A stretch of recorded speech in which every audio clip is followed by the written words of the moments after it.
Microphone? Mic check? Hey, looks like it's working. Okay. So, let's go back for a moment now that my mic is working. My bad.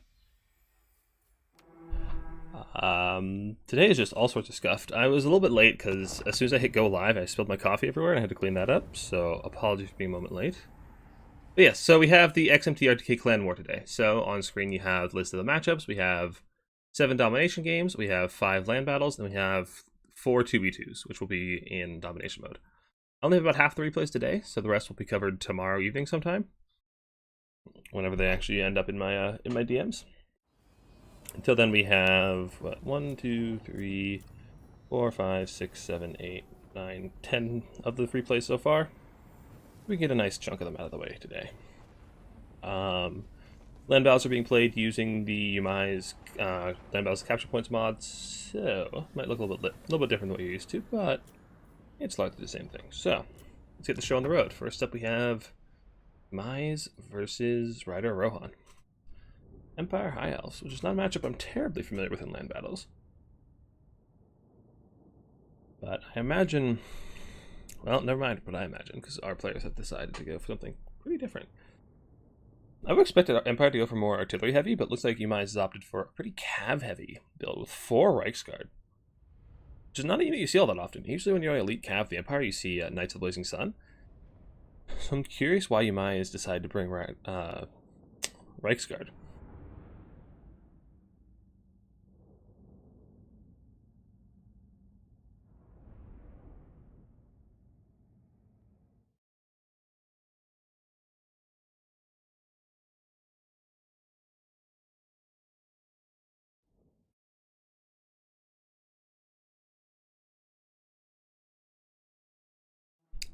Alrighty, so for Yumai's Empire. So I saw we had a front line of Gold Chevron Swordsmen. Interesting, that brings their melee stats up to about 40, which should be well enough to trade into High Elf Spearmen. Though I think they struggle with White Lions or Silver and Guard. Great swords as well to try and chunk through those more elite infantry that the swordsmen can't handle. Balthazar Gelt in the air with Plague of Rust as well as Searing Doom. Empire Captain be his little bodyguard flying around as well. Maybe try to goon out the Flying Princess or the Eagle. And then, yeah, a really heavy contingent of Cav. We got 3 Reichsguard back here, as well as 1 off in the trees, the Zintler's Reichsguard, the ROR. We have some more Chevron Swordsmen, as well as some Flagellants, and a single Outrider. Okay, pretty unconventional Empire build. You usually see them go for more shooting heavy, more kitey playstyle. Curious they didn't go for that this time. For the Force of the High Elves, led by Rider Rohan. We have a Princess on an Eagle, as well as another Eagle for that little Flying Goon squad, potentially to actually knock out Gelt or whatever Flying Lord you see. Triple Illyrian Reaver Archers off in the trees. Front line of basic Spearmen. A lot of glare on the banners. Acted by Lothran Seaguard. Some Rangers, some more Lothran Seaguard. Some Silver Helms, a single White Lion, and double caster. A Life Mage with Earthblood, and a Metal Mage with Plague of Rust. Interesting. Plague of Rust is a pretty common, popular pick among High Elf players because they don't have a whole lot of armor piercing options. Especially when you bring this many archers, it's really nice to drop Plague of Rust on, say, a Cav unit or a big single entity, and then just focus fire with the archers to actually get some really nice damage going down. Now, as our players are posturing a bit, we're gonna fast forward a little bit because nothing's really being exchanged yet. Just let them get up into position, and we'll slow down once the fighting actually begins in earnest. Eagle come over here to scout. I like this. Just make sure you know what your opponent's up to. He's up the anticipate here into the trees, so he wants to make sure that he doesn't let them get away with anything too cheeky. Eagle is chased off before it can do a whole lot. Some shots being fired at the Princess, but minimal damage, so. Elves are taking the position right here in the center on the objective. Now, this does give them objective control, but it also means that the Empire can flank them pretty heavily through the trees, as their back is largely exposed with all this open area behind them. And that looks to me what Yumai is interested in doing. So this contingent moving up through the trees, get a nice envelop from the right side, and try to collapse the High Elves one flank. And the nice thing about this is that when you overload just one flank, everything on the High Elves far side has a hard time actually getting over there and contributing to the fight, so you can actually try to munch up a lot of these spearmen before the other side can actually even lend their aid. Outriders moving up, they try to take pot shots on the Rangers, but they need to be a little careful. These Lothran Seaguard will out-trade them pretty heavily. Yeah, they take a volley, back off immediately, try to avoid as many arrows as possible. They do have pretty considerable range for a skirmish cav, but it is still much less than Lothran Seaguard, so they need to be very careful. Searing Doom coming down from Gelt. some nice damage on the Spearman, though it is partially dodged. A bit of cheeky damage. The objective has opened up. So, this is the big difference between this game mode and a traditional land battle. There's no attacking rule. Yumai's doesn't actually have to engage at any point, but he will lose over time if he doesn't control this objective. This objective is just a tiny little box right here with a pretty substantial timer. So, Yumai's does have plenty of time to actually go about and enact his plan here, but needs to be careful he doesn't waste too much time on the approach. Kind of curious that the Lyrian Reaver archers are just sitting in the trees. Usually you want to push up and skirmish with them, especially since there's not a lot to shoot back at them. They could just be up here shooting the greatswords for completely free. So a bit curious that they've been sitting this long. But now the time has come, they're moving out. It looks like the flank is emerging for Yumais as well. The Flagellants and the Swordmen have emerged from the trees. And is that a sword? Okay, just swords, but no great swords. But the Zintler's Reiksguard are still hiding in the trees, though they don't have hide, so they are visible to his opponent. Archer fire is coming on the far side onto these swordsmen, doing some nice damage, getting some good value. Swordsmen are a bit more expensive than you expect, thanks to the gold chevrons, but they're still shielded and still fairly cheap, so this is a good bit of value for the high elves still.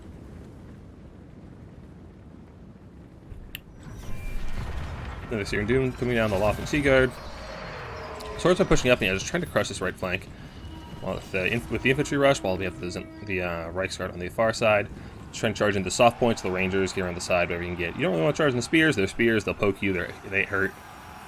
First side we got, there's Reiksguard, looks like we got Plague of Rust on them, taking them down to only 60 armor. And the Silver Helms and the White Lions pile in, doing loads of damage. Balthasar Gelt joins the fight, as well as the Empire Captain and the Great Eagle. Trying to get that gooning attempt onto Gelt, as he's a pretty squishy caster.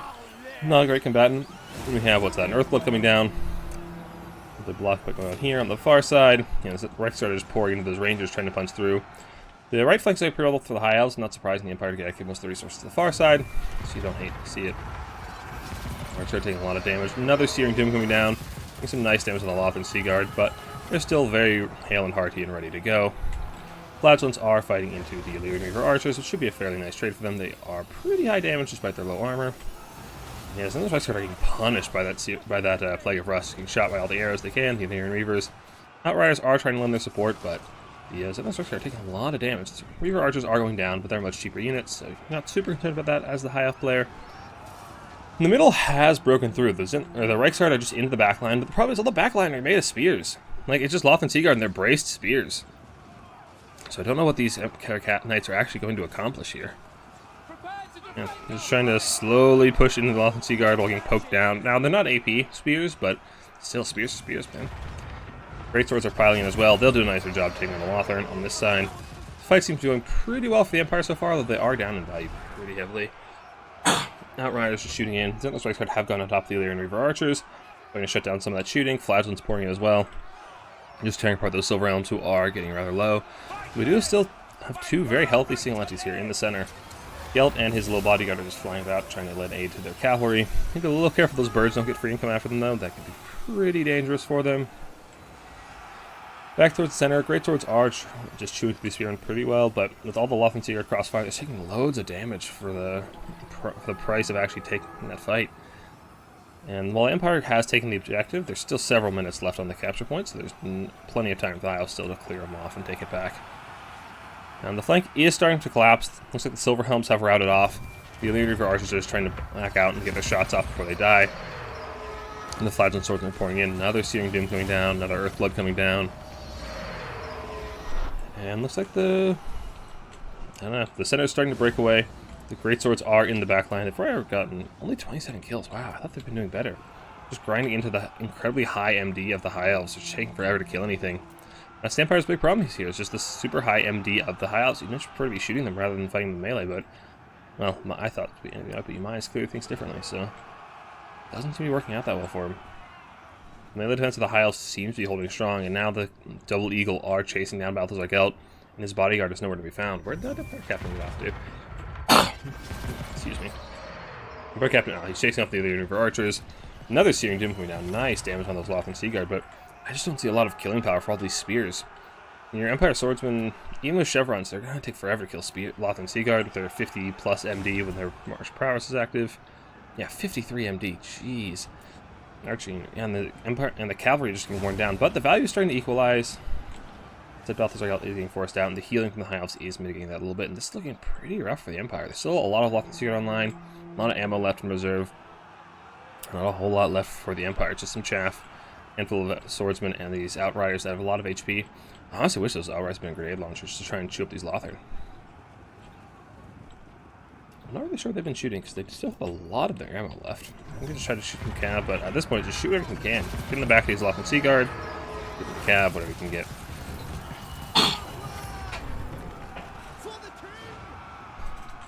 Greatswords are starting to break away in the center, and that leaves 3 of these Lothern open to just free fire into whatever they want. Gelt is getting back in the fight. Plague of Rust taking these Lothern Sea Guard down to only 10 armor, but, I mean, it's a little bit of help, but it's not that big of a difference at this point. Plasmas were damaging them anyway. The plasmas are incredibly low, so are these swords. The grind seems to be going in the favor of the High Elves. The MD is too strong for the Empire infantry to overcome, it looks like. If we zoom out, there's not a whole lot left on the field for the Empire. The Reichsguard are all in tatters. Their infantry is routing off, and looks like the High Elves are going to take this one. I don't see a whole lot left to kill all of this infantry from the High Elves.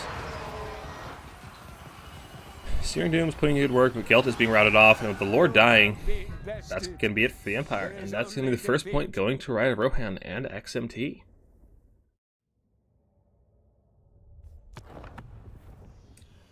Let's see some of these values. Brother Gelt, I have an 800 value, yeah. I guess he was casting Plague of Rust a bunch, which is just a debuff and doesn't apply value, but I don't know. I feel like you've been better off with just a Burning Head caster or a Pit of Shades caster. Swordsman did okay. Let's see. White Lions did fine. Lothern Sea Guard go burr. Yeah, there just wasn't a whole lot to kill the Lothern Sea Guard, which I feel like is a pretty common pick for High Elves. Just, you know, lots of Lothern Sea Guard is pretty meta. They're very, very strong units. You see them in a lot of matchups. So I'm really surprised there wasn't better options to actually chew them apart, like a Sunmaker or grenade launchers or something shooty that can just ignore their MD and their shields and overcome that defensiveness. But anyway, that is the first point going to XMT. And let's get, so that was Umise, so pop,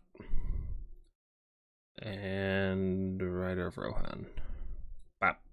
Oh, that checkmark is far too, what the heck? Checkmark didn't have a background last time I checked. Oh well, this is the life we live now. So, that's our first game. Let's move on to, who do we have next? I think it's my game next. I'm doing all the land battles. We're going to do land battles, then we're going to do domination, then we're going to do 2v2s. Because I have to switch mods between land battles and domination, so we're going to do those back to back. What other land battles do we have? It's, yeah, I think it's just, oh, we have Curio and Gant. Let's do that one. So we have Curio versus Uncle Gant. This is RTK Curio versus XMT Uncle Gant in Dark Elves Vampire counts. So these two factions are both a bit of a terror in land battles. Vampire counts are terror in every game, but they're just incredibly strong at the moment. But Dark Elves definitely can punch with them in land battles very, very effectively. So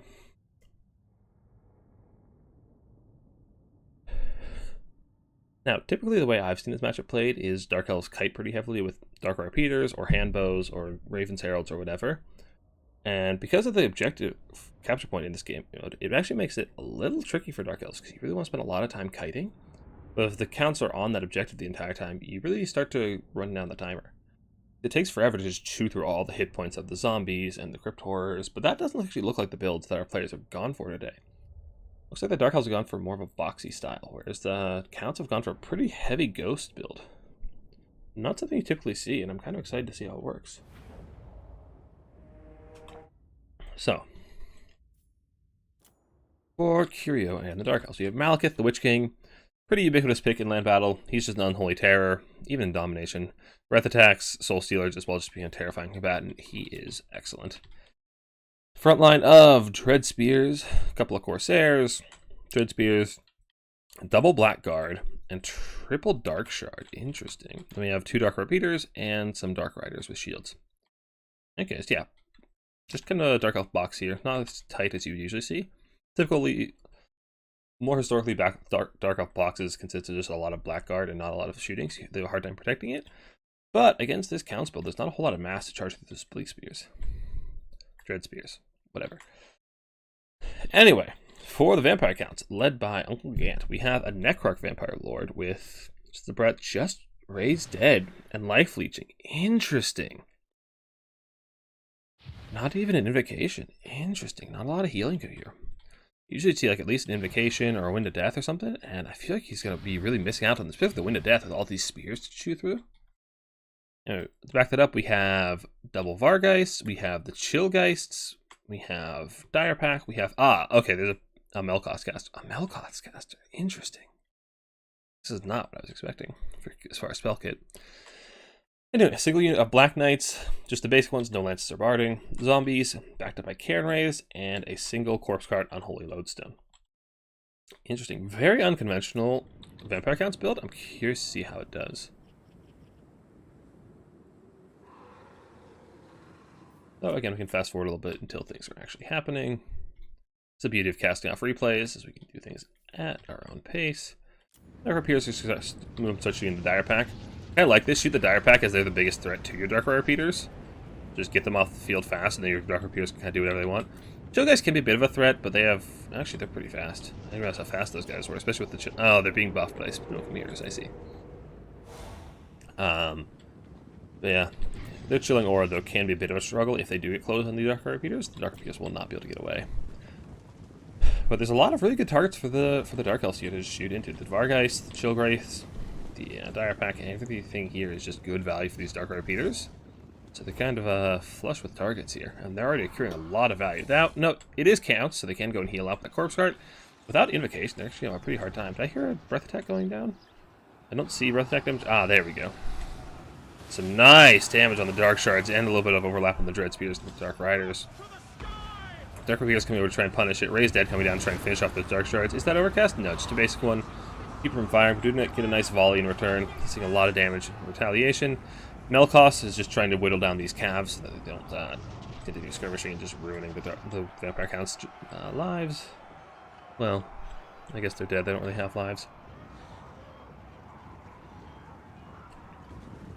You know, Dire Pack and Chillwraiths are just trying to chase off the Dark Repeaters. They are created into spears, but the dogs will be fine. They are infantry size, so the spears aren't actually a huge threat to them. But they are getting close to crumbling, so they need to be a bit careful. Dark Shards are starting to fire in onto the zombies. They're zombies, they'll just take it like champs, but you gotta get rid of them somehow, so. Corsairs going to take out so many bodies. But Spears taking out the zombies here. A single Dark Shard has routed off, but with half HP, it should be able to come back unless the Vampire Cats chase it off, which they probably should do. Dark Shards are focused firing the corpse cart, but it's such a small target that it's actually really, really hard to remove. You got Black Knights coming around the side with the Vampire Count Lord, looking for the soft spots in the box to try and get in there and actually get rid of those Dark Shards. Okay, Dark Shards have rallied. I'd love to see some of these Dark Shards come back here and escort them back on. Because otherwise these Black Knights are just going to chase them off. These Dark Shards will never get to see the light of day again if these Black Knights get on top of them. Which seems to be Uncle Gant's plan. On the far side, Melkoth's still whittling away at these Dark Repeaters, but hasn't actually killed a single model, so they're still firing at full strength. As long as they're alive, they're still doing a load of damage. And yeah, Black Knight's chasing off the Dark Repeaters. Showcase guys are coming in, but the Blackguard are screening them out, allowing the Dark Repeaters to keep firing. Front lines have collided. Heck, Cairn Rays and the zombies overlapping, just trying to get on the front line. The rest of the zombies are just kind of parked on the objective. They're just kind of happy to chill here. Which is a bit surprising. You know, Dark Shards don't have a ton of ammo as far as archers go, but there's still plenty to actually shoot them off this point, so I'd love to see the counts actually get aggressive, especially since they're marching downhill. Dark Shards are firing the Vargeist. They're taking a lot of damage. Need to be very careful about this. With no invocation here to heal them up, any models that die are gone for good, which is pretty unusual for the counts. Now, the Chillgeist do finally get onto some cav to fight, but a nice Soul Stealer coming in, as well as Malekith here to punish his enemies. He's been doing loads of damage to these ghosts. And that's really the only source of magic damage the Dark Elves have here, is the Soul Stealer to actually punish these ghosts, so you really need to see it coming down a lot on these guys to actually finish them off. So, that is actually one thing that Dark Elves really, really struggle with, is magic damage. They only have, like, it's like Doomfire Warlocks, like the only magic damage on their roster, aside from spells, so you're really actually hurting for magic damage. Then the zombie something in the middle, just fighting some Dark Riders. Mostly actually is on this side. Vargeist, Malekith just taking massive chunks out of them, just biting and taking down as many Vargeist as they can, and Blackguard is kind of chasing around anything they can. There's zombie summon coming to shut down these Dark Shards, but they should be able to just run away and hide behind their infantry lines. Malekith is getting a little bit surrounded by the chill guys, so this is where he likes to be. He loves to be surrounded, so he can drop a fatty Soul Stealer on these guys, so it's probably still in cooldown. So these Vargas taking loads of damage and they're almost crumbling away. With no way to heal them up, that's really rough. Although the Dark Rider Peters are getting chased off, they routed, and now the Black Knights are coming to finish them off. Dark Riders trying to intercept, but Dark Riders are no match for Black Knights. They should not do that well. Blackguard are trying to catch the kill guys, but most of them have fled. The Black Knights are chasing off the Dark Peters. That's a huge loss. They still have a lot of ammo and a lot of models. There's a lot of potential damage output that has been negated by chasing those guys off. That's such a huge play for the Vampire Counts. But these Dark Shards are still online. There's still 2 Dark Shards firing on the Vampire Count Lord. There's just so many bodies up here. I feel like somebody needs to get this fight started. Like, the Dark Elves need to remove all those bodies, otherwise they could be just starved off the clock. Because there is a timer. The timer is ticking away. Now, there's still a lot of time left, at least 10 minutes to go before Dark Elves have to be on that objective, but it takes a long time to chew through zombies, especially with the Corpse Cart backing them up. The Infinite Vigor, the healing, the extra melee stats, they're a big problem. Melikos coming on the Dark Shards, doing some nice damage. These Dark Shards really need to split up. If they're overlapping like this, they're going to be taking a single zombie. Someone can actually shut them down pretty heavily. And the Dark Repeaters, actually, one of them does get back online in terms of the Black Knights, which is huge for Curio. Those guys online, your major source of DPS. Yeah, I feel like Dark Elves win the infantry fight at this point. You really just want to get that fight started so you can chew through those bodies. Malekith's trying to pick a fight with the Necrarch Lord, which I think is a good choice. He'll beat the brakes off this guy. Necrarch Lord is more of a caster than a fighter. I mean, he's on a dragon, so he's not that bad. But Malekith is the Witch King, and he will smack him around if he actually hits him. But he seems to not be interested. He's just chilling. Get some canaries coming in to try and help out his lord, but spears as well piling in. He should be able to get away, but he's taking a nice chunk, and Malekith is doing some breakdancing in the air, as is customary. In the backfield, the Black Knights have been forgotten about a little bit, allowing the Dark Rider Repeaters to actually get a lot of shots in and do some really, really nice damage. Malekith's stuck on the canaries, and the infantry fight looks like it has engaged, which is what we wanted to see. Give us some nice action. Another zombie summoning coming in, trying to bog down Malekith, but he should be able to just walk out of that no problem. Dark Elf passive has popped the Murderous Prowess, so these spears are going to be doing a lot more damage with the front line, as well as these Corsairs just shredding through these zombies. I'd love to see Malekith come and try and kill this Unholy Lodestone, because it's a massive issue. Canaries as well are piling onto Malekith, and I'd love to see a Soul Stealer come down over here, just punish that blob. Backfield, okay, the Dark Repeaters have been chased off by the Canaries and the Black Knights. The Black Knights will die out for it.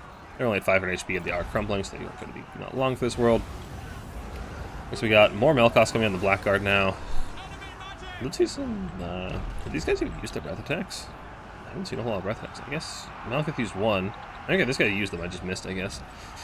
The Vargas are getting peppered by the remaining Dark Shard, doing some nice damage. Looks like he... nope, he already uses the breath attacks. Just another zombie summon. And there's that Soul Stealer I wanted to see. Getting some big damage on the Caster, the Canaries, the Corpse Cards. That should crumble off these Canaries, maybe these ones as well. That's actually huge value for Malekith. Oh, that's a lot of value, yeah. And the value lead for Curio is massive. And at this point, the Counts, I feel like they just want to bunker on the objective. If they don't have a whole lot left in the tank, there's no real way to kill these Blackguard. Aside from just Melikos spamming. And now it looks like the Necrarch Lord wants the smoke with Malekith, and I don't think he wants that smoke. He's just trying to punish Malekith, but he's taking a big chunk off his HP in return for his hubris. These Dark Shards are still firing away, just getting whatever value they can, shooting whatever. There's so many elite targets in the shoot, and yeah, the Canaries are crumbling, the zombies are crumbling, the Corpse Guard is exposed. Yeah, if you're gonna go in, you need to bring in your entire army. I feel like you can't just have these zombies and these Canaries sit here on the high ground. We're only about halfway to the objective actually filling up, so there's not... Like, there's still plenty of time for the Dark Elves to get on. The Counts are by no way winning this. They need to get something in here to actually slow them down. This is looking pretty good for the Witch King's forces so far. Looks like we do get that dragon fight. Nope, no dragon fight. I want the dragon fight. God damn it.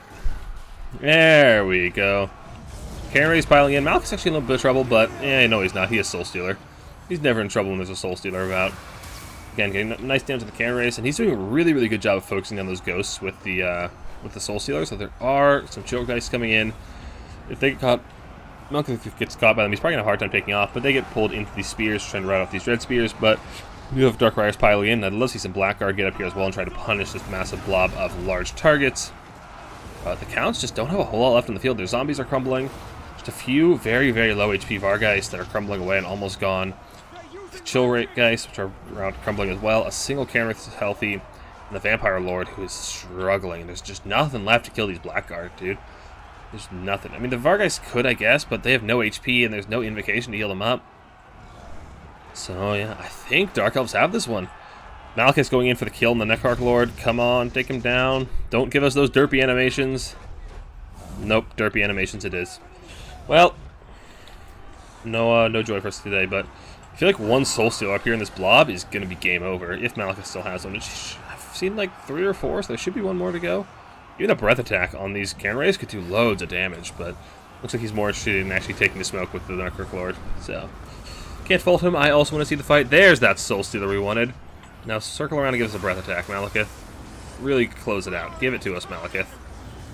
Oh, yes. Oh, look at that friendly fire. He completely missed the Count's forces. He only breath attacked the Dread Spear. Malekith, who did you hate in that Dread Spear blob? There's just that one guy you really hated. I'd love to see the Dark Elves actually just pull a unit up here and cap the objective while this blob fight's happening. I think at this point the only way they lose is if they just neglect to take the objective and the Counts hold on. I don't really see that happening. The Necroarch Lord is exceptionally low. There are 2 Dark Shards firing at them. Granted, they're pretty low on models, but still can do considerable damage. The Corpse Guard is beginning to crumble. Oh, I didn't mention, this mod, because it's based on Domination mode, it doesn't actually have army losses. So, yeah, this stuff is going to have to all crumble away. Or somebody will have to tap out. Counts are trying to pull away uphill, just probably trying to hunker down on the objective, but with the zombies all crumbling away, the Cairn Rays are crumbling away as well. Corpse Cart is exposed, and that Necroarch Lord is just hanging on by a thread. Come on, Malekith, finish him off. How much value is he already accrued? Only a meager 3,000. Malekith is usually doing a lot better than that. Another Soul Stealer coming in. Again, should crumble away the Cairn Rays. Where is it centered? Corpse Guard's taking a lot of damage, as well as the Necroarch Lord being caught, and that's the big one. Once this Necroarch Lord goes down, I don't think there's any more hope for these Counts. Yeah. Dark Elf's starting to get on the objective, and the max victory ticket is 660, so the Counts are getting pretty close, but Dark Elves are pouring the objective now. There's only a Cairn Wraith and a Corpse Cart left, so Dark Elves should be taking this day just as soon as they can clear off those units. Yeah. Capture point is being flipped, Cairn Rays are crumbling, Corpse Cart's the only thing left, and Curio will be putting RTK on the board. Always a joy to see Counts lose, isn't it? GG, well played. Yeah, Curio's putting us on the board. Way to go. Blackguard, just absolute linebackers. Dark Repeaters actually got pretty good value before they routed off. Malekith with a meager 3,800. Jeez, you expect to see more from him. You really do. No, that's pretty good value. He costs about 2,800 to use with his typical kit, but he is very prone to overperforming. Dark Shards getting some excellent value as well. Dark Repeaters, they did their job. They held the zombie summons away. Even the Bleaks and the Dread Spears did well. Necroarch did alright. Not sure how much he cost. The Vampiress of Shadows actually got a lot of value. Melkost was doing good work on the Blackguard and the Dark Repeaters. Chillgeist, yeah. I've tried this unit. I like it. It's so cool, but it just never pays for itself. Like, its damage up is just really underwhelming and takes a lot of damage in melee. A lot more than you expect. Anyways, yeah, they were just fighting the Dread Spears the entire time, so they didn't even have really good targets to hit. If you really want these guys to be fighting the Blackguard, like, that's a really good engagement for them, but they just never really got the opportunity. And zombies are zombies. So, back to our scoreboard. So, we have... Oh, Streamlabs, there we go. RTK is on the board, and... we have... oh, where...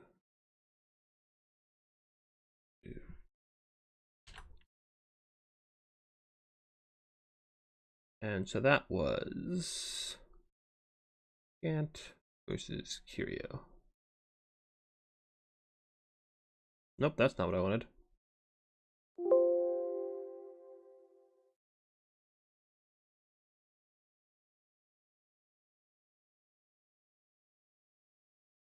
Gant, Curio. So, on to our final land battle for the day, and this is myself playing Platypus versus its current year.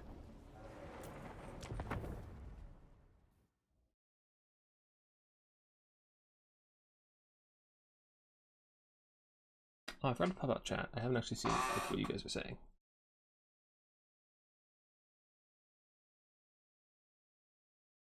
Okay, I now have chat visible. I forgot to do that at the start of my stream.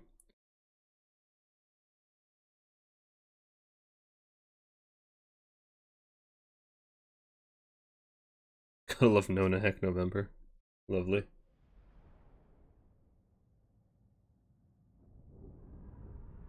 Alright, so we got Cathay Dark Elves.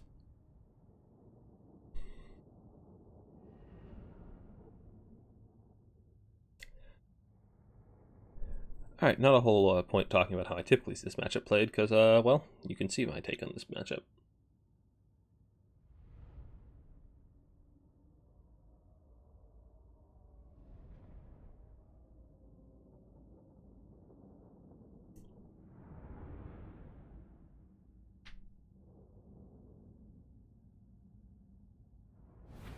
So, we have myself, RTK Menacing Platypus on Cathay versus its current year on Dark Elves representing XMT. So, for the Cathay build, typically what you see here is actually a, Cathay typically plays boxes in land battles with either crane guns or firing rockets to try and shoot at the Dark Shards or the Shades. I went wide this time, and it seemed to work out. I realized that with the Righteous Lancers, you can actually dominate the Cav game. You can take out Cold One Knights with them pretty effectively, and then your Jade Lancers and your infantry can just push forward and actually chase down the Dark Shards and the Shades, which are pretty common in this matchup. That's kind of what I expected to see. And I was not disappointed. We have 4 Shades over here for current year. They are just basic Shades, no dual weapons, no great weapons, backed up by a front line of Bleak Swords, a couple of unshielded Dark Shards, 2 Dark Riders, and a Cold One Knight, as well as Malekith the Witch King himself with Soul Stealer and Gaze of Malice and Stand Your Ground. Then I just have a front line of Peasant Long Spears, Jade Warriors, a couple of Jade Halberds, and some crossbows backed up by a single Jade Lancer, the Righteous Lances, and a Dragon-Blooded Shugi Lord of Yin with Storm of Shadows, Ancestral Warriors, and Talons of the Night. So, let the Cathay rush begin. In fast forward, because Cathay is slow.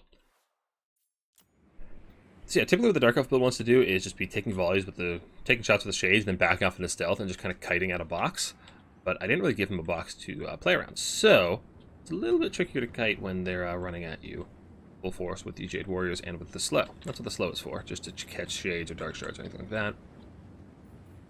And the problem is that Shades are actually pretty squishy to return fire, so the Jade Warrior crossbows with shields can trade pretty well into them. Now, he does get a nice little catch on me here. I didn't notice the Shades were on the field just yet. And they do get some nice damage out before I actually realize and start to return fire. But let's start to return fire. The Shades, like I said, are very, very squishy. So they take some good damage.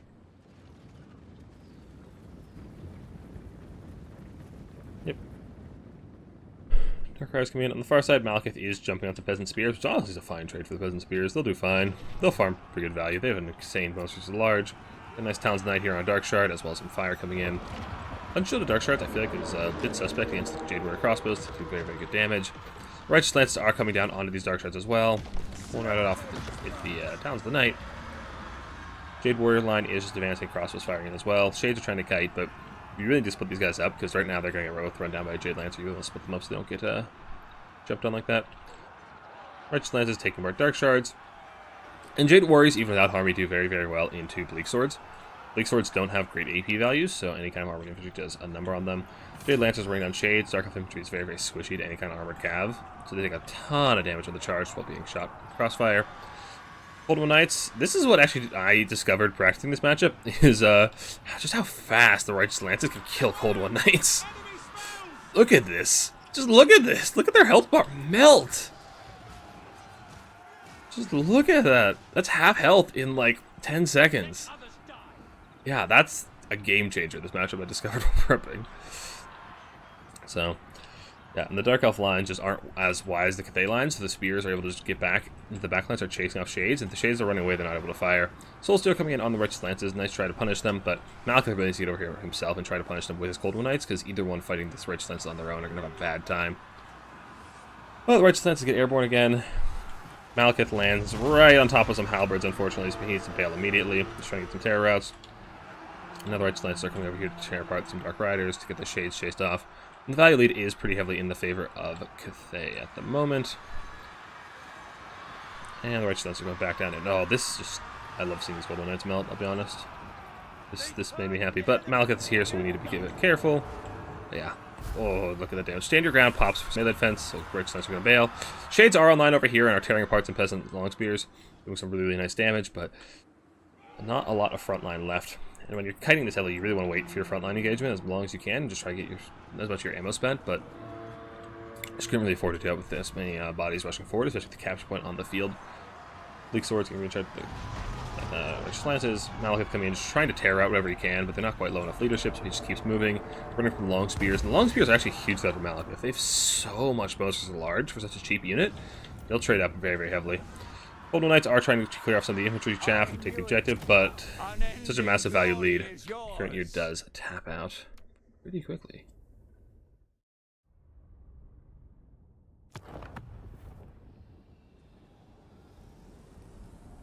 So yeah, Cathay is a good faction in land battles. Who knew? Righteous Lances did good work. And yeah, Shades got shut down pretty hard. That's the thing, with so few infantry units, you've really a hard time protecting against, what, like 12 infantry just walking at your Shades and your dark shards. And as long, like, my units don't even have to catch the dark shards of the Shades, as long as they're running, they can't be firing, and that's a win in my book. So, RTK takes the lead, 2-1. And now we have...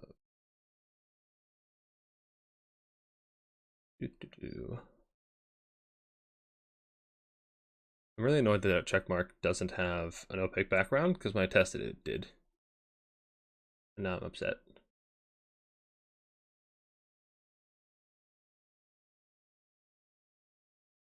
Alright, and I believe that is the last land battle we have, which means I need to restart my game and switch mods.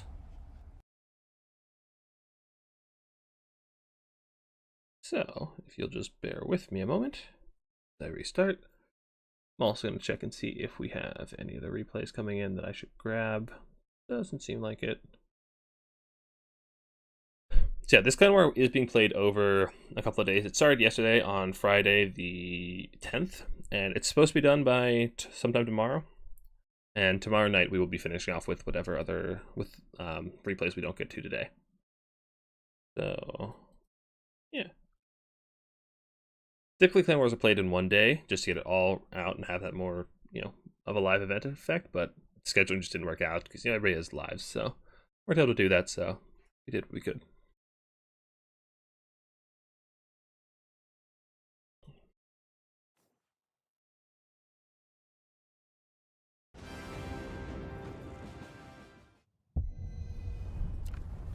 Alright, so...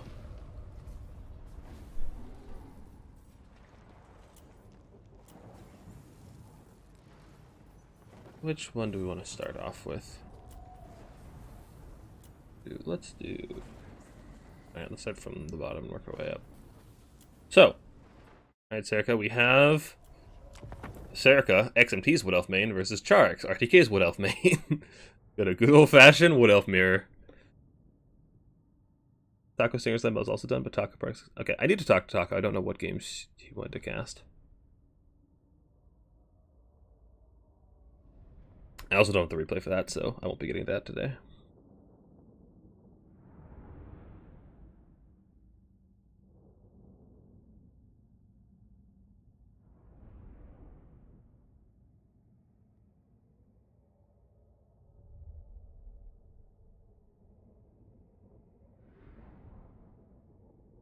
Alright, so we actually have pretty similar Wood Elf builds here. Just Eternal Guards with shields backed up by Deepwood Scouts. Which is probably a pretty good idea. If you go for Glade Guard, then they're not stocked. The stocked element of the Deepwood Scouts actually helps them quite a bit, but they're not as expensive as the Way Watchers, so you can go a little bit wider. Now, so in green we have Charx, and in red/purple we have Serica. He joined next is an XMT? Yeah. He joined the dark side. Alright, so for Charx, what else? We have double Waystalker with Talon of Kurnos, and looks like nothing else. Yeah, just Talon of Kurnos. We have a Spellweaver of Life with Dwellers, Awakening, and Earthblood, as well as the lore passive, and Loic's Blessing to go for some invisible bird play. Then we have 4 Deepwood Scouts and 3 Eternal Guard, one of which is the Arwar, as well as a single Firebark Elder up on the high ground to just go and take that high ground objective. Again, I can't remember how to pronounce your name. I think it's Serica? I don't know. And this in game is Nersa. Names are hard. Anyway, for the Red Wood Elves, we have Deepwood Scout ×4. We have Eternal Guard Shield ×4. We have Blade Riders. We have Firebark Elders. We have War Dancers. And we have a Pit of Shades Caster. And I don't see a Lord for the Wood Elves. Oh, it's here in the back. Looks like Spellweaver of Dark with just Power of Darkness, just a mana battery in the back. Okay, fair enough. And then we had, Pit of Shades Caster, Melkoth as well. Okay. So the big difference is Waystalkers versus a little extra beef and cavalry. Sounds first to me. I assume on Firebark Elders, yeah, they're the best target for it, but doesn't do a whole lot of damage. Kind of knocks over a couple models and keeps pummeling them all around the ground. You're not really sure what their ideal target is. They seem to be better at sniping single entities, but there's not really many of those available as targets right now. So I suspect since Red has a bigger blob down here on the low ground, not really a blob, like a bigger army, that Green will have to cede space, take the high ground, and then starting to skirmish for value. Here's see what reinforcements we do have coming in, though. So we do have a lot of invisible Deepwood Scouts. So the Waystalkers are just going to push up. Lowe's Blessing. Interesting. Oh, that's an AoE. I didn't know that was AoE. Pushing up, shooting the Firebark Elders, and now they actually spot out those Deepwood Scouts, can focus fire them pretty effectively. Yeah, I actually like that, using the characters to walk up and scout, because they're pretty small targets. Walk up, reveal the enemy Deepwood Scouts, and start shooting them. Yeah, but the focus fire is coming in on Deepwood Scouts on either end, doing loads and loads of damage, and jeez, they're gone. Jeez, I can't even see the arrows. There we go. What do we have coming in? We have some Cav summons coming in as well. On the far side, we have Glade Guard coming in. So not a whole lot of protection for these archers, a little bit of spear wall. So the Cav are going to be a bit of a problem, they need to back off. Wicking the Wood coming in, it's a nice little passive proc to get some healing on these Deepwood Scouts, but if these Glade Guard go too far, they're just going to have these Deepwood Scouts retreat behind the spear line, and just shoot them to pieces in the open. Value is so far in Sharks here, gets a couple of Deepwood Scout models, but not that many caught. And the arrows are just a-flying away at those Glade Riders. Do manage to dodge quite a few. But these Waystalkers are actually a pretty big nuisance. They're pretty tanky, just by virtue of being small targets. They're actually able to just sit up here and... Oh, they're actually sniping the caster. Very effectively. Jeez, they could take out the Red Wood Elves magic very quickly. Yeah, they're already routing. They're still focus firing her as well, so she could be gone for good. And the bird might actually come in over and finish them off. Another Awakening coming in on the Cav.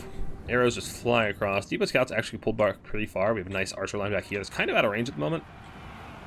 Just barely playing the edge of the range, firing these silver shields. The Spellslinger Shadows is pretty low HP, and there is another Talon of Kuranos cast for these guys, but they are getting swarmed by War Dancers, who are anti-infantry, will tear them apart very quickly as they are lightly armored. On the high ground, we just have the Firebark Elders hanging out, holding an objective for Charex. No big surprise here.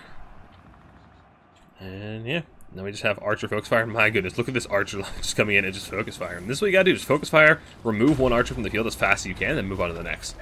If you split your fire, then you're just going to damage a little bit and not take any threats off the field. They do have some Wild Riders coming in to try and countercharge these Glade Riders. They should dominate that Cav fight, as they are a much higher quality cavalry unit. And the poison on these guys as well makes them very slow, so the Cav can catch them. And they get the charge. They should tear them apart very quickly. They do have spear support. Be a little careful. What do we have coming in here, actually? Lowe's Blessing again. Just gets sock and unspottable to all these archers, which is so cheeky. I kind of love it. Dryad's coming in as well, just to try and peel off these Glade Riders. There's a lot of damage coming in now from the side of the Red Wood Elves, doing loads of damage, just getting into the back line. Now that the frontline engagements happen, the Deepwood Scouts are just free to sit behind the front line and just shoot over into the archer line of Charex, but the value trade is just going so heavily in Charex's favor at the moment. Yeah, but the Deepwood Scouts are just kiting so far back. And this is what Charex is very good at. He's just very good at just pulling you in deeper and deeper towards his spawn zone and just picking you apart. Just getting you so far away from your reinforcements, you're forced to summon cavalry to reinforce, and they just don't have the staying power. So once this infantry line actually dies off, I'm a little worried about Nerix's chances here. He needs to make sure that he's bringing more infantry to actually reinforce the front line. Get some Wild Riders in here on Deepwood Scouts, which gets a nice value, but they already countercharge with Blade Riders. They should do just fine there, as like I said, they are a much higher quality cavalry unit. Now the Archers line is pretty secure. There's a single Treekin in the backfield. There's some Cav here to actually stop them up. These Archers are, for the most part, just completely free firing. Did that caster ever come back? It is rallied, but it's so far away that it's basically not in the fight. Arrows of Kuranos coming in on the Treekin again, and just having a magic advantage at this point in the game is so valuable. The Cav engagement actually is going pretty well for Charex.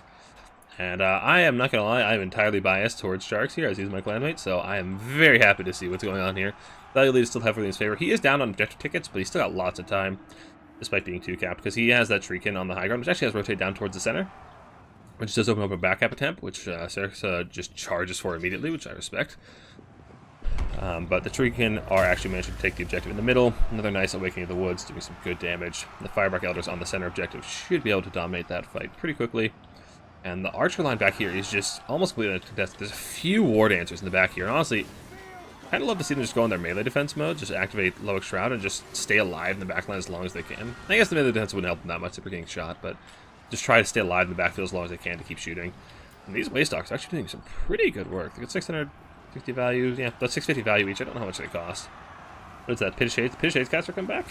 It did! And the Waystalkers are on it immediately. They're just out of range. And she's mounted, so you can't just keep kiting them, which is a very, very nice play from Serica.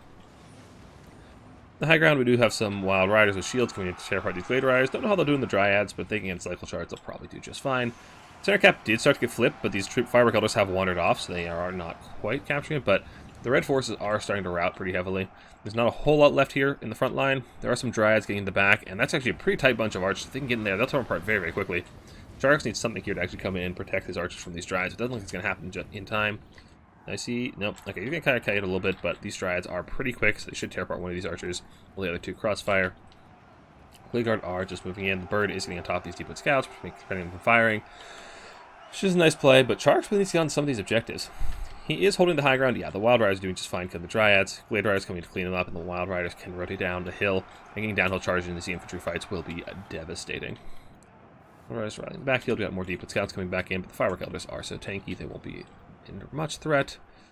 More Archers rallying the backfield, and yeah, these two tree units back here, the Dryads and the Treekin, are actually so disruptive for Green's Archer line. Just one, like 2 units can prevent their entire Archer line from firing, although the Archer line is in tatters anyway, so. Midfield, the Wild Riders are doing good jobs getting right down onto these Deepwood Scouts, which are completely unprotected as the red lines have been thinned. And Nerissa is actually catching up in the value trade. He's doing pretty well at actually scrapping back into this game. Looks like Sharks has secured his high ground objective at the moment, but more Glade Riders coming in, and they should be able to take out the more damaged version, so they should be just fine. Firework Elders really need to come take this point. Sharks really need to make sure that he's not super far behind on objective tickets, as the value trade is starting to equalize. Melkoth's coming in onto these Wild Riders, doing some nice damage. More Wild Riders rallying the backfield, not super healthy.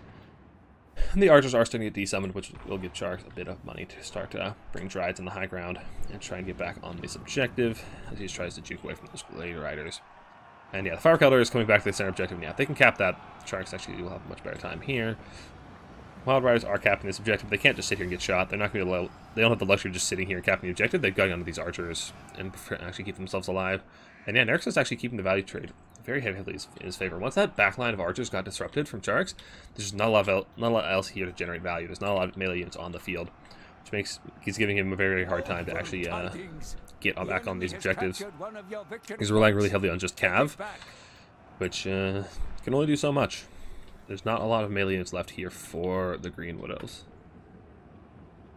And the Melkoth's actually doing a really good job of wearing down these elite Cav units that he's bringing in. The Firework Elders are sitting pretty on the center objective, but the War Dancers coming in, they won't be able to outcap them. So they will be just drowned out in a whole tide of bodies.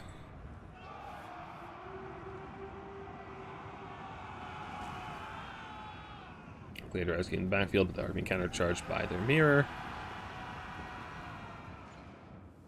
And yeah, there's not a lot left on the field for the Green Wood Elves. I feel like just a heavy investment in archers meant that there just wasn't a lot of bodies left in the field once the archers got disrupted or ran out of ammo, so Red was actually just able to scrap their way back to a pretty hefty value lead while also holding these objectives. It's looking pretty tough for Sharks. He's going to actually need to make a pretty comeback here if he wants to get back on these objectives. He does have some Winterheart Guards coming back on the field, but there's just a lot of Dryads and Treekin left on the field for the Redwood Elves. Granted, they're all pretty tattered, so there's just not a whole lot going to come and contest these objectives. He does take the high ground with some Dryads and the, what are these? The Hunters of Krynos. Be a nice rear charge. Melkoth's coming in? No, that's Loic's Blessing. And then Earthblood coming in as well, and that should do some nice damage on the rear charge and his War Dancers. Not as much as I expected, I'll be honest. Downhill charge from Cav? That felt like it should have been better. I guess they're a melee Cav, not a shot Cav, so they are doing a lot of damage now that they're stuck in the melee fight, but, you know, not quite as satisfying. Arcs come in and try and push these Dryads off the objective. But we're at the point where I think Sharks does need a 3-cap, and there's so many red units left on the field. The value lead has officially swapped into Nerix's favor by about 700, so I don't see Sharks actually getting back on these objectives. Yeah, he just doesn't have the forces on the field, unfortunately. Next thing is Fire Propellers out of the main fight, crafting him looking vulnerable. Yeah, a bit. Yeah, his value lead never made up for the fact that there's like a, what are these, like an 1100 gold unit sitting out of the fight. So, you're not wrong about that, I suppose. Yeah, you really need that tanky frontline unit to actually hold, because especially when you have that few frontline units on the field. Anyway, yeah, Charks doesn't need a 3-cap, but it looks like he's going to be getting 3-capped here very, very soon, so I don't think there's a whole lot of hope for the green team.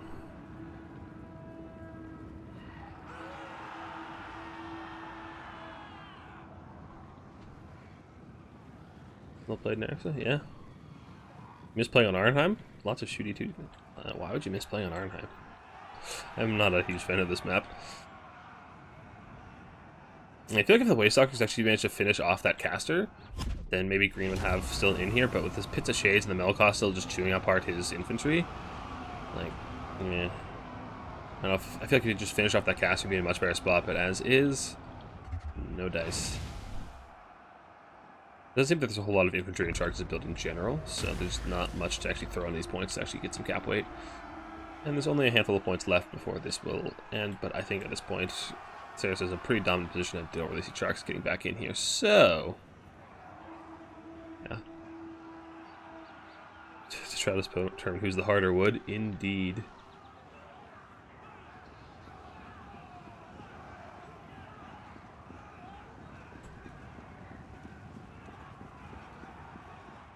Playground, we got some Deepwood Scouts coming in. Sharks is trying to hold on to one objective he has, and it actually is capping objective number 1. These Wild Riders can actually go pretty hard. There's not a lot of spears here to contest them. Actually, there's a lot of very low health infantry units here. They could rout off a lot here. The Firework Elders here. Maybe Sharks can take this. There's a lot being committed to the high ground, but yeah, he might lose the high ground again. I don't know. He might take this objective, but it'd be a flash in the pan. He won't be able to keep it. There's a lot of low health things here. I don't know how Wild Riders actually do against all this. The Treekin are going to die. Wild Riders and the Firework Elders, but they really are these Dryads. The Dryads is right here, the majority of the capture weight, but there's more coming in. There's just too many bodies, and while the Treekin might kill a Dryad, it's going to take too long. Sharks does flip the cap on the low ground, but there's just a lot of Dryad bodies coming in. Victorious Dryad screeching, yeah. Trees winning, indeed, as was always certain. Woeful tidings. Woeful tidings. Yeah. With that coming in, I don't see much hope for Sharks from here. Yeah. More Wild Riders coming in, but Wild Riders don't have the infantry clearing power you need. I feel like you'd need 5 Dryads at least to have some infantry fighting power. Double Wild Riders coming in. You could get some power here, but he doesn't have any on the center, and he's losing the low ground in the meantime, so. 'Twas a valiant attempt, but looks like Nerixa will be evening it up at 2-2. Woeful tidings. Oh, well played. What else are basically cordyceps? Yeah, basically. Well, I suppose the Beach Righteous faction in particular. Yeah. Cast for good value. Waystalkers, I don't know how much these are going to cost, to be honest, but they got about 700 each. I don't know if they paid for themselves. Deepwood Scouts actually got shut down a bit. Spears did spear things. Wild Riders, Sharks' scout play was good, but I think he had 5 Dryads. Where were they? He never even summoned most of them. Interesting. No spoilers. But that game has been out for 10 years. What do you mean, no spoilers for Last of Us? The game's been out literally a decade.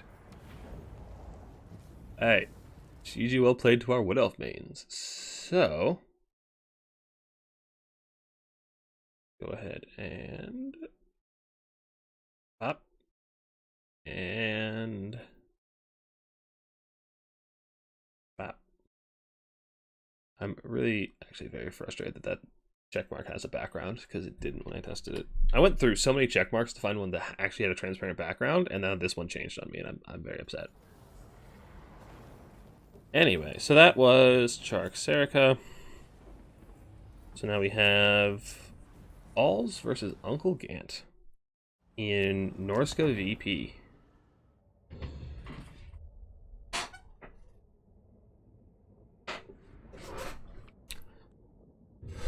Ooh, Gates of Ekrund. So,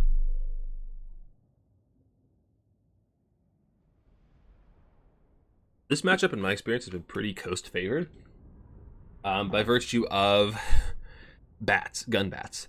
Norsk has very few flying units. I think they only really have manticores. So they would kill bats, they have to shoot them.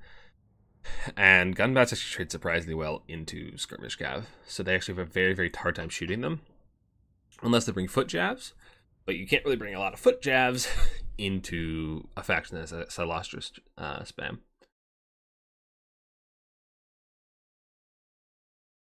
What? I just got a very confusing DM from Alls. I don't know what's going on. You see no Silastra, you expect to watch. Fair enough. Okay, so we immediately have a D-summon Lord, Shaman Sorcerer of Death for Alls. And then I guess you just don't really want a Lord here. You don't really want Wulfric. Boat isn't that valuable. You're not really going to be sniping a character. And Throg is just bad against shooting. So just a cheap burning headcaster is all you want. No chance of Lord loss penalty. Then we have lots of infantry. Shocker. Norska bringing infantry. So we got some trolls. We got some skirmish cav. Then we have Marauder frontline. Backed up by champions, I saw. Yeah, champions and a single Jav. And then, for the side of Coast, we have a single regular bat. We have Aranessa, Chad Aranessa pick with Spearfisher's Net. Manon's Luck. So, okay, a melee damage, a melee defense, and a damage resist. Is that just for herself? Or is that target? No, there's no range on it, so I think it just targets herself. Which is a net, 100-meter net for 18 seconds. It also nukes melee defense. Without Wulfric here to kill with this, I'm not sure what the ideal target is. Maybe you use on skirmish cav to just lock them down and catch them. I'm not sure what you use this for.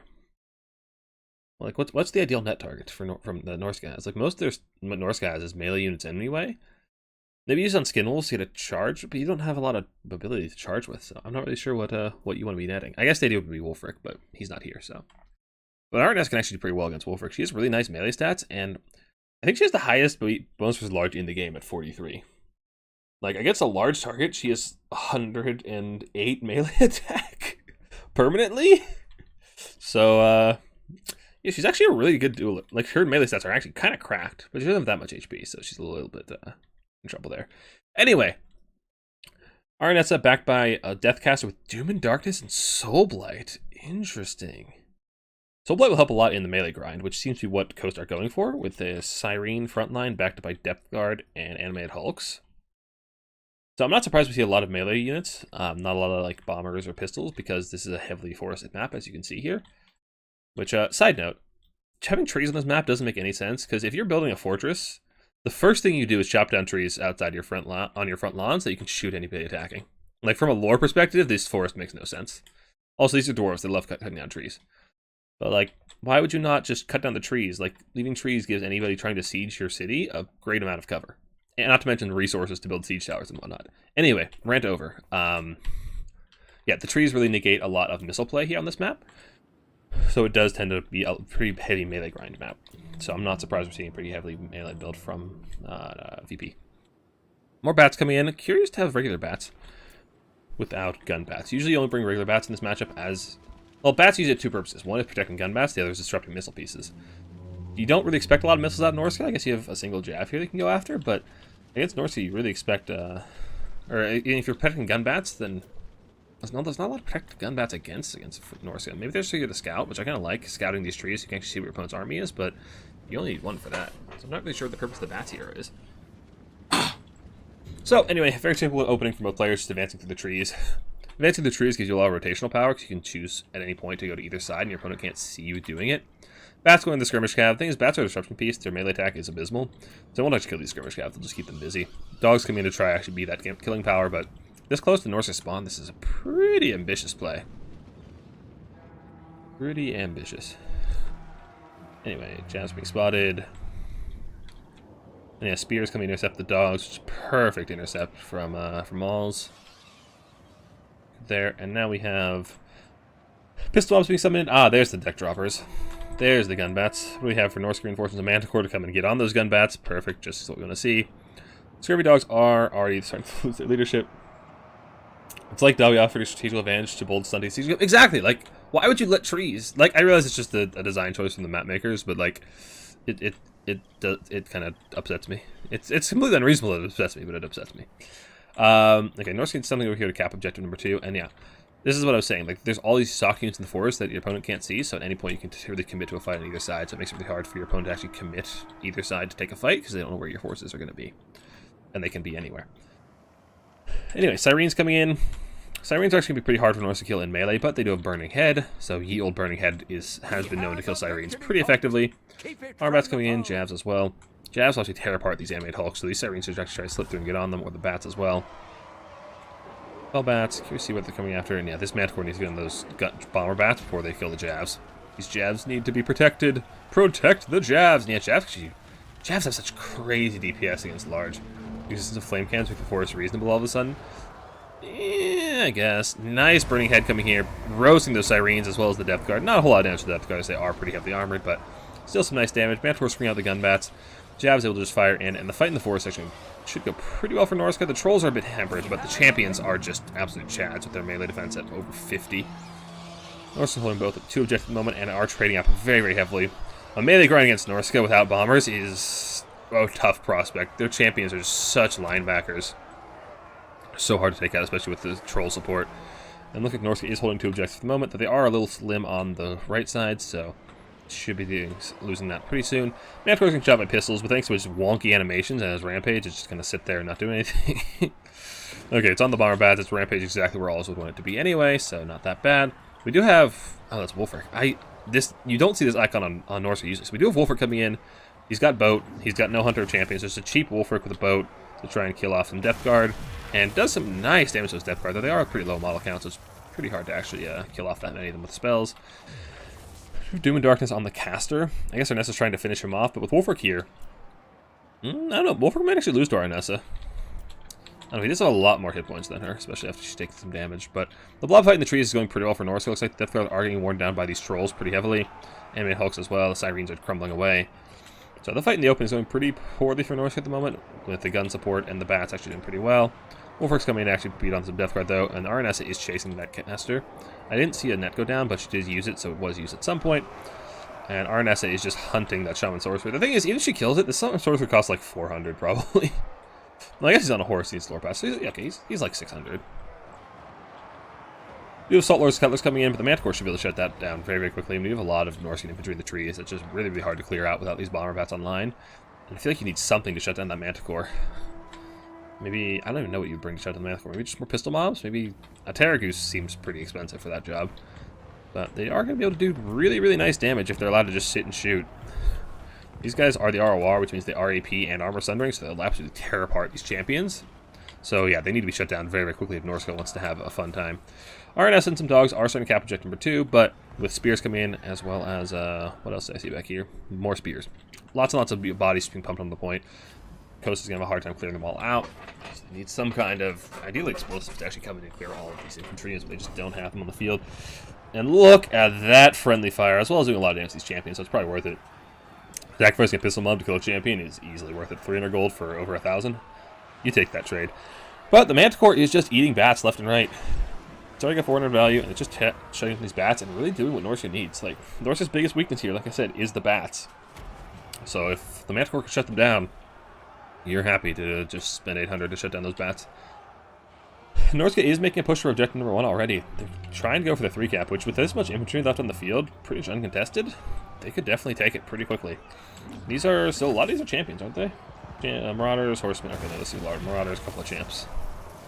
Marauders, more trolls. I'd love to see these trolls get over here and get active. The Vampire Caster is actually getting very, very low, and the trolls are able to, sitting there ready to finish it off. Arnessa is just blob fighting in these spears, and she is small, so she should be just fine, as well as having the excellent melee stats. She should be fine, but she's not going to clear those spears anytime soon. I've actually a pretty hard time getting in there. And what do we have? We have Doom and Darkness to nuke the leadership off these spears, but they're still 26 leadership, so they're still going to hang on for just a while longer. Norska Ice Wolf's coming in as well, and now we just have a blob for the Blob God. And this is where champions excel, honestly. I mean, they're just such a good infantry unit, man. They're just so... Look at that. 54 melee defense, which gives them all the time in the world to stack up their rage. So even though they're charmed, they're still at 34 melee attack, just hitting real hard, dude. It's such a good infantry unit. Anyway, Manticore's still tearing apart those bats. There's some more bomber bats coming in, doing really, really nice work to these marauders. And this is what counts really... Not count. The pirates, these guys, you know, can't. Really needs to do to actually clear this infantry off. You need some kind of bombers. So the air ones or the ground ones need something to clear off all this Norscan infantry. And it's a really tough task with this Manticore just tearing apart bats left and right. Alright. So they can't actually burn forest like in 3K? Three Kingdoms? I didn't know you could do that. I didn't really play historical games though, so... Anyway, Alls does get the 3 cap on Northgate, and he is up about 3,400 value, so this is actually looking pretty rough for the forces of the Vampire Coast.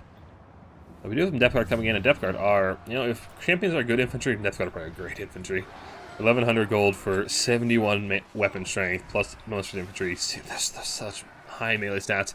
The low model count is actually really helpful in a lot of ways, because it means they're a lot more resistant to spells, so you really love to see it. But with these trolls on the field, trolls are actually really good at killing them. They just hit so hard. Their AP weapon strength, as well as frostbite. Norska trolls are an absolute linebacker for them as well, but this is actually looking pretty decisive for Norska. I don't see a whole lot of ways for Coast to get back on these objectives. We got a nice boat coming in, layered with the Burning Head. Yeah, the Burning Head did okay to the Depth Guard. Really nice cast, but they're Depth Guard and they have a ton of armor, so the Burning Head doesn't actually do a whole lot. Manticore is freed up again, and there's another gun bat here to kill. Come on, Manticore, I know you're hungry. Also, the shadows, I don't know how well you guys can see with all these shadows. It's pretty hard to see what all is going on back here. Arnessa is getting into the fight, and let's take a look at her, because you don't see her a whole lot. She is, where is she? Arnessa? She's under the trolls. There's our girl. She's getting knocked around by the trolls, but she should do really well against them, honestly. But she's just getting knocked over by the trolls.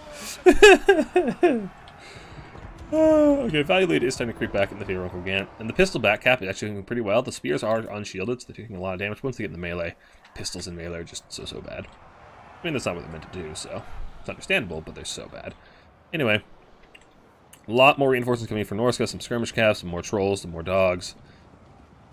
Yeah, there's a lot of bodies here for Coast to clear, and there's not a lot of clearing power here. There's some Depth Guard dual axes, do alright. Sirens, I don't know, Sirens don't clear infantry very quickly. Their melee attack is so low, they're really just a terror piece.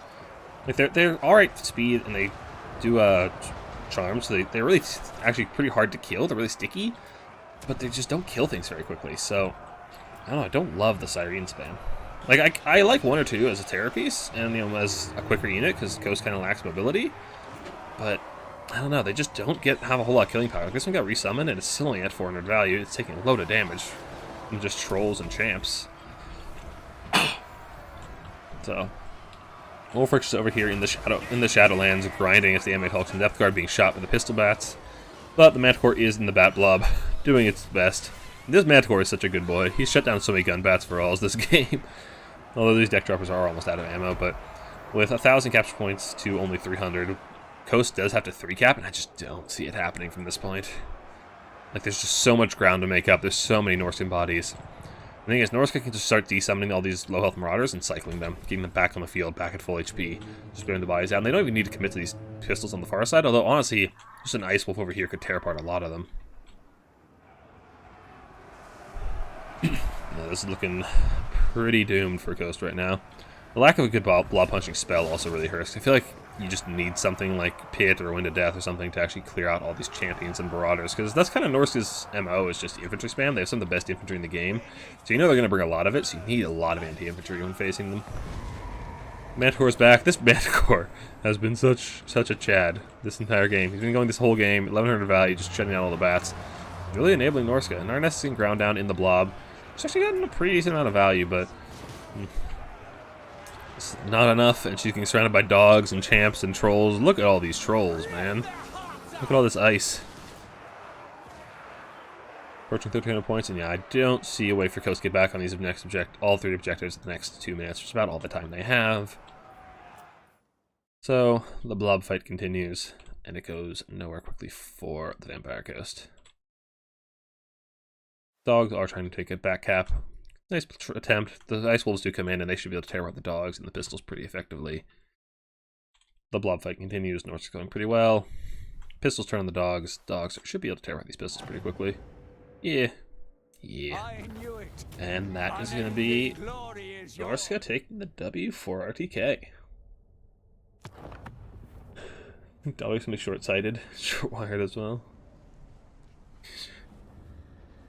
Nerik's committing some Wood Elf heresy. Talking about burning trees. Champ's doing good work. Burning Head doing alright. Trolls. Ice Trolls are so good, dude. They're so good. Especially in the depth card, like you really need that AP punch power. This is the best Manticore. This is the goodest boy. Aranessa did okay. Again, I don't remember how much she cost. Caster only really had debuffs, so value's not really going to be shown, but I don't really know how much the die they even got, to be honest. I feel like the debuffs, I feel like it was better served by, you know, a pit or to win a death or something like that.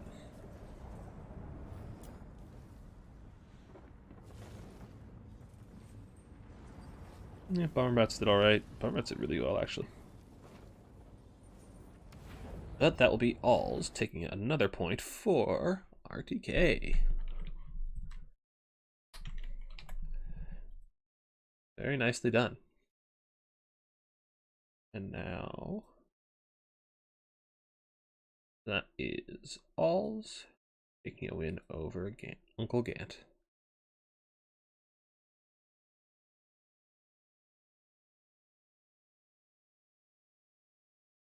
And next up, who do we have next? We have...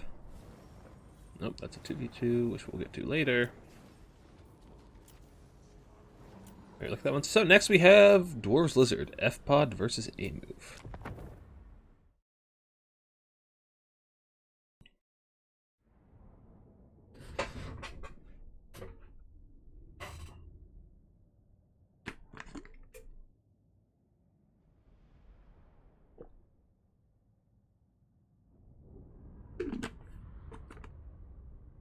So this is a matchup that, in my experience, seems to be pretty Lizard favored. Rippers are just an absolute terror that Dwarves really struggle to deal with. Well, I'm curious to see what A-Move came up with, as he's a Dwarf main. He has been scheming about this matchup for a little bit now.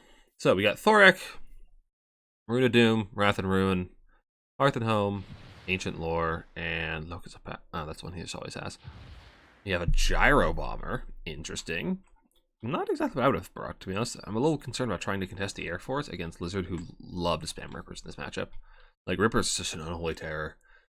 It's like what Dwarves always want to do is like push up and make a box somewhere, and then Rippers can just come and camp your reinforcements, and anything you try to reinforce will get torn by Rippers, so you just can't get reinforcements. It sucks. Anyway, front line of blasting charges, very standard. Alright, backed by Ironbreakers, Dwarf Warriors, and double Organ Gun. Interesting. Now, I'm an Organ Gun enjoyer. I really love this unit. It's super cool, but I'm really suspect of what its application is here. Looks like there's a lot of Lizard bodies to clear through. Like, it'll do well against the large things, Ripperdactyls, Cav, Dinos. But you really need here is infantry clearing power, I feel like. Because F-Bod has brought a large amount of infantry to bear. Frontline Skinks, backed up by Red Crests, backed up by Saurus with shields and some jabs. You have a Skink Priest of Heavens with Thunderbolt as its only spell. Feral Cold One, Rippers, and more Red Crest and Skinks. So just a lot of Skink Tide. And on the far side we have some more Feral Cold Ones, so yeah. Yeah, a little concerned about all the Lizard AP mobility here. It's actually a pretty big threat to the Dwarves. I'm also kind of curious why Thorek is over here. Looks like that was just a bit of a mistake. He'll just waddle his way back over there, which is fine, because he has perfect vigor, so no big loss. Brimstone's coming in. Gonna try to poke out the Cold One Knights, maybe the Rippers. Not Cold One Knights, those are Feral Cold Ones. Thing is, the Rippers are just going to chase them off. The Rippers do very well against Gyros, very quickly. And they might not even get a shot off before they get in range, so yeah, they're going to have to keep kiting. Jab's coming as well. Gyro Bomber Tang takes a few pot shots, but this is very risky. Now, they do have the Organ Guns they can fall back to. The Organ Guns' range is actually basically a no-fly zone for these Rippers until they're ready to commit heavily. You ever seen this map? This is Glinty Tooth's Crag. It's not used a ton in tournaments, but it's a fine map. There's not really anything wrong with it, so it's used in tournaments sometimes. It's just not super popular. I don't know. I like it. It's a cool map. It's a little tight, to be honest. Like, there's basically the battles take place in this little half pipe here, and then up here. And that's where most fights happen. So it feels a little cramped, but other than that, it's a good map. Yeah, I'm really concerned about these gyros' actual applicability, because they have that no-fly zone of the organ guns, but because they're set up so far over this way, like, they only extend to here, so they can't actually push up that far, and that's not covering 2 objectives. Like, typically when you see a box in this map, it's in this little gutter right here, that we can contest objective 1 and 2 with your organ guns. Like, they're positioned on this hill right here. They have line of fire over both, but over here they are a little safer, as there's not a whole lot of flank route, thanks to this impassable terrain piece, but can't actually contest 2 objectives unless you push to objective 2, which isn't a terrible idea. The gyros are trying to do their thing, but this is just so micro-intensive to keep these gyros alive. Like, if you slip up for just a moment as the dwarves here, you're going to lose these gyros. Like I said, rippers will tear them apart so fast. So fast. And they're doing some good damage, tearing apart some cold ones, but rippers are getting a little close to the no-fly zone. Organ guns are pushing up trying to shoot the skinning spots. I'd love to see them, yeah, turn on those rippers, give me some of those shots. Give it to me, dwarfy boys. Oh, they have to turn. Give it to me. Come on. Come on, don't Warhammer 3 me. There we go. There we go. They're missing every shot, but, you know, they tried their hardest. Yep, organ guns. I love the in theory, but it just... I don't know. They've always disappointed me. For 1100, they're really underwhelming. We do have the Skyhammer coming in as well. Gonna get some nice bombing runs on these Red Crests here, I hope. Give it to me, a move. Nope, okay. He's got other things to micro, which, to be fair, this is a really micro-heavy build with so many gyros to micro. Like, you don't usually think about that as for dwarves, having micro-heavy, but with this many gyros, yeah, it really is. It looks like the play is to push up to objective number 2 and just try to take that and just sack 1, ignore it. But I feel like that does leave your flank a little bit exposed. Like, you can just waltz all these lizards down this right side and into the back line of these organ guns. And these organ guns probably need to split up a bit as well. Rippers are taking some good damage, but I don't know. Dwarves really need onto these objectives pretty soon, or start actually value trading pretty heavily. Because, like, just sitting on one objective and value trading slowly isn't going to do it. You got to get pretty heavy value if you're going to sit on only one objective. And dwarves aren't exactly good at reverse 3-capping. Longbeards coming in, dwarf warriors, Ekron's miners. Longbeards are really good here. They trade pretty well in most lizard infantry. Just the basic Longbeards. Their melee defense is high enough that, you know, even the AP Red Crests and the Swords don't do a whole lot into them. And yeah, Rippers are arguing top the gyros, like I was saying, but now they're close to the organ guns, they're taking a lot more damage. And the Lizard Tide cometh. Skink cohorts coming in, just getting blasted to pieces by blasting charges, as one does. With the cold ones backing them up, and now, yeah, the micro's slipping because there's so much going on now, and the Rippers are going to tear apart those gyros so fast. Rippers are also landing on the miners, make sure they can't throw their charges, doing tons and tons of damage, and yeah, Rippers are just such a massive threat to dwarves. So hard to make it work. Yeah, gyros are just gone in an instant. Now the organ guns are next up on the menu. There's so many things trying to focus fire these Rippers, but they just are hard to kill for dwarves. Tearing apart the miners, tearing apart the front line, and now the Lizard Tide cometh. Like, I promise, all the focus fires go on the Rippers, there's nothing to kill all of these bodies back here. And yeah, the Lizard Tide is a-coming. Skink cohort doing the classic conga line formation, as is tradition. Yeah. Maybe not Root Balls. No. What? Balls Anvil? Anyway. Yeah. So the body tide, there's not a whole lot here for dwarves to clear all these bodies. Their miners got torn apart at full ammo by these Rippers, and that really hurts. You need those miners to shoot to clear all these bodies. The gyros are doing what they can to try and tear apart these Rippers, but the Rippers are a huge threat to them. The gyros are a little blob. The problem is, at this point, dwarves have so many things to micro, they can't keep the gyros up as much as they were in the early game. In the early game, when you're only microing the gyros, it's a lot easier, but now that you have all these other things to micro as well, it's so hard to keep these gyros online.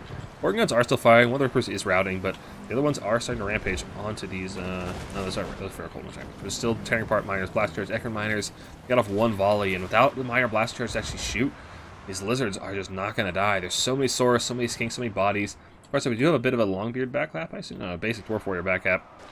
But I feel like it's going to be too little too late. The 3-cap has come in for F-Pod. Just, ooh, nice bombing run from the A-move. Come on, give me another. That's a nice bombing run, but I don't know if it's enough. There's still so many Rippers, so many Saurus, so many skinks, so many bodies. Look at Thork just wading through a tide of lizards. Look at all of these lizards, man. I mean, spot a dwarf. Some gyros in the air, but there's just not as many dwarves on the field. I just have a hard time shooting through all these bodies. I just don't see it.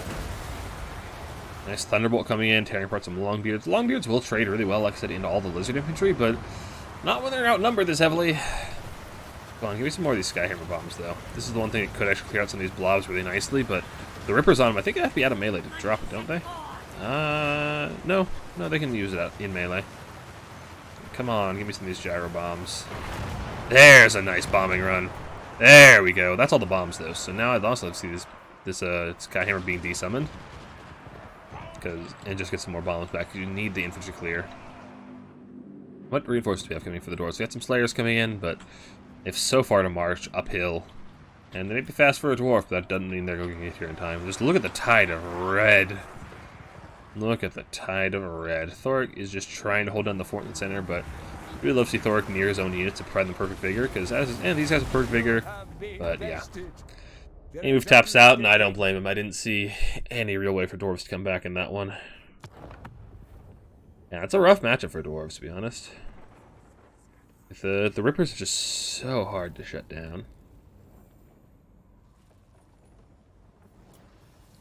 Yeah, Gyro Bomber did alright, but yeah, it's just too many bodies, too many Rippers. And dwarves have a really hard time just clearing through all that chaff. Like, these skinks obviously aren't going to kill anything. They're going to eat blasting charges for cheap, and then that allows all the red crest and the swords to pour in and just get stuck in the fight. And that makes it really, really hard for the dwarves to actually do a whole lot. There's just so many bodies swarming all over you. And the Rippers, honestly, they didn't even pay for themselves, but they still did what they needed to do. They disrupted the blasting charges, so there were still more skinks alive. Like bodies pouring over the dwarves. The dwarf reinforcements couldn't even get there in time, so yeah. The F-Pod taking one for XMT.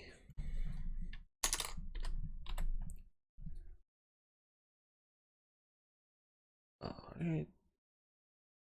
So that is a bit of an F-Pods game.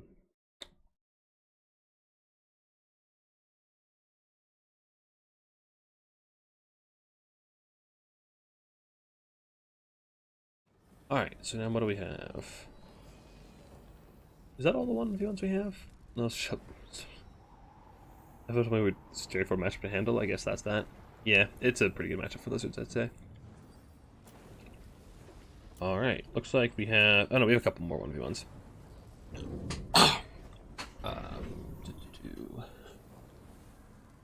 Really not? Road to Valzan is a cool map. Oh, wrong stream. Oh. Alright, so next we have Subutai Vampire Counts versus Solo Spaghetto's Kislev. So I don't know this matchup terribly well, but I expect that Vampire Counts, like the second best faction in Domination, is going to beat Kislev, the worst faction in Domination. But I'm curious to see what Solo Spaghetto has cooked up, because he is a dedicated follower of the Tsarina. Where's the Domination? This is Domination. The last few games have been Domination, and all the rest will be Domination as well. We've got this one, we got, I think, another 1v1, and then we'll have a couple of 2v2s. And that's all the replays I have for today. So, actually, I can double check and see if I've gotten any more sent to me. No, that's all the replays I have at the moment. Oh, there's 2v2 being played at the moment. Oh, for fuck's sake. Oh, okay. So we have another 2v2 replay that just came in. Nice. Hey, Sharks. Welcome to the stream. Alright, so for Subutai's Vampire Counts, we have Heinrike with Krell Summon, Undead, Zombie Summon, Invocation, and Chaos Tombblade. I think I saw double White King. Is there another White King right there? Yeah, 2 White Kings, both with Scab Scraith.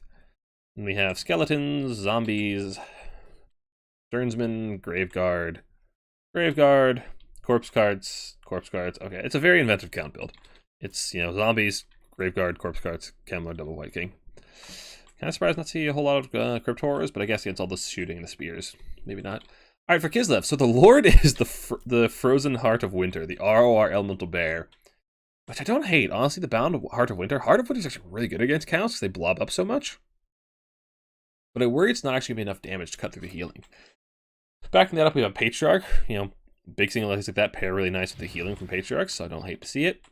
We have some Zargard, and then we just have loads and loads of Kossars. Kossar Spears, basic Kossars, Kossar Spears, and then just maximum Kossars. I think we have all 10 Kossars. 1, 2, 3, 4, 5, 6, 7, 8, 9, 9 Kossars, looks like.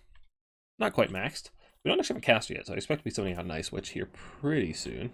Based Bear Lord, indeed. Yeah, especially on a map like Death Pass. It's actually a pretty good map for Kislev, or any shooting faction in this matchup. Because the blob fight in the center is actually pretty nice to get concave fire, and you can just line up your archers kind of along here, and just get a nice concave into the center, and then just have the bear in the middle drawing aggro and using the Heart of Winter. Reinforcements for the counts. What do we got? Zombies? Oh, Graveguard. Okay. Graveguard are going to be really hard for Kislev to kill because they are silver shielded and armored, so the Kossars are going to do minimal damage to them. We have some sleds coming in. That is one good answer to the Graveguard. So. But the bear as well is another nice answer to the Graveguard. So curious to see how Vampire Counts will deal with that. We do have a large contingent of Kossars going off to the side. And the big threat for the Kossars is actually the White Kings. They're so tanky. They're anti-infantry. Are they mounted? They are mounted. Okay. So you can get in the backline pretty easily and just drop Scab's Wraiths, just delete the Kossars. If you a really common trick for Counts players, you put both these guys in the same control group, you select it and then select Scab's Wraith, and it'll cast both of them in the same spot at the same time, and that'll usually delete archer units. Just it'll one-tap them. But it looks like, yeah, Counts are going to be getting this side objective pretty much for free. Just send a single zombie over there to cap it. Move on with your life. And the White Kings are going to come over here and try to delay the cap on objective number 1 until these Skeleton Warriors come over here and back them up, as well as Kemmler. There's a Snow Leopard coming in, but honestly, I feel like the White Kings are going to destroy the Snow Leopard. Scab Strays coming in, does some nice damage.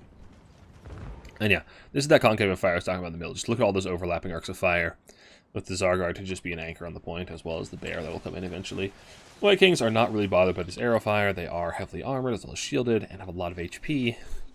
And they're not healing yet, but once Heimerich is near them in melee, he will be getting healed. And now the blob fight cometh. The zombies piling in, and I worry that Kislev is going to have a hard time clearing all of this chaff. Zargard aren't particularly fast at killing infantry, as well as Kossars and melees aren't. And they only have so many arrows, so killing all those zombies is going to be quite difficult, I suspect. If could be another Snow Leopard. Okay, the double Snow Leopard could actually pester one of the White Kings pretty badly, but I suspect both of them. If it's a 2v2, then the White Kings may still win. Patriarch as well isn't the greatest melee combatant in the world, but should do just fine. Sleds are doing nice damage to the White King, but... Ooh, nice Breath Attack on the Graveguard. Really nice from the Heart of Winter. Already has 28 kills, not half bad. They are getting healed up, but they won't be getting rezzed because there's no Invocation over here. Invocation is over here on Kemmler on the far side, and the single entity fight begins. Patriarch's taking a lot of damage from the White King. Where's the other White King at? I only see one, but here comes Krell. There is Krell. And Krell is an absolute melee beater. He'll just destroy this Patriarch. He will tear him apart. Especially with the healing from Kemmler, and oh, look at that Giga Chad. That poor Patriarch. He's already popping Solic's Lullaby. He's about to have his passive pop. He's terror-routed before he can. Krell does cause terror. And this is a little bit of a bug with Kislev, where their passive procs at 0 leadership, terror procs at 13. So his passive's popping out, but he's still terror-routing. He's still getting beaten on by Krell. Krell is just tearing him apart. And he is gone. He's being chased off and terror-routed while still having his passive pop. And the melee fight has begun in the center. The bear is actually just tearing into a corpse guard. The thing is, corpse guards are so cheap they can resummon them, though, which is one of the reasons they're so problematic right now. They only cost about 500, so you can just get that back really easily, even if the bear does manage to tear it apart, which it will. Crypt Horrors are piling in as well. And yeah, zombies just fizzing out, but the single entity fight is going very, very well for Counts. Surprising no one. Counts are very, very good at single entity fights. And the zombie tide. And this is what I was talking about. The Skeleton Warriors are just so hard for Kislev to actually take down. They need these sleds to just keep running through, but the White Kings will do a very, very good job of punishing them, so they need to be very careful, especially since they are light sleds. The White Kings, despite their anti-infantry, will do very, very well against those sleds if they're not careful. And the skeletons are just pushing through. The fight in the middle, the Counts have flipped the cap, but Kislev is getting some nice shots in, just doing tons of damage. Another Heart of Winter coming in. But I worry, is the corpse that's back there? We've got more and more Crypt Horrors coming in. It looks like Counts are actually just staggering their bodies on the point. They're just waiting in the back until something in the front dies, then just replacing it to try to maximize their uptime on the point rather than actually trying to wipe out these Kossars. The Kossars don't have a huge amount of damage output. They have 17 missile strength, 90 models. Their missile strength is okay, but yeah, not the greatest. And on the far side, Objective 1 is being taken by the Counts as well, so they'll be taking a 3-cap pretty soon. And it's kind of the onus on Kislev to actually push counts off these objectives, which just takes time. And that's what counts are banking on here, is just wasting as much of the Kislev's time as possible with bodies. Just bogging them down, getting them really, really cheap chaff that they just can't clear very quickly. The Ice Witch has come in with Heart of Winter as well, and a Guardian Call summon. But there's just... oh, that's the Guardian Call, not a zombie summon. Okay. Bear is just coming over here, and I do like this just while around killing the Corpse Carts. Without Corpse Carts, the Count's frontline does perform a lot worse. The Snow Leopard as well coming in to try and beat in some Crypt Horrors. More and more Crypt Horrors piling in. Yeah, the Corpse Carts going down early is actually pretty good for Kislev. But with Counts getting the 3 cap, Kislev's on a pretty short timer to actually push all these bodies off the point. We do have, what is that, Cosmic Dervish coming in. They will kill off the zombies. Zombies obviously aren't good melee combatants, but it'll take them a long time. They do got cap in the meantime. Another nice Heart of Winter coming in. I'm not sure if that's the bound one or the basic one. Looks like it's centered on the bear. Doing some really, really nice damage. Getting you some nice value, just clearing out bodies. And so this build does take the value lead, but against Counts, you get a pretty hefty value lead as they do have a lot of healing. And Counts are winning the side fight, which means now Kemlar and the White Kings can come over and collapse on the center fight, which will increase the Counts' potency over there pretty heavily. But the Counts are starting to thin out in the center. They do have some, I assume these are Graveguard. The Graveguard are going to be a real nuisance to clear. They need the bear to actually clear them out, but you can get some nice breath attacks down the side while they are stuck in melee. See this breath attacks. I'd love to see them just line up like right here and get a nice breath down the side. Card should have 0/0 stats. Honestly, I wouldn't hate it. What do we have coming? We have some Graveguard with great weapons. We'll come in and kind of deal with these Zargard. Kemlar's coming in the back as well. The White King trying to snipe that Footcaster, which isn't a bad idea. Another zombie summon coming in on these Kossars, and yeah, the Kossars are running low on ammo, which means that their killing power in the center is going to drop off a cliff pretty quickly. Far side, Kossars are actually getting a bit of backups because they rallied on the point, but this Kossar should be able to turn around and kill them. Those are Graveguard even better. Zombies waddling their way over here. These a summon? Are these no, that is a summon. Yeah, just waddling their way over here. They're going to die by the time they get here. What is that? Is that Heart of Winter coming in? Do some nice damage, but Heart of Winter is... I can't remember. It's mostly... yeah, it's not aimed for single entities, so it'll kill these zombies, but not do a whole lot of damage to these SEMs. And the SEMs will do nice damage to the Graveguard, as well as the Snow Leopard, though I think that is a summon as well. No, it's a basic Snow Leopard. Bear's doing pretty well grinding in the center, but it's just not getting value fast enough. Scabs are coming in to kill off these Cossack Spears. Or I said, the Dervishes are killing off those zombies very slowly, but we do have some Great Weapons coming over, which they will not be able to handle. And yeah, Kislev is, like, the clock is ticking, and that's the real problem here, is that Counts are just trying to buy time. They are up in the value as well. The main problem is just that they have a 3 cap this whole time, and Kislev is just on a really, really tight clock to actually get back on these objectives. They took these sleds and need to get into melee and start running over these Graveguard, because nothing else will. And there's nothing else Kislev has here to actually kill the Graveguard, unless they bring out Zargard Great Open, which, yeah, they could, but it doesn't seem they're interested in doing that. So they're really relying on the Bear and the Hearts of Winter to kill these Graveguard Great Opens, which just takes so much time. And that's all Counts are playing for, is time. Just hold a 3 cap as long as you can, and just push them back with your massive amounts of HP. Woeful tidings. The enemy has captured one of We the have more victory Snow Leopards points. coming in. I'm really questioning the Snow Leopards. They don't seem to be doing a whole lot to the White Kings, and the White Kings don't cost a whole lot more than the Snow Leopards. They cost on a horse like, I don't know, like 800, 900, whereas Snow Leopards cost, what, 650? So, seemingly a lot of Snow Leopards trying to kill the White Kings that aren't much more expensive. I feel like there's a massive value sink for Kislev. Now the Bear is in the single entity fight, but is surrounded by Crypt Horrors as well as double White Kings and Kemlar. So despite its massive Chungo status, it's not going to do that well. Though it could kill off Kemlar here. Honestly, Kemlar's melee stats aren't that impressive. He's mostly a caster. But the Chaos Tombblade is doing a good job of keeping this blob very, very well topped up. Even Crypt Horrors up at 40 melee attack, and that Bear is going to be taking a lot of damage very quickly. And Kemlar is out, though. Kemlar doesn't want any part of that Bear. Bear's getting very low, though. The far side, Objective 1 is still being held, and on the other side, you know, the Dervishes are doing a good job killing off the zombies, but once these Graveguard and the Crypt Horrors get here, that point's going to be back in the hands of Counts very quickly. And we are approaching the 3 cap point. Corpse are coming back in without the Bear to actually kill it off, as it is getting rather low. It is a goner. Down goes Big Barrow. He was a good boy. Oh, and he's just gone in a puff of smoke. Neat. You'll love to see it. Anyway, Kemlar is getting very, very low, but I think at this point Kislev is really hurting for killing power. 3 summoning Kossars. The problem is Kossars take so long to actually spend their ammo that just wears them the clock even more. And yeah, Kislev's looking to be in a really rough spot. Which honestly isn't surprising. It was an uphill battle from the beginning, but and the zombie resummoning.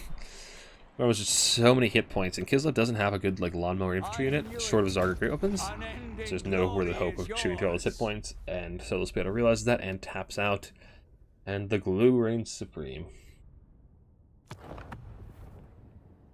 Poor bear indeed. Kemmler got a lot of value. He only had summons, so that was actually him fighting in melee, getting a ton of value. White Kings, 2k value. White Kings are so busted, dude. Graveguard did well. Corpse Guards actually got shut down pretty early, which I like the bear for that reason alone. But, I don't know. I'm really not underwhelmed by its spell kit, to be honest.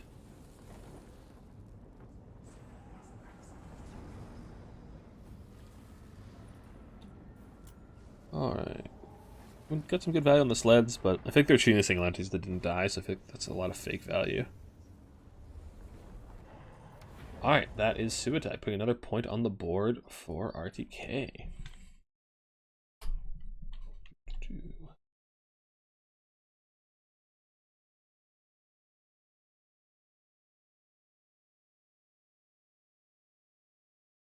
So, that is Subutai versus Solo Spaghetto. And is that the last? Okay, we have one more 1v1 and then we have 2v2s. And we have, how many 2v2s do we have? We have 1, we have 2, and I think we have a third. So we have 3 2v2s and a 1v1 left.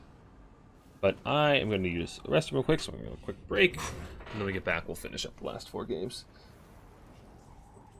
2 villains Meest faction, the hands of one of the Meest players. Subutai is a very avid counts enjoyer, so you're not wrong about that.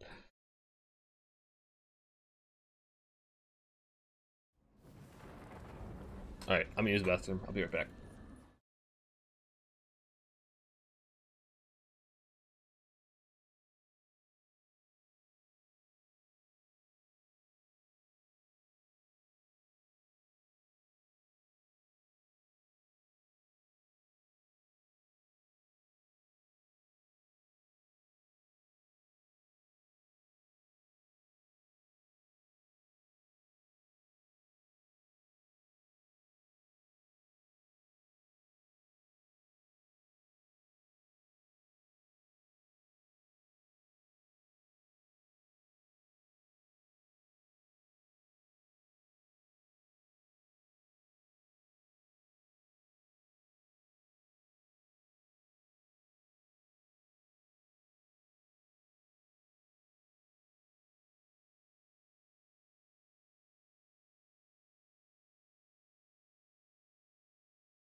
Alright, we're back.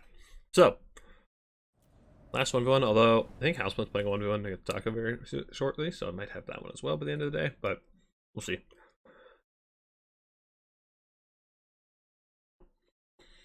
Alright. Last 1v1 I think that we have currently is Bob the Builder versus Lazarus. So, let's get this underway. Core and Zinch, pretty classic matchup. You see this a ton back before A came out, because these two factions were extremely strong. You see them against each other all the time, but it's actually changed a lot since the DLCs. I'm curious to see what we came up with, what players have.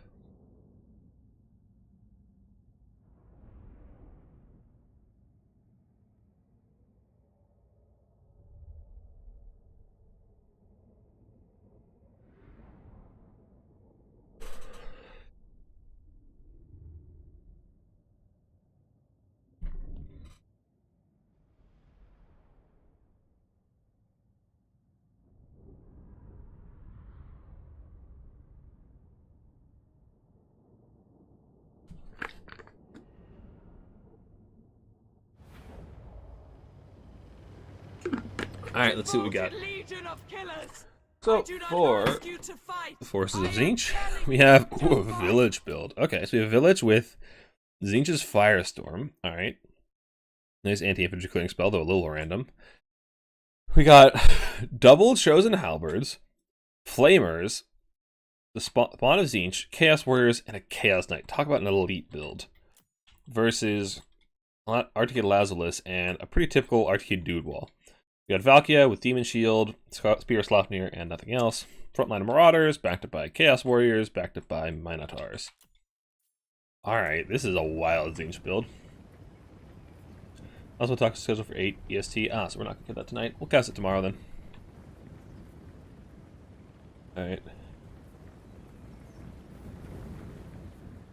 So, fast forward while our players just posturing, taking positioning.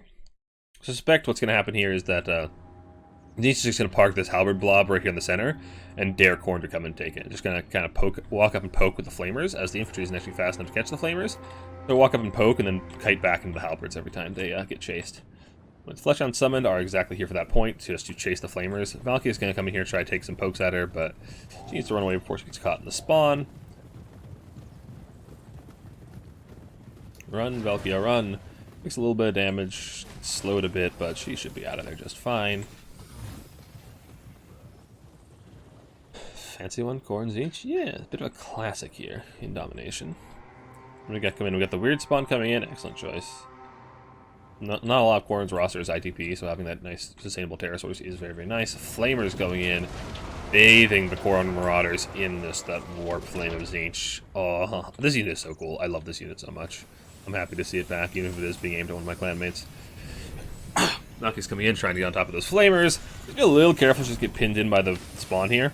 She does have Demon Shield available, and she does pop it, but she doesn't really do a whole lot of damage here, except getting through the barriers of the flamers, which will be recharged by Village. We have a nice Spear Slopnir coming in here, but yeah, it really doesn't do a whole lot past the barriers. And again, Village is recharging those barriers with his passives, so a little underwhelming.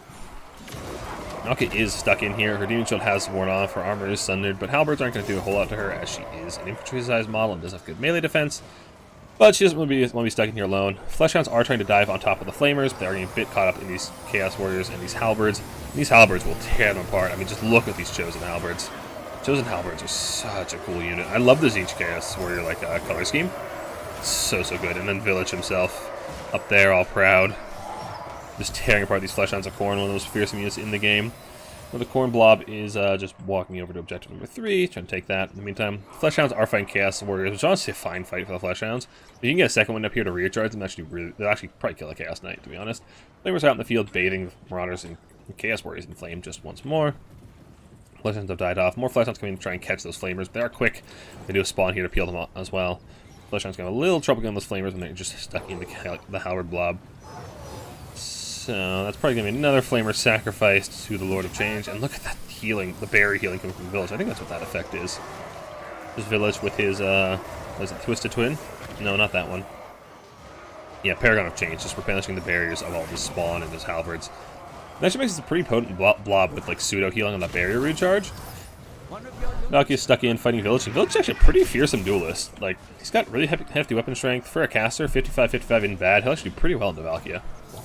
He won't kill her 1v1, but she's taking a lot of damage. He isn't 1v1ing her. She's trapped in the spawn and has actually a pretty hard time getting out. Fleshhound's coming in here, but again, sacrificed to the altar of the Chosen Halberds, who are just racking up that value fighting them and love this fight. I mean, Chosen Halberds have such hefty melee stats. AP Halberds, 26 bones versus large. Incredible. Now the Court Warriors and Mirars want a piece of that as well. Getting stuck in there. Chaos Knights have killed off that Fleshhound on the high ground. Now the fight begins in earnest. Flamers, oh, I just love this Flamers so much. Just look at the Warp Flame. Oh, don't get stuck in melee. I want you to fire. Another Spear Slapper coming in, but the healing on the barriers from Village is just doing so much work. Keeping these Chaos Warriors so topped up. Just always have that little bit of barrier. Just any little chip damage that comes in is taken down. We have another Firestorm is each coming down. Doing some nice work against these Chaos Warriors. Not a ton of AP, so not a whole lot of damage to them, but still pretty nice. Flamer's getting stuck in the fight a little bit. The Minos coming in. The Valky's actually really stuck in here, taking a lot of damage. When she's surrounded by spawn like this, she doesn't have that much mass. She actually has a really hard time getting out of these fights. Really, really tough time. Screamer's coming in as well. Trying to kill off these Minotaurs, taking a lot of damage. The value is going pretty heavily in the favor of Bob. He's up about 1,000 value, as well as holding 2 objectives at the moment. Fleshhound's fighting Chaos Knights in the spawn. Chaos Warriors are trying to come in and help out their Fleshhound buddies. But oh, look at this just disgusting Zinch blob with so much healing from Village. Valky's taking a load of damage. The Minotaurs getting pounded down by the Screamers. We do have some Chaos Warriors over here that aren't actually getting in the fight. You'll see them wrap around the backside and get in on actually surround and envelop this Zinch blob. But honestly, I'd love to just avoid the Zinch blob. Flamers up on the hill, and oh yes, give it to me. Bathe them in the warp fire of Zinch. Or don't. That's cool too. Come on, give it attack order. Oh, there we go. Come on, baby. Oh yes, I love Flamers so much. They're like my favorite unit. I wish they wouldn't suck so much. Doing a nice damage to Skirmish Cav. Valkia does end up falling in the blob. And that's actually looking pretty rough for the Forces of Khorne. They just can't really break these Halberds. They're barely even damaging these Chosen Halberds through Village's like, barrier healing. These guys are still full health. They've been fighting for a while. They've got 1,000 value, and they're still full HP thanks to that Village replenishment, like barrier replenishment. It's a really, really nasty blob for Khorne to break. There's Chosen Halberds with Village. It's so hard to break for Khorne. You really need a nice engagement, or you just, just play Fleshhound ability and actually just take the side objective and just don't fight in that blob. It's really, really hard to deal with. And Khorne's Warriors are routing away. Another nice Firestorm is each. This is looking pretty good for Bob.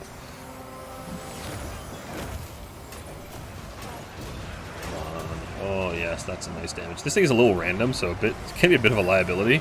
Sometimes it'll just go and roast your units, but when it doesn't, actually does really nice damage. So the value lead is just skyrocketing in favor of the Zinch as the Khorne Warriors do start to rout away. The Minotaurs are pounded down. Fleshhounds have gone down as well.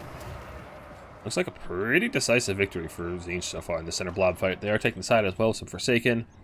I don't see a lot of hope left for Khorne as their army is in tatters. Much as I hate seeing my claimant losing, I do love Zinch, so I'm happy to see this. Oh yes, give me that Flamer damage. Yeah, they paid for themselves already and still have 5 volleys, so they're actually doing pretty well for Flamers. Hey, Rusty, welcome. Blue Fire from Flamers release. I know, it's so good. I love Flame. I miss the pre-IE days when this match was really common and you always saw Flamers here. Because they're just such a cool unit, dude. Look at that. It's so good. Fury's fighting Screamers. Fury should win that fight, but Screamers are just going to land and get some assistance from something nearby. Chaos Knights? Yeah. And I really need to turn off my friends list notifications. Anyway, Village and the Halberds. And these Halberds, yeah, they're still very healthy. And Khorne has such a hard time breaking that Village box. It's so nasty. And just Bob putting another point on the board for XMT. That's a rough one. And Khorne is a strong faction, so very well played from Bob. Chosen Halberds doing the work of the Changer. Okay, I'm about to unfriend Jay real quick.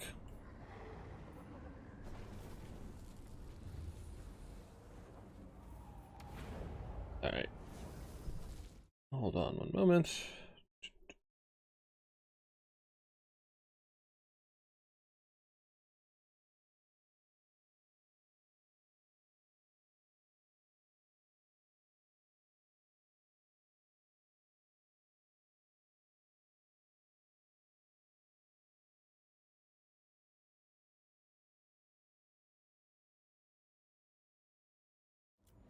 Okay. So, that is another point on the board for XMT.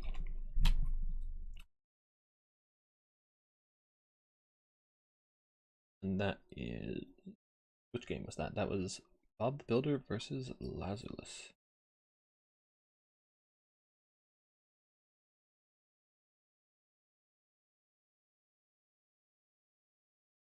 So, alright, I do have some more replays coming in, but that's a land battle, so we'll get to that at the end. I'm probably need some Exalted Bloodletters from reserve to break that kind of box. The problem with Exalted Bloodletters there is that Tzeentch tends to bring a lot of shooting. Like, Skirmish Cav horrors are also very common. So it's pretty suspect. Like, a reserve, I guess, but then it's a pretty hefty choice in reserve. Yeah, I think what I would do in that situation is just play the side objectives and just try to pull that box apart. Like, Fleshhounds will destroy Chaos Knights. Like, if you bring 2 Fleshhounds, they'll beat a Chaos Knight for about the same price. So you can get really nice engagements. Your Furies will kill their Screamers. You just have a much better mobility game as Khorne. What you need to do is just play the side objectives and pull that box apart. Make them split up, and then take whichever fight that village isn't in, basically. Why is Super Chat turned off? I don't actually know. I don't know how that works.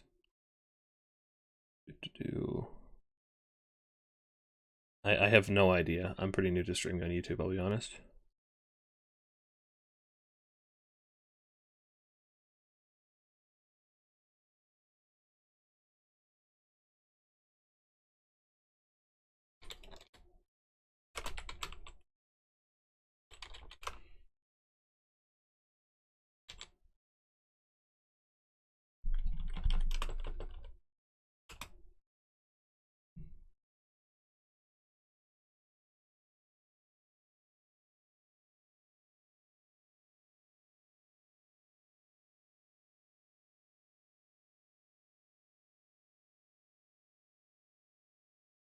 Use a stream option?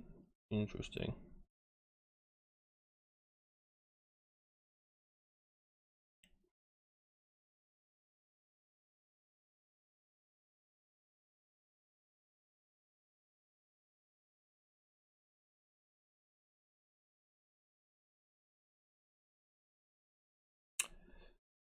I don't know. I don't think I'm partnered on YouTube yet. So that'll have to wait, unfortunately. Anyway, we have... That's our last 1v1. Except for a land battle one that I just got the replay for, which we'll go back to later. So it's time for 2v2s. So first up, we've got Uncle Gant and Dog Person versus Tim the Wilder and Soarv. So 2v2s are worth 2 points. So the way Clan Wars usually work is it's 1 point per player. So if you got a 1v1, it's 1 point. 2v2s, 2 points. And in the past, we've done 3v3s, it's 3 points. But we're not doing 3v3s in this one because 3v3s in Dom don't really work. And nobody really wanted to do land battle 3v3s.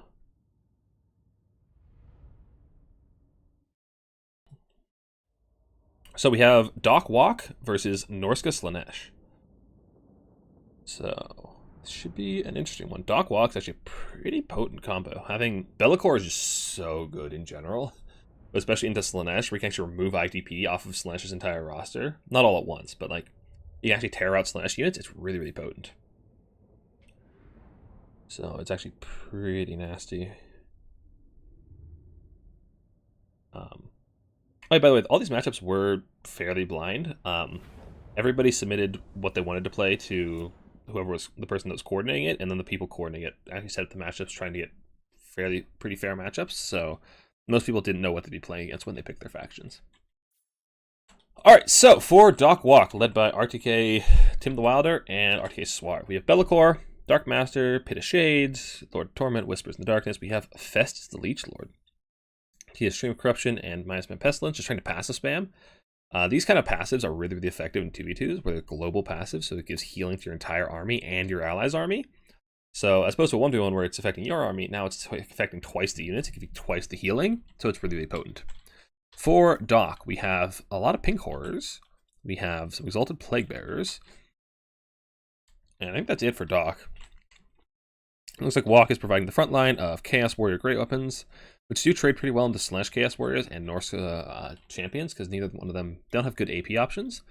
Slash doesn't have AP Warriors at all, and Norska's AP champions suck, because they just lose so much MD. And then we have some Chaos Trolls with armor backing them up, and a couple of Marauder Grey opens. For the forces of Norska and Slash, we have Siggy the Magnificent. We have a Slash caster with Acquiescence and Pit of Shade, so also passive spamming for the melee attack buff, same reason. As we saw the Festus passive spamming. Devoted Marauders, backed up by Chaos Spawn of Slanesh. A bunch of Marauder champions for Norska. We have a Metal caster with Plague of Rust, Searing Doom, and the Lore pass as well, so they're double passive spamming with the extra weapon damage, which is not a bad idea. Champions, Skin Wolves, and Norscan Ice Wolves. I worry this Slanesh army is actually going to be really, really soft to those pinks. There's not a lot of armor here, and those spawn are going to get shredded by pink horrors shooting. They're completely unarmored. Actually, do spawn have any armor? They have 10 armor. Got some more spawn coming in. We got some Berserkers. We got a Hell Cannon for Walk. Ooh, this could be fun. Hell Cannons are a bit unreliable with their accuracy. Sometimes they'll just go entire games and whiff every shot. But when they hit, they can do some considerable damage to a wide variety of targets. They can hit infantry, monstrous infantry pretty well. They have good splash damage for basic infantry. Yeah, loads and loads of damage if they hit their shots, which they don't always do. So it looks like Doc and Walk want to set up a little shooting box right here. Just got a nice shooting gallery around here. While Slanesh is going to be taking objective number 1, and then looks like Norska is advancing through the trees on the right to objective number 3. So we have two different approaches to 1v1s. For XMT, we have basic Slanesh and Norska operating as independent entities, getting a nice surround. Norska on the right flank, Slanesh on the left. And then for Walk and Doc for RTK, we have Walk providing a front line, and then Doc providing a nice shooting line behind it. So, whereas we have two separate forces for XMT, we have one integrated force for RTK, so curious to see how it goes. And also, Hell Cannons can just hit the tree right in front of them and not do any damage to anything. So that's also a possibility, and not a nice one. More Marauders coming in, we got some Nurglings just trying to get a little more bodies in the way. The objective in the center is open, and nobody's opted to take it yet. I'm not surprised Norska hasn't opted to take it, because they'd be getting shot to pieces, but a little surprised that Doc and Walk haven't opted to wet their toes on the objective. Skirmish Cav are firing in a little bit on the Skin Wolves and the Ice Wolves, taking whatever damage they can. Skirmish Cav actually aren't that good in 2v2s, which is kind of nice, because there's so many reinforcement funds, because both players get 15 reinforcement funds per second. So there's actually so many reinforcements, you need a lot more damage output to actually make a dent in your opponent's army. More pink horrors coming in, as well as blues. Lots and lots of shooting for Doc. Could do very, very well if it's allowed to just hit and actually get their shots up, but if they're disrupted, it's going to be a pretty big value sink. 4 Berserkers coming in as well. They'll do a very, very good job shooting through anything lightly armored, but there's not a whole lot of light armor here. They'll do alright into the Plague Bearers, but the Chaos Warriors will do a number on them. These Berserkers, despite having good melee stats, their AP values are actually really, really limited. And now Be'lakor comes in to just try and take out some infantry. Does he have his sword? No, he doesn't. Oh. I was hoping he'd get that sword so we can just get a kill count and just watch his weapon strength and melee attack just skyrocket as he kills infantry with Pit of Shades. So it looks like Walk and Doc are playing pretty reserved. They're just putting one toe up in the point. Pretty typical for box building stuff. We get some nice shots. Nope. See, the Hell Cannon, it's a real coin flip. Sometimes it hits, sometimes it doesn't. When it hits, it does good damage. Otherwise, it just completely whiffs. Pink Horror is firing in, taking a good chunk off those Berserkers as well. Thragi here as well. Thragi needs to be very careful. Those Horrors will ruin him as well. He is regenerating, which means he has weakness to fire. Pink Horrors do fire damage. So do Blue Horrors. So does the Hell Cannon. No, the Hell Cannon doesn't. That's a lie. Just the Horrors. But there's a lot of them. And they will shred him. And that's assuming he doesn't get beaten on by Be'lakor, who will probably dumpster him. Actually, Throg has a lot of hit points, but Be'lakor, so does he. Although, to be honest, Be'lakor probably has better things to be doing, like terror routing Marauders. And look at the pink Horror fire. Just a single volley taking a good chunk off the Marauders. We do have the Norscan flank coming in pretty heavily. A lot of Skin Wolves, a lot of, what are these, Champions. So Walk and Doc 2 have some flanks to worry about, and the flank of the Forest. And Slanesh actually loves fighting the Forest because they have Strider, unlike most everybody else. Their entire roster is Striders. Their spawn actually have full effectiveness in the Forest, unlike most monster infantry. Value lead is mildly in the favor of Walk Doc, but honestly, that's because Slanesh and Norska haven't really engaged in melee yet, and they have an almost entirely melee army. Horrors are firing in with the lightly armored spawn, as well as the Skin Wolves, who, again, they're armored, but they are weak to fire, so you can take a lot of damage from those pink Horrors. Do we get a nice Hell Cannon shot? No, we don't. The Hell Cannon, you know, sometimes it's great, but mostly disappoints me. Flesh Hounds coming in, and yeah, the Dock Walk Mobility Core is actually just terrifying if you think about it. Like, they have what? Like, Flesh Hounds, Seekers, Hellstriders, like, ugh, that's not a Mobility Core you really want to tangle with. Armored Skittles do alright, but, ugh. I suppose Slanesh is also pretty terrifying, so, yeah. Spawn, Hellstriders will ruin this. Flesh Hounds on the side. Frontline engagement is beginning, but these Nurglings are just here to buy time for these Pinks to keep shooting. The Pinks are the real damage dealers for the forces of Walk and Dock, which should be doing good work. North Missiles are pouring in, but Pink Horrors are surprisingly resilient. They have good melee defense for a missile unit, as well as the barriers and all that. So the flank fight is coming in, as well as the center fight really beginning in earnest. The Nurglings just buying time, and Bellicor really wants to get involved and start terror-routing some of these units. Hellcannon, the ultimate gamble. Yeah, I think it's here. It's just kind of to provoke their opponents into fighting. They just get that long-range poke, and that's... okay, that's a decent shot. The Slash flank in the forest is coming in pretty heavily, but this is actually pretty risky, because now you're putting yourself between your opponent's reinforcement zones. When there's Flesh Hounds, there's Hellstriders, there's Seekers that can come in on you. That's a big gambit. Hellcannon's almost out of ammo as well, so it's not even worth it shooting that much. Yes, Hellstrider's summoned right on top of the other ones, gonna get the charge. They're doing very, very well in that trade. Bellicor coming in as well to try and fight off some of these spawn, the Marauders to secure the flank. And the Pink Horrors are pretty hard to shut down. Let's get an Overcast, Searing Doom coming in. Not gonna do a whole lot of damage to Pink Horrors. They're pretty spread. Just look at these fiery arcs coming in. Just loading in the damage, taking out those Berserkers. We've got Pit of Shades coming in the back with Bellicor, just trying to kill off his own units for some strange reason. Yeah, and this is what I was talking about. Now the Flesh Hounds can be summoned right on top of the Hellstriders and just tear them apart. Seeky's coming in to try and punish Bellicor, but that's not going to go too well for him. I suppose Bellicor probably wins that one. Okay, I'm firing in. It hit something. Didn't do a whole lot of damage, but it did hit something that time. And the Pink Horrors are just free firing. We got 9 kills. They've already got 300 value with just a couple of volleys. Whip coming in the back. But yeah, this is the problem with this flank through the spawn, is that there's just Flesh Hounds and Hellstriders being summoned right on top of you, as well as the Nurglings. Probably want two Tombs on bigger maps as possible. This is a fairly large map, but I think most of them are on pretty large maps. Yeah, you definitely want big maps. But this one's modestly sized. Yeah, look at this pink fire coming in. Just so much shooting coming in and down. All this lightly armored Slanesh units. And the value is in the lead of in the hands of Walk Dock at the moment. They are close to being 3-capped. Actually, they should be able to hold objective number 3 with all this fire support coming in. Skinwolves are trying to get on the armored trolls, but they aren't AP themselves, so the trolls will do pretty resilient. Skinwolves getting on top of the pinks, but pinks, even in melee, do fire damage, so they'll do pretty well in these Skinwolves, to be honest. As well as Skinwolves relying on their bonus for large to do a lot of their melee damage. The Shades coming in, Pink Horrors, yeah, the back flank seems to be going pretty poorly for Slash, but it is buying a lot of time. But the value for Dock just is skyrocketing. The more and more these Pink Horrors get to fire, the more the value lead goes in the favor of Walk Dock. The middle cap is starting to flip. There's only a couple of spawn here to hold it along with Throg. Throg's trying to get on Festus, but Festus does have some trolls to protect him. He should be able to just slip into a troll blob and do pretty well. I assume he's on healing. Yeah, he's on healing, so he'll be just fine. Nice Searing Doom coming in from Norska. But with all the healing coming from Festus, I don't know if it's going to be enough. And the Pink Horrors are just still shooting in the back. Most of them. Some of them are getting disrupted. A couple of Skinwolves here. But it's taking a toll on Norska and Slanesh. Those Pink Horrors are still firing. Still a lot of ammo as well. Flank the backfield is not going super well. Again, it's buying time and dedicating resources, but I don't know, it's really risky. It's pretty much just the caster and say gold back here at this point. Just some Marauders as well. Hellstriders gets a nice pull charge on those Flesh Hounds. I don't know, man. These are chaotic. Kind of hard to keep track of everything. 3-cap has come in for the forces of Norska Slanesh. Pink Horrors are still online, though, doing loads and loads of damage. And the forces, like Norska Slanesh's front line, are starting to wear pretty thin. Bellicor's in this little blob fight in the center, getting healed up by Festus. He should be able to kill off the Rog if he tries to, but doesn't look he's that interested. Searing Doom comes down. And also, yeah, Bellicor just getting the back here, trying to terror route off these Hellstriders, terror routing whatever he can. That's what Bellicor's really here for, is just those terror routes on the Slanesh forces that otherwise wouldn't be able to come through. The front lines are getting pretty thin from both sides, but there's not just a whole lot of red over here. Walk Dock should be able to retake objective number 3 here pretty shortly. Pit of Shades in the center will do some nice damage on these Marauders, as well as terror them off Bellicor. So Walk Dock are retaking the center. They're getting close to being forced into a 3-cap.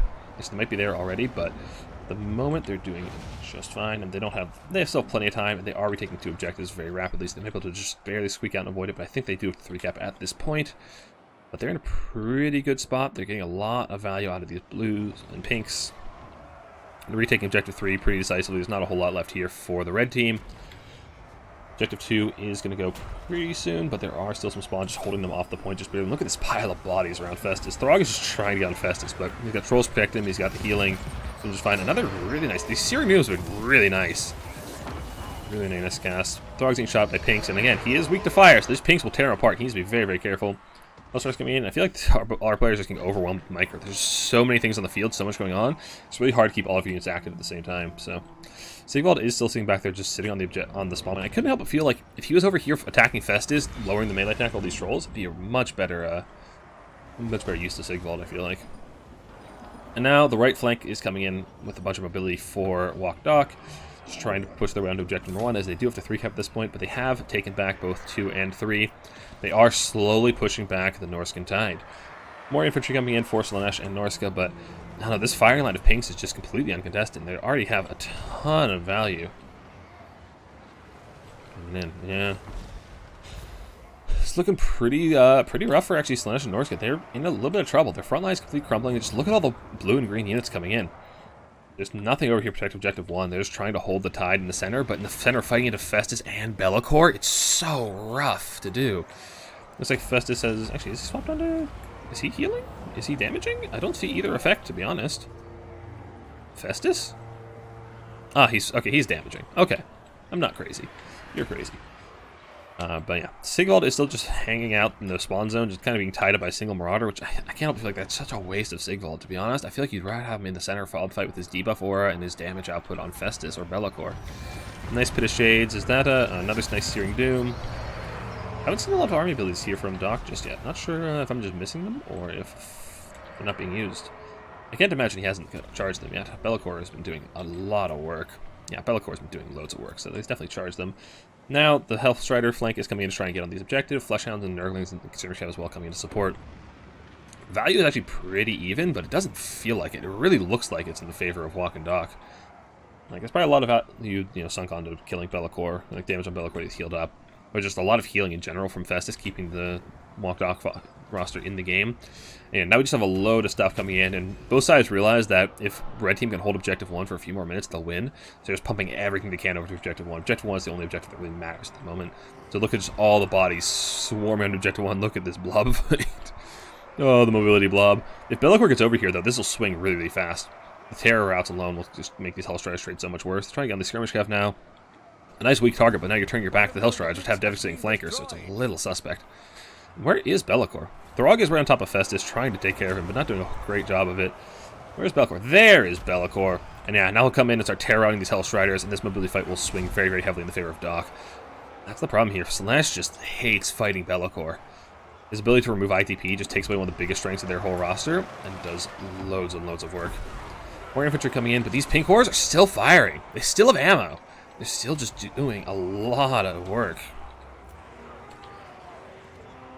Just look at all the mobility elements swarming in. We got some more infantry coming in, more blues, more marauders, more chaos warriors. Feast of Tashin are trying, but they're no match for Hellstriders. Whip warriors coming in as well, but I don't know, it's hard to hang in this fight with Be'lakor. Just really, really hard to hang in when Be'lakor is sitting here in the fight, terror routing, and just so many elements swarming. The terror routes coming in. I think Walk and Dock are going to be able to take this. I don't really see Norska and Slaanesh have a whole lot of reinforcement there. They're just trying to pump out mobility units as fast as they can. The problem is they just don't have the staying power to fight these Fleshhounds and Be'lakor. Like, Be'lakor just makes Hellstriders so much of a worse unit when they lose their ITP. They don't have a great leadership, so they actually rout really, really quickly when Be'lakor is on the field. Yeah, getting some nice trades over here for the side of Dock. What do we have coming in? Oh, is that a nice Sword of Corn coming down? Oh, that's some good damage to those Marauders as well as the Champions. Some nice damage. Okay, Slaanesh and Norska are holding this objective for the moment. They need to hold it for about 2-3 more minutes. I just don't see it happening. There's some infantry trying to get here, but it's just so slow. Looks like Walk Dock is going to take it. If Be'lakor can start routing these things, yeah. That's about to be the 3-cap. The 3-cap comes in. Walk and Dock have the 3-cap. Norska and Slaanesh need to get on these objectives very, very quickly. While they are forcing their opponents to 3-cap for the moment, that'll change quickly. If Slaanesh and Norska don't get back on the objective very, very quickly, they'll be forced to 2 or 3-cap themselves. And that'll be a very, very tall order with so many Walk and Dock units left in the field. Festus just draining away. Fighting in this blob fight with Be'lakor is so difficult. So hard to just fight into Be'lakor. pinks are firing in as well, and just look at this tide of bodies coming in for Walk and Dock. I think they've got it. I don't think see Slaanesh and Norse getting back on these objectives in time. They need to get back on objective 1 in the next minute or so, or otherwise they'll be forced to take a second objective, which I don't see as being feasible. Berserker's coming in as well, but... Nice Searing Doom. That's a lot of damage. It costs 4 units of infantry. I don't know this could be enough. Look at this unholy blob. And Bellicor is just feasting. Look at this guy, just terror routing everything. And those terror routes make it so hard to hang in this fight. It's so difficult. Just look at all the bodies, all the pink and all the purple. I love it. Trolls coming in as well. I can't even tell whose trolls those are. Those are, okay, walk trolls. More and more Hellstriders pumping in, but I feel like you need infantry here for Slaanesh and Norska. Sigvald has made his way back over here. I feel like it's too little too late. And at this point, yeah, Norska and Slaanesh have to take back 2 objectives to win this game, so I think Walk and Dock have it. I think they have it, and that's just such... Oh, the power of Bellicor in a 2v2, especially against Slaanesh, is insane. It's so hard to fight an objective where he's here, just terror routing, removing ITP, and his leadership debuffs is just devastating. Absolutely devastating. Is there any kind of backup attempt coming in? No, there's still some Exalted Peanut Butter over there. And there's just a lot of Berserkers coming in. And that's it! Slaanesh and Norska tap out. This could be RTK taking the first 2v2 of the day.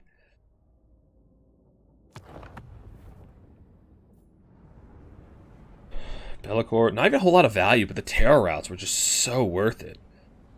Pink Horrors doing loads of work. Pink Horrors are such a good unit in 2v2s. It's so easy to protect them, and they just have such a massive damage output if they're allowed to sit and shoot. Fleshhounds going burr, as Fleshhounds are wont to do. Festus doing good work. Chaos Warriors providing a nice front line. Yeah, Walk and Dock seems like a tough combo to beat in 2v2s. Hell Cannon is a disappointment as always. Hellstriders doing the work of the Dark Gods. Throg did things, I guess. I don't know. I really don't like Throg. He's always disappointed me. Those Searing Dooms were doing good work, though. Dog Person found a lot of good value off of that spell. Champs did champs things. Skinwolves did alright. Berserkers got shut down by those pinks, I feel like. They were just the perfect target for all that Dock shooting. Siggy, only 800 value. Yeah, I feel like Sigvald could have been in the melee fight in the middle and done so much more for his team. You know, one of the spawn paid themselves, most of these got shut down. Yeah, the pink shooting line. Oh, they're a Heartseeker, I didn't even notice. Got some good value, but alas, it was not enough. Alright, so that is the first 2v2 going in favor of RTK. And as I said, they are worth 2 points. So that is RTK taking the lead at 6-4. So give me... Alright, now we need a big check mark. Voila. And now we need the same on the other side. Voila. Bit much. Okay. So, let me catch up with the chat real quick. You're saying, I'm still pretty choky, do the rocks channeling stuff pretty much. Already camping feels hard since there's so much stuff in the field, nothing get, well, get your backline clean. Yeah. Big maps. Nothing is healthier balance in 2v2s. Yeah, 2v2s are kind of chaotic, and that's kind of the fun of them. Large map definitely not better for RD, it's better for mobility and flank maneuvers. Yeah. Let's see map designs for gun lines and RD camping, because they literally have yet to be strong. Yeah. Always great fear of artillery boxes, never realized. I don't know. I'm kind of okay with artillery never being strong, because I don't find, like, artillery mirrors exciting. I love, like, an artillery faction versus a rush faction. That's one of the most dynamic matchups in the game, I feel like. And it's a lot of fun, but I hate when it's double missile line factions playing against each other when it's just a shootout. Because I feel like there's not a lot of like player agency when it's just like, well, my artillery is going to kill yours, so you lose. I don't really like that. Anytime discussion starts, happy. Close game. Just have to play pressure cap for a while, but Bellicor, yeah, Bellicor is really, really rough. Bellicor route, yeah. Once the battle comes out just 1 point, having Bellicor on it is just such a massive advantage. And yeah, Tim's strategy is so stressful. Triple cap, just value trading really hard and triple capping. Yeah, it's very, very stressful watching Tim play. That's very good for RD. Oakenhammer. I think terrain is actually pretty helpful for artillery because it allows you to protect your flanks. Like if you're playing on Oakenhammer or Oakenshield, whatever the Dom map is, it's so hard to like protect your flanks. You need units there. Whereas if you're playing on a map like Road to Val's Anvil, where you have that little box on the top, Like, it's so hard to actually flank that artillery. I think having terrain can be very, very helpful for artillery. Maybe you'll see Belfort buffed here. Big time. I mean, hey, he didn't pay for himself. He only got 2,500 value. It's like a 3k entity. He didn't even pay for himself. Yeah, it was a really good match. Chaos is a ladder.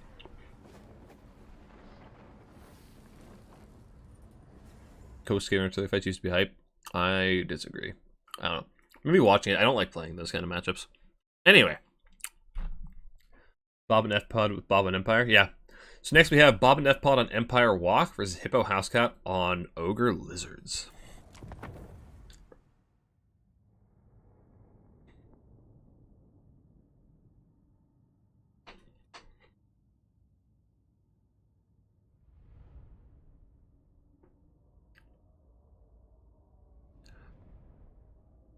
Alright, so Empire Walk versus Ogre Lizards. I suspect Walk Empire's gonna have like Empire shooting line with a Walk front line. Kind of like we saw Walk Doc just do, but with Empire shooting instead, which is probably a little better. And then Lizards Ogres. I'm really scared of like the single entity healing potential, because like Troll Guts on like a Dread Saurian, doesn't that heal like 10k HP on a single overcast?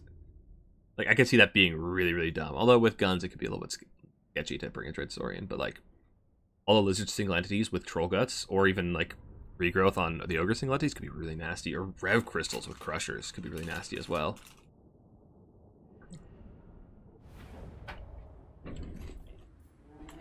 Alright, let's see.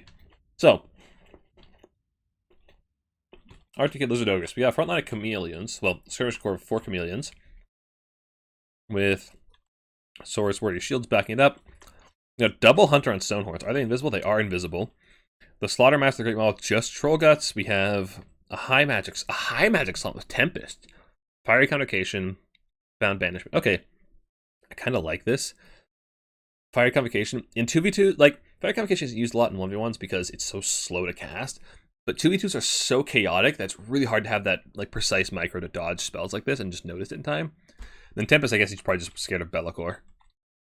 Which, you know, is fair. It's justifiable. On the side with the Sky Striders, and we have some Chevron Trappers. Interesting. That's a really small Ogre army. It's like 5 units. That's such an expensive Ogre army, geez. For the forces of XMT, we have Marcus Wolfheart leading the charge. He's got, looks like he has all of his abilities. Marauder Horseman, and then an unholy blob of infantry. We got Archie, Spirit Leech, Burning Head, Fight or Die, Slayer of Kings. Pretty hefty Archie kit. We got a front line of Marauders, as well as Chaos Warrior Halberds, backed up by handguns. Marauders, Spearmen, Hammer of the Witches, Halberds, handguns, a Light Wizard with Shem's Burning Gaze and net. Lots of nets. Trying to net things and shoot them with handguns, I guess. Pretty classic Empire strategy. Demigryph Halberds. So yeah, Empire shooting with a Chaos Warrior front line. Seems pretty solid. Lots of nets to make sure the handguns can tear apart any of those big single entities. We're going to heal 68. Yeah, it can heal like 10k HP on Dread Saurian Overcast. Yeah, this is one of the standard 2v2 maps. Because we tried not to repeat maps as much as we could, so we ended up playing some suboptimal maps. Alright, so Marauder Horseman pushing up. I suspect they're going to have a nice little experience when they realize these Chameleons are here. They don't think there's anything really to punish them, but these Chameleons definitely will. Give it to them, boys. Lay it on them.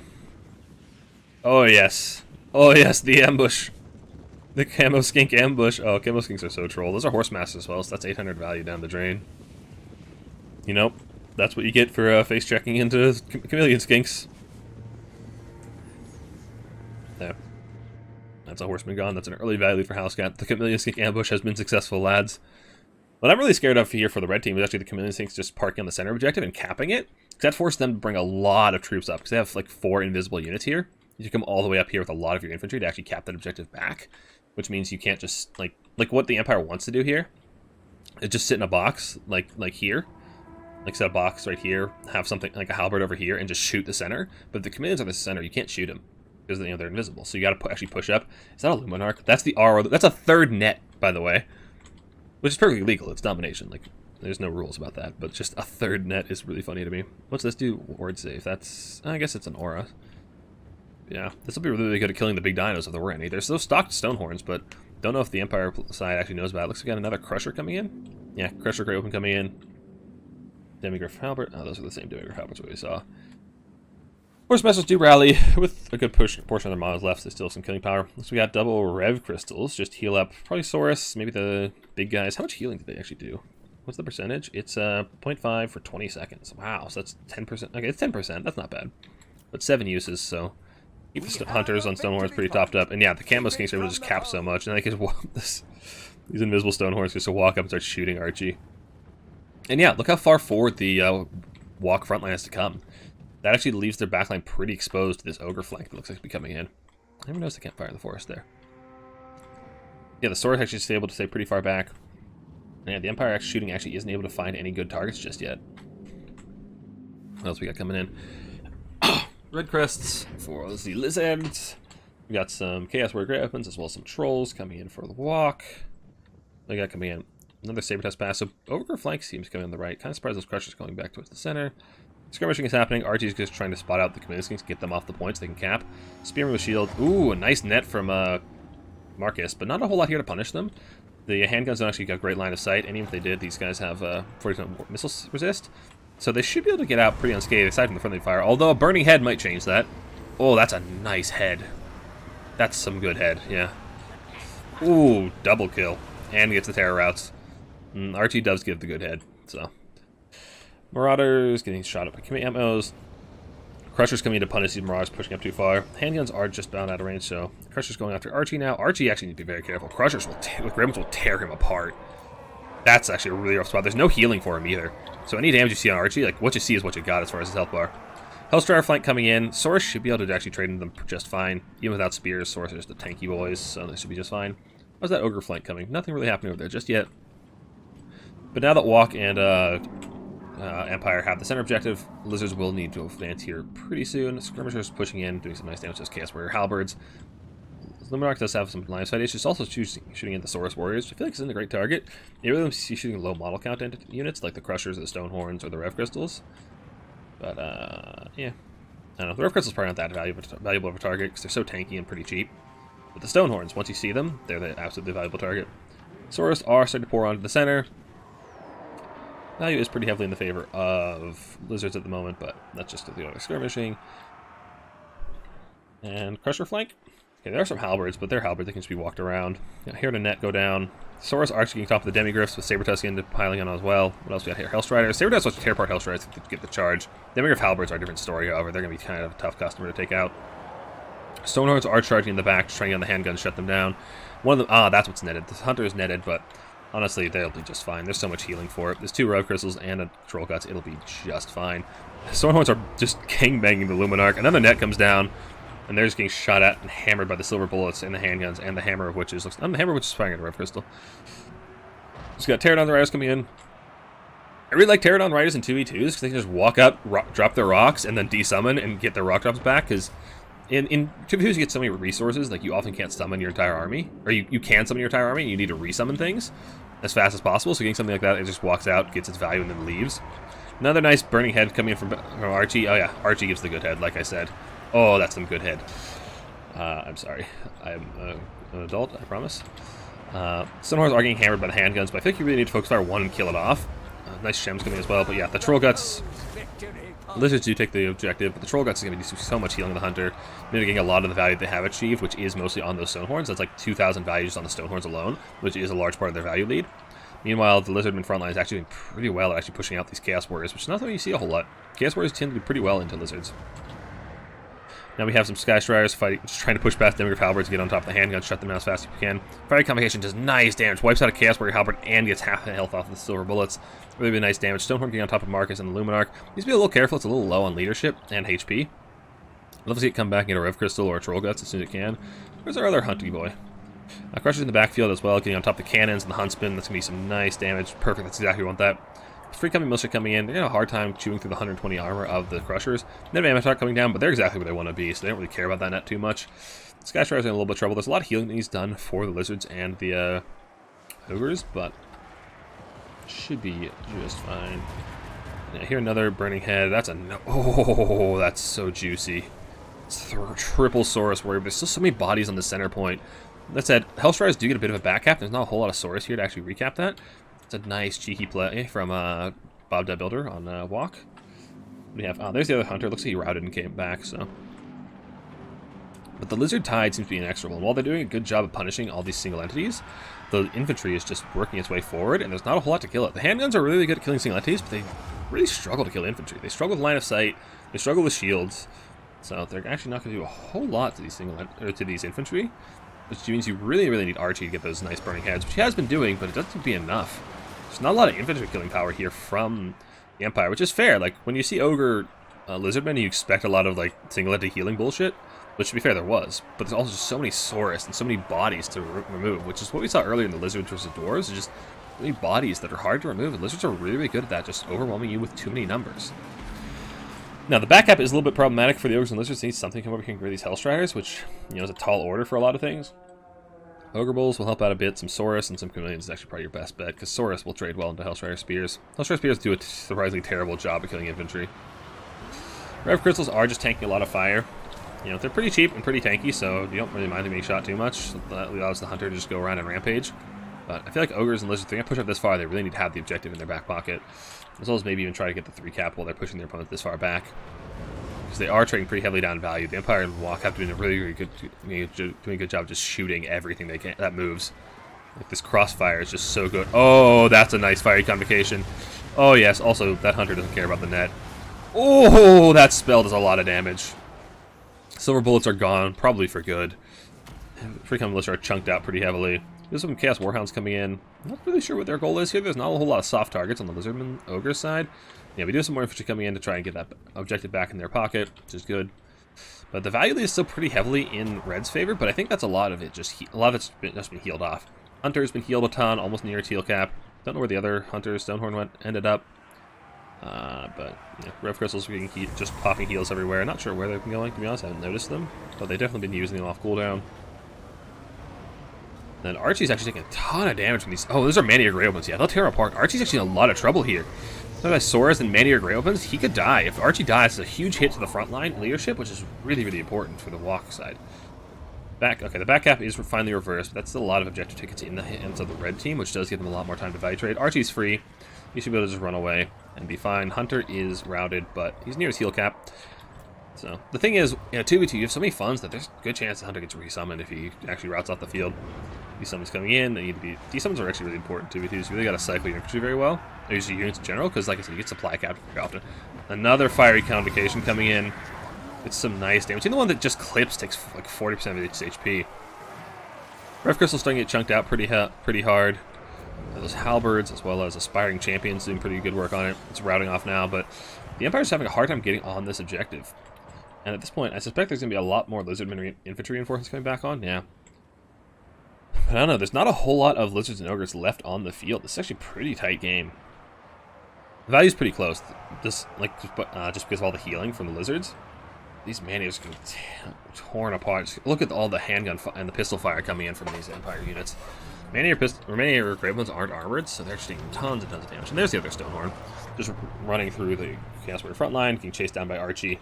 Honestly, I wonder if I could just turn around and kill Archie. Eh, probably not. It's anti-infantry, but its melee stats aren't that great, so Archie probably destroy it still. Needs to be a little careful, maybe get back to its caster and another Troll Guts up. And I love this Slon is just hiding behind the tower to make sure it's in perfect cover. Same with the caster, they just parked right here. It's a very central location where they can actually get their spells off. But they're also perfectly safe from being shot, so I kind of like it. Like, the Luminarch can't snipe them, the Hammer of the Witches can't snipe them, which just got resummoned. Cold One's coming in, Pterodon's coming back as well. I don't know, man, this is actually really close. Although this Ogre Lizard frontline seems to be wearing thin very, very quickly. The handgun fire is just completely uncontested at the moment. A lot of the disruption tools for the Ogres and Lizardmen have been shut down.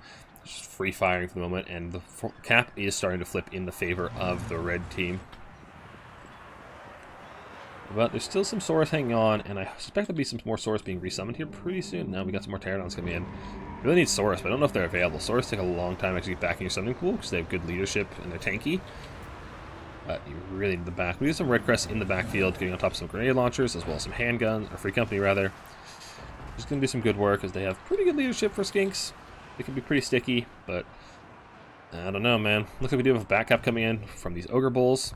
And Archie is just so low on HP. Archie needs to be very, very careful. Losing your Lord could be a massive blow for Walk. Pterodon's getting off silver bullets. Night Wizard getting in a bit of trouble. Ogrebull's just running around away from Archie, trying to keep the cap weight up. Pterodon's coming in as well, and I don't know. Lizard's actually doing a pretty good job of sticking on the center objective. Hellstriders don't really trade that well in infantry, so not doing a whole lot of damage there. Fiery Convocation gets some of these Marauders, but not a whole lot. Looks like they've missed these Swordsmen. That's a really hard spell to aim because it is so slow. There's just so many tagged Lizard units that need to be desummoned to get back in the summoning pool. We do have some Crushers coming back in. If this Crusher can get over here and actually kill off Archie, is a huge win. Although honestly, maybe your safer bet is just going to the center and trying to kill off some of these Hellstriders. We got Trappers coming in. The other side. Looks like the Hammer of the Witch actually gets shut down by a stray Saurus warrior that rallied in the backfield, looks like. Halberds coming in as well. We got some Pterodons. Pterodons, how are these Rock Dracks companies doing? Yeah, they're doing alright. Have they dropped their rocks yet? No, they haven't. So give me that rock drop. I do love me some Pterodon rock drops. Clipped them. Did some good work. The company militia are doing alright. Ogre Bulls are in the backfield. Archie's just so low. He's 800 AP. There's nothing on Objective 3. I'd love to see like something just try and snake Objective 3 for the green team. Maybe these Crushers, but I don't know. You can't really afford to not take Objective number 2 right now. You just got to fight for it as much as you can. And oh, I love a Fiery Convocation here, though it's probably on cooldown. So much stuff. We got come in. We got some more Lizardman infantry, which is exactly what you need to get back on the center objective. For the other red side, we got... I don't know. I feel like I've missed all of their summons. I don't know. Are they supply capped? Oh yeah, F-Pod is severely supply capped. He's sitting on 2,200 gold. As soon as anything dies and gets resummonable. Ooh, that's a nice shot! That Slan needs to be very, very careful. This Luminarch definitely still has enough. Like 2 shots can probably kill it off. So he needs to be very careful with that Slan. Just trying to get in the front line and try to fight it, but... This objective in the center is flipping in the favor of green team. They're not forced to 3-cap yet. What is that bird I keep hearing? You guys hear that? That's not Pterodons. That sounds like Fiery Convocation, but it's not. It's just driving me crazy. The Luminarch, another hit. Does it have another shot? It has one more shot. Can it down this Slan? More shot. It won't kill it, but it'll rout it pretty heavily, pretty easily.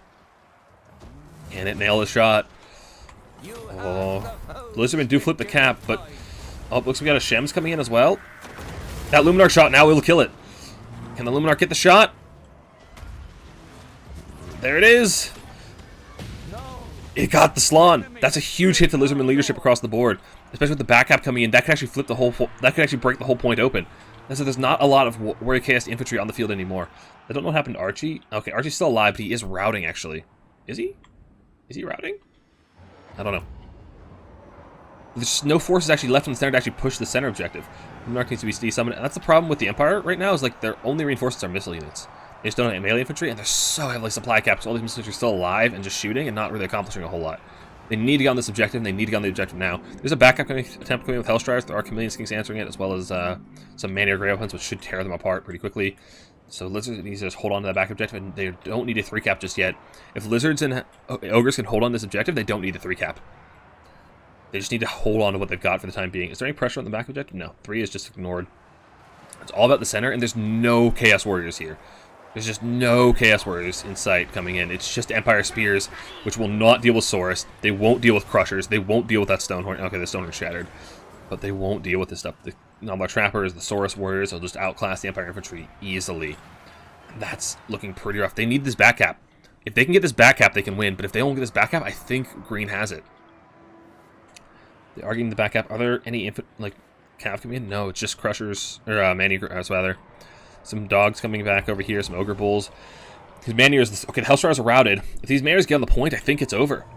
If they can get on before that swaps. Come on, get on the point. Get on the point. Stop walking diagonally. Okay, they got the cap weight in their favor.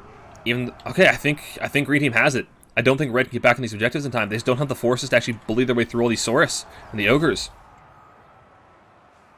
Crystal, where is that Red Crystal going? All gold ones? Saurus? Who's getting the heals? Aha, Red Crests. Okay. It's so hard to see where those Red Crystals go. But yeah, I think Green has it. The Man-Eaters are going to be so hard to remove from this objective with any flank tools. They've got to take the center. They can't get rid of those Man-Eaters with anything fast. They need to shoot them, but they don't have any shooting in the area, so they have to redirect to the center, but they've committed so many forces over to Objective 1 that I don't think they can take the center. They just don't have the infantry in place. And look at all these tired units that aren't being resummonable. And F-Pod is still supply cap. He's still sitting on so many supplies, just not able to do anything. I think Green have it. And even the back cap is coming in attempt for the Green team. The Red Crests are getting on there at the last moment. I think that's it. I don't think Red can get on both these objectives in time. The resources are spread too thin, and they have to take 2 of these. They have to hold 3 and take the center. And they're running out of time, and they don't have the forces in place to do it. They got some demigriffs trying to chew through the ogre bulls, but they're not going to chew through the swords very quickly. They kill off the crushers. I don't think it matters. The Luminarch's back. The Luminarch is not what you need in a late game scenario like this. You need something that can go sit on an objective, but that's all he has available to summon. Empire's just so hard supply cap that you cannot resummon anything but shooting. And you don't need shooting in the late game, you need bodies in the point. Green team overtakes without gets the ticket lead. They have the ticket lead, so red team needs the 2 cap, and they need it fast. There's some halberds slowly making their way to objective 2, but there's a bunch of chameleons and man-eaters here. And lizards, okay, good. Lizards don't leave the point. They realize the back cap coming in. Just leave the chameleons there, leave the man-eaters there. You're fine. Just bring whatever else you can. Yeah, you got plenty of forces heading to the center. I think they've got it. I don't see a way for red back on this point. The bigger halberds, I mean, they'll do all right against the man-eaters, but the trappers are going to actually help that fight a lot. Okay, red does secure their back point with Hellstriders, but that's a Hellstrider unit that isn't on the center fight, actually helping clear out these Sorth and these chameleons. 10 seconds for getting back capped. Exactly. That was so close. If they back cap that, I think they win. Oh, that was so close to going the other way. But yeah, green has it. Red has to 3 cap at this point, and it's not happening. So many lizards on the point. Lizards, the man-eaters. I really like the man-eater grey open pick. They've been doing... Okay, that's a Noblar Trapper. Man-eater grey opens. Yeah, they've been doing good work. 10 seconds? No way they get all 3 points in the 10 seconds. That's going to be game. Going to RTK. RTK taking the second 2v2 of the day. Let's go. That was a good game. That was really close. Yeah, that was an exceptionally close. Oh, the source. 2,000 value. Chameleon's King's doing good work too. The Hunters got shut down pretty hard, but honestly, they were just massive value sponge. They were just bullet sponges. They took so much damage, they took so much aggro, and the Empire just focused so much of their forces on it that the Saurus were able to just survive for so long on the front line. Woo, 3,800 value on the Crushers. They were summoned multiple times. That's still a lot of value. Same with the Man-Eaters. Whew. Rev Crystals, they're just heals. Pterodons did alright. Nice disruption tool. Red Crest did work too. Jeez. Archie, whew, almost 4,000 value on Archie. Albert's doing alright. Yeah, Marauder's doing okay. Aspiring Champion. Aspiring Champions were an odd choice to me, to be honest. I don't really know what they accomplish here. Usually when I bring Aspiring Champions, it's because I want something that can't, an infantry that can't be shot. But that's not really what you're worried about. Hellstriders go burr. Throwing Axes were a nice choice. Demigriffs did alright. Hammer the Witches actually didn't do that well at all, to be honest. Silver Bullets did really well. Yaster did okay. Handguns, the handguns are doing alright. They really did a lot of damage. I expect, like I said, a lot of that damage is on the Stonehorns, though, and the Stonehorns got healed and just stayed alive. They're just such a massive distraction card effects that the Empire just sunk so much value into dealing with. The company actually did really well.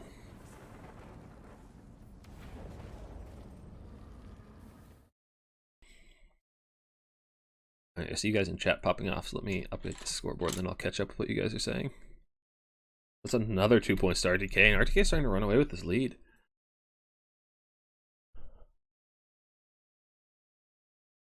So let's get another X right here. Another check mark for the RTK boys in 2v2s. Alright. I'm way behind on chat. So... do one overcast Trollguts heal caps in you. Yeah, Trollguts is a very silly heal. It's hilariously satisfying. Would this 2v2 satisfy fruit rules? I have no idea. Chain net is hilarious. Yeah, ooh, the head's so good. I know what I said. No, it's not the tower, yeah. Fiery Convo bugged? I guess it is. That audio was really bugging me. Yeah, it was a very close game. Can we learn about supply cap issues in 2v2? Yeah, they're kind of brutal. Not a 2v2 experience prior, so I was struggling to figure out how to get units in. Yeah. You really gotta be on top of your desummoning when you're playing mortal factions. And one of the things that I learned in practice is that you want to bring a couple of units specifically for the purpose of cycling. Like in this game, like Pterodons were a good instance. Like they run in, they drop their bombs, and you can desummon them right there. Like that's most of their value. And then you can summon them again. So you have something to pump those supplies. And even if it's not the most valuable thing, you have somewhere to put your funds that does accrue some value. Because funds, like, at a certain point, it's more valuable to have something than worrying about what something you have. Alright. Black Cap tough, yeah. Throwaway units. Yeah, that's what I was just saying. Like, it's better to have throwaway units that can get some value quick. Like I said, like anything like the bomb, anything like explosive damage is really, really good. Like the pterodons, bombers, miners, that kind of thing. You could just go in, throw their value, and then desummon them is amazing. Ogre and Obblers encourage supply cap because they route slowly. True. I think that units dump value quickly. Yep. All right. We have a couple more games. We have, which replays do I have? I have. Okay, so I have Prussian Prince and Houseplant versus Taco and F-Pod. I have that replay. And then I think I have Stinger's Taco from Land Battles, so we can go back and watch. But first, I need to take a restroom break. But we've gotten actually a lot of our games out of the way today. We might actually not even need to come back tomorrow. We'll see. But anyway, I'm going to use the bathroom real quick, so I will be right back.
All right, I am back.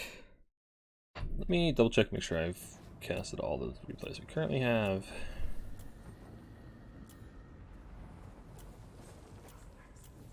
Yeah, okay. So let me grab the other replays that have been sent to me. I already downloaded that one. Now I download it twice because I'm silly.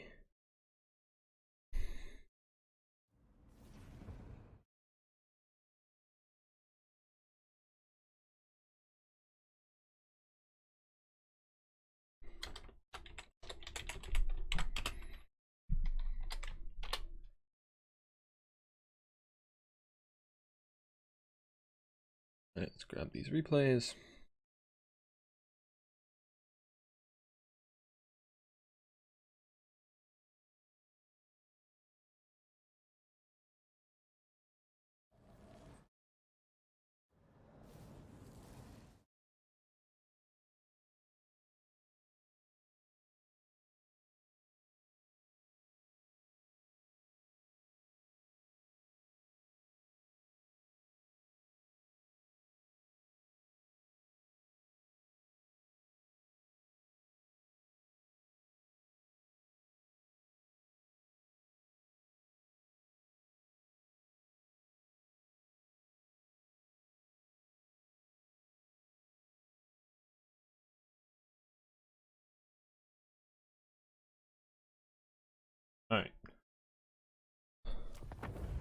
Replays are acquired. So, next we have Taco and F-Pod versus Houseplant and Prussian Prince.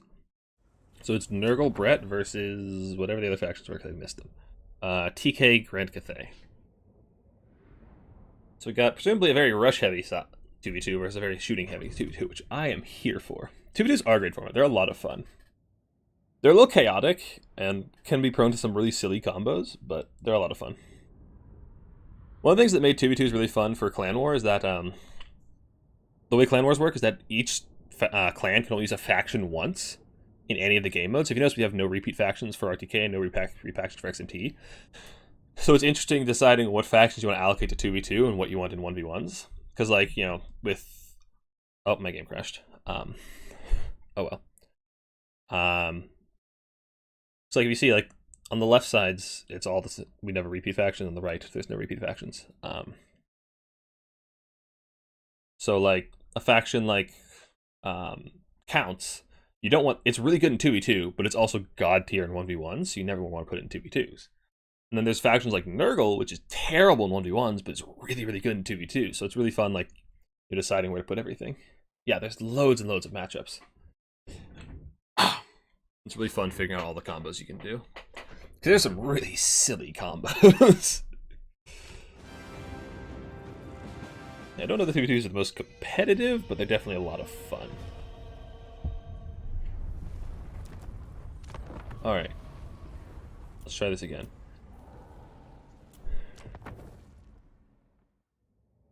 I realize I'm on the other screen. I'll switch over once it loads in so it doesn't crash this time.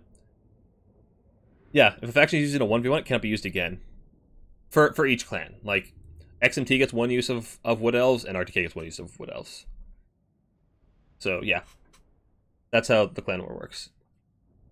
Which makes it a lot of fun, because then you have, you know, everybody playing different things.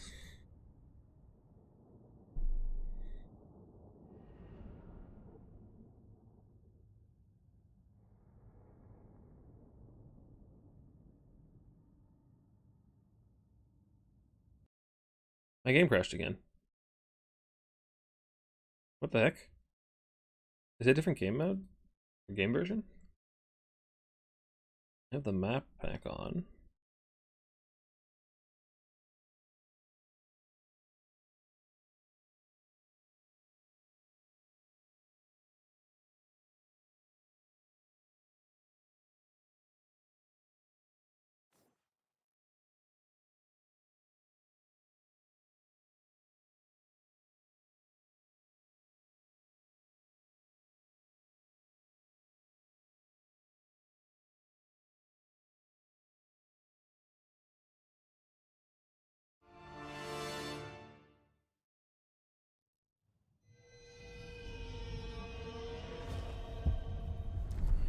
Alright, why does this keep crashing? This is not a different game version. Like, I have the correct mod on.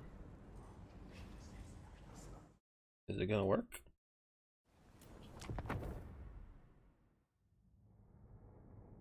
it crashes again, we'll go cast the 1v1 and then come back to this. And hope.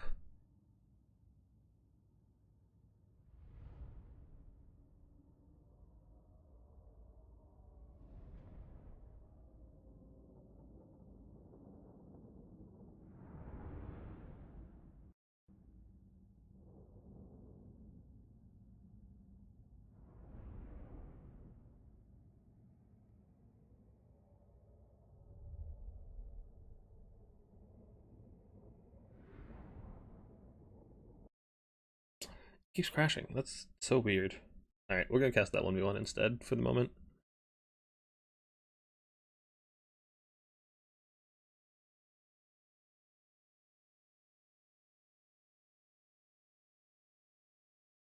I'll try maybe deleting the replay and getting it back. Maybe.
Alright, so now we have Tacos Ogres versus Stingers High Elves in a land battle.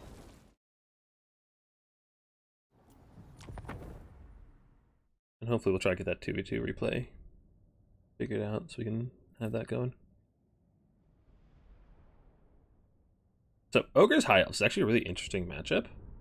Because naturally, as you can imagine, High Elves have a lot of spears. The Ogres don't love spears. What Ogres do have is really good shooting, and it actually outranges High Elves pretty substantially. Oh, hold on, I'm getting DM'd. Does Prince have... Okay. Okay, Prince just sent me his version of the replay. Maybe that'll... Okay, or my game's just going to keep crashing. I'll try this again. I clicked out. Maybe that made it worse. Actually, let's just verify game files real quick. Make sure something didn't mess up. But thank you, Prince, for sending me the other replay. All right, let's verify integrity of game files real quick on Steam and see if that fixes things.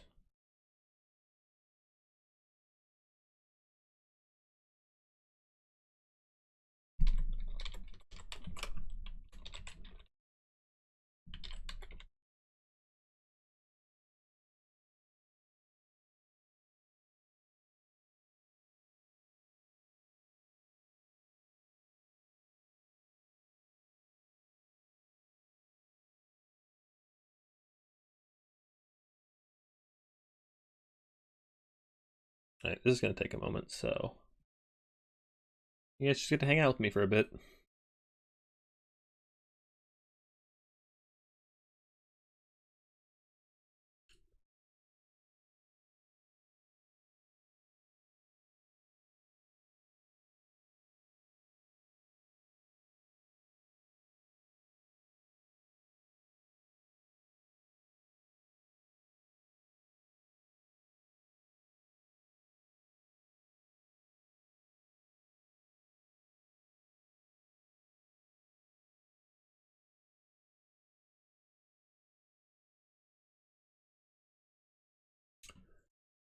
All right, so if this works, we're going to try to do the 2v2 again. So what do you guys think?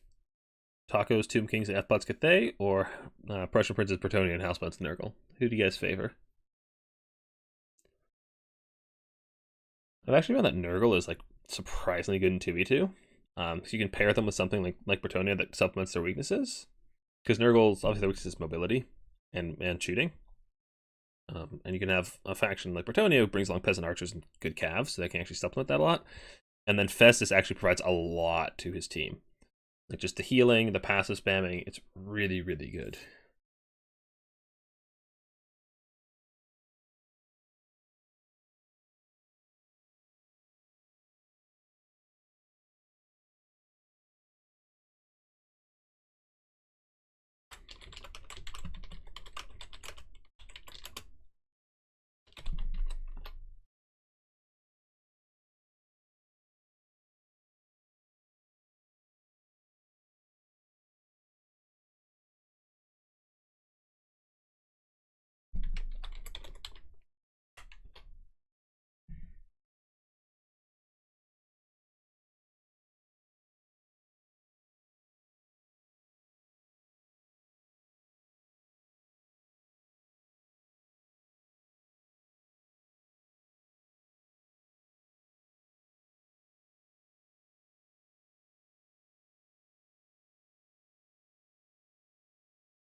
Alright, halfway. Sorry for the delay, guys. This is really annoying. I don't know why it's happening. Start a poll play. I don't know how to do polls on YouTube. Is this the... Oh, start a poll. Let's go. Okay.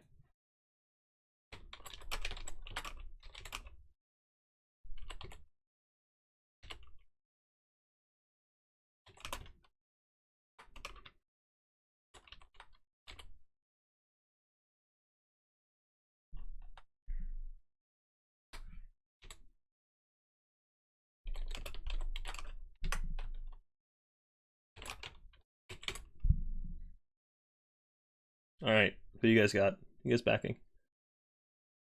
This is on Road to False Anvil, which has a really nice defensive position for the missile factions. So...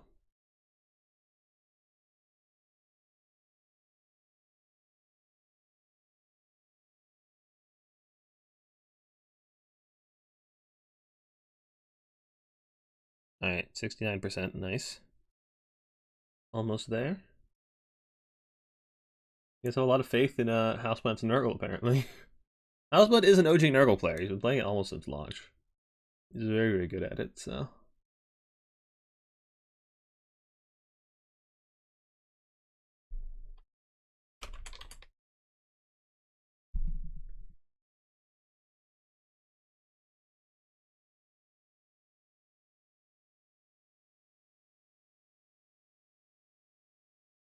TK's body is the way that Cathay needs usually. Feels like a strong combo. Yeah. Personally, I don't really like Cathay in 2v2s because of Harmony. Like, as we saw in the past couple of games, like, when you have a ranged faction in 2v2s, usually you want to pair it with a faction that provides a strong front line. But Cathay really doesn't want to do that kind of style. They really want to bring both a front line and a back line because of their Harmony mechanic.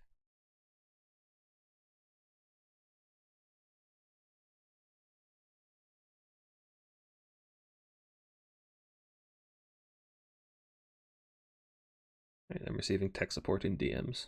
Lovely. Almost done verifying game files.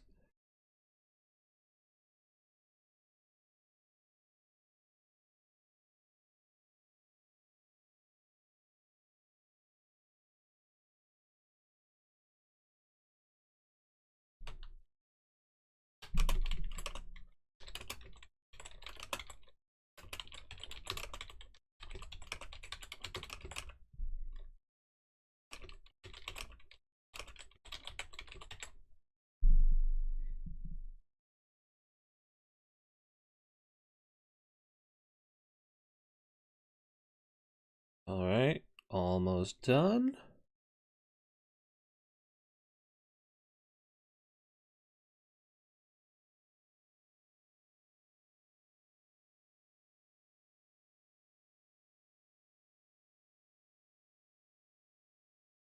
All right, done verifying.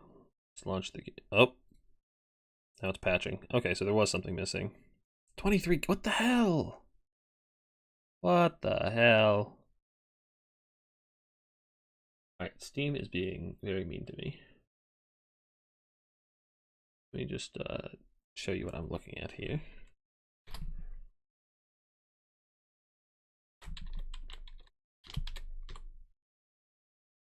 How do I do this? This one.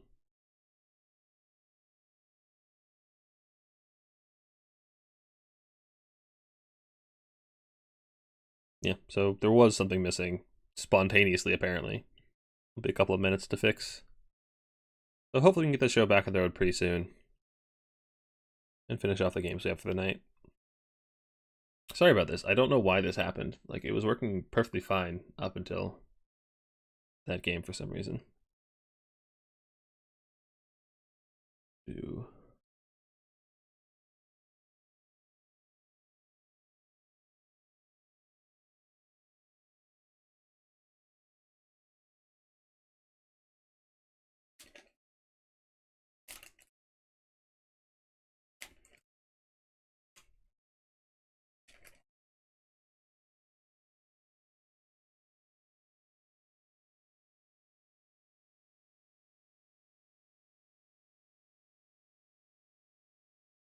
Play some downtime music? Alright, let me get my downtime music.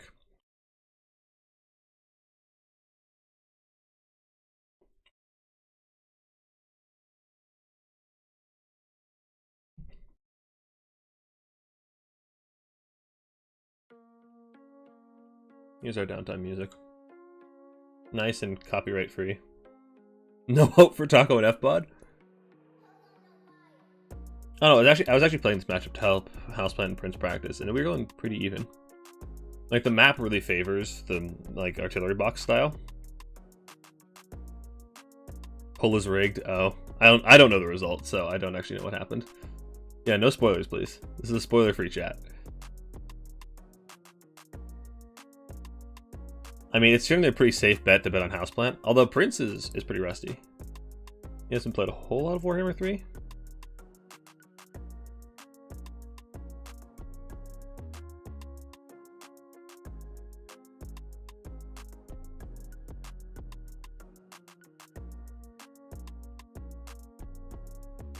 Alright, we're halfway there. Stop. Dragons. I don't want spoilers either, to be fair. Like I said, I haven't actually seen these games.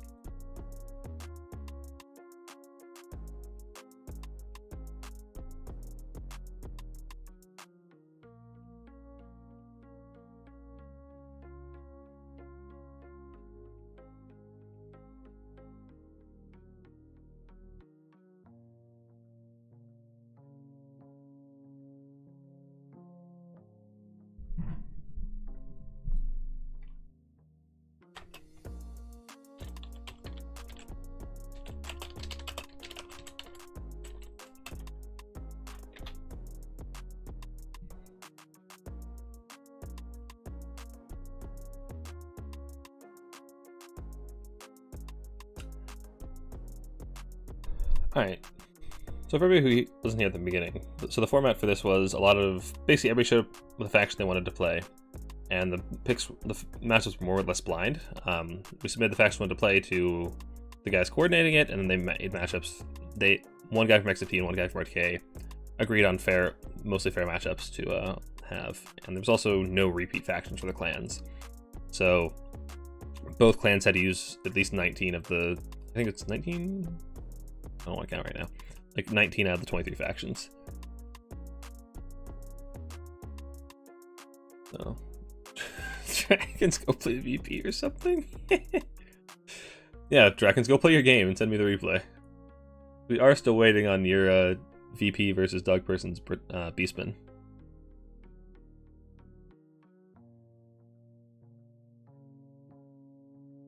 It's one of the few matchups we haven't actually gotten. So, what games don't we have? We have, so we have Taco Prince, the Taco F-Pod Househunt Prince replay. I have Taco versus Stingers as replay. Houseplant and Taco are playing later tonight in about 2 hours. So if we're still live when we get that replay, we'll cast that one, otherwise we'll wait till tomorrow. I know Serica and Spaghetto versus Valk and Sandwich is happening tomorrow. And I'll stream tomorrow night and I'll cast that one. I don't know when Dog Person Dragons is happening. So whenever I get that, I'll cast it either tonight or tomorrow. And then I don't know. I think Wicked had to concede to JP, so either there's going to be a substitute or it's going to be concession. So I don't know what's happening with that yet. So I'll keep you guys posted once I know. Oh my god, my clanmates are trolling me.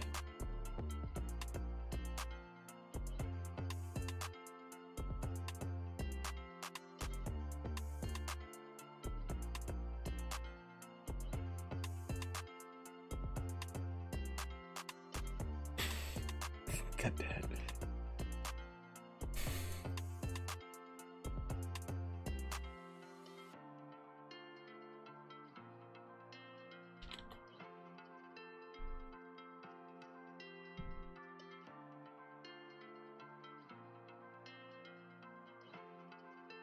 Hey. Almost done? Question mark?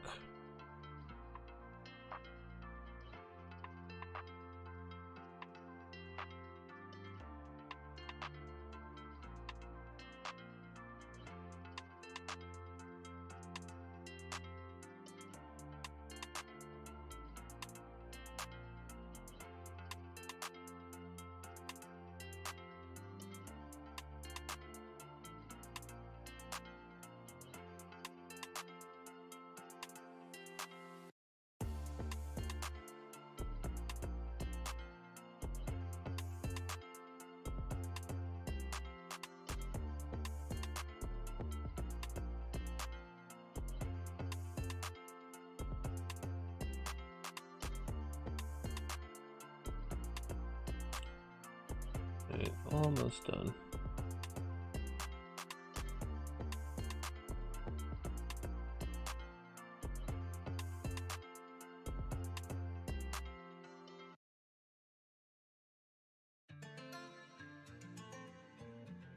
No, I don't like that song.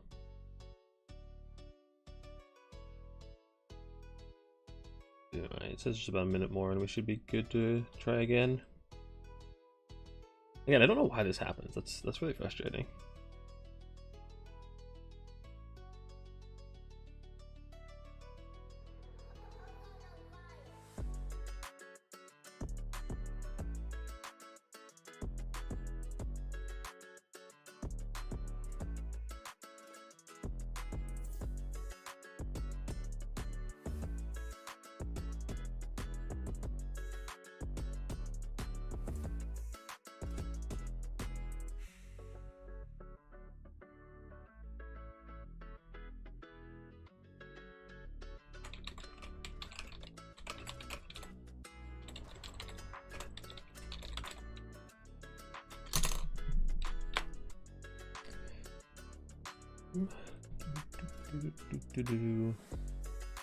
Alright, we're gonna ask when the other people are gonna be able to play the games. Okay, so Draken Sucker's having sometime this evening, which is very specific. Okay, that's happening at some point.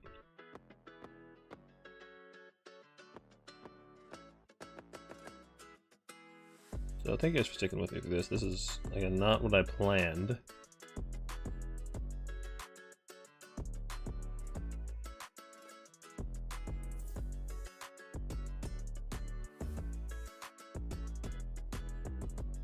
And Warhammer 3, do you love? Okay. Oh, for fuck's sake. Dragons misplaces video game. Ah, I see.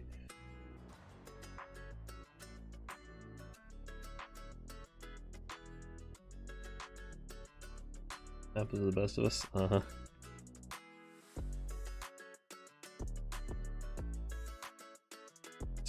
Steam, why are you doing this to me?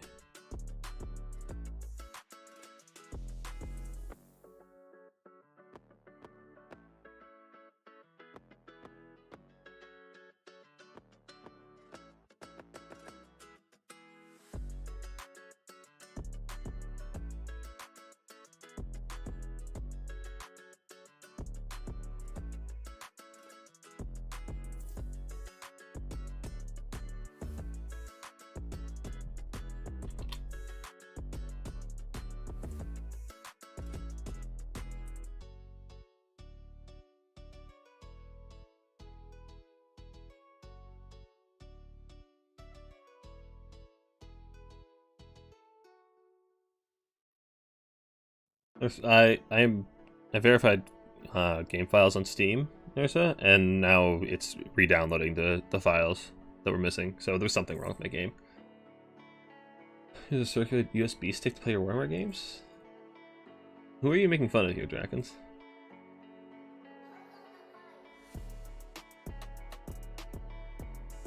Who is being shit talked in my chat right now?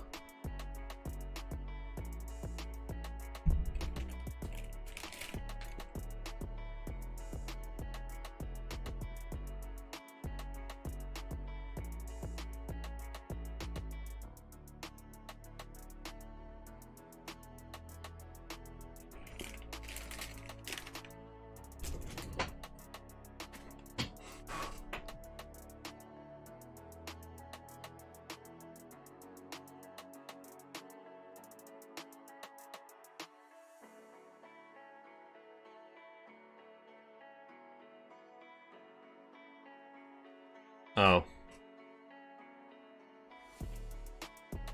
Wait, Hippo uses a circular USB stick.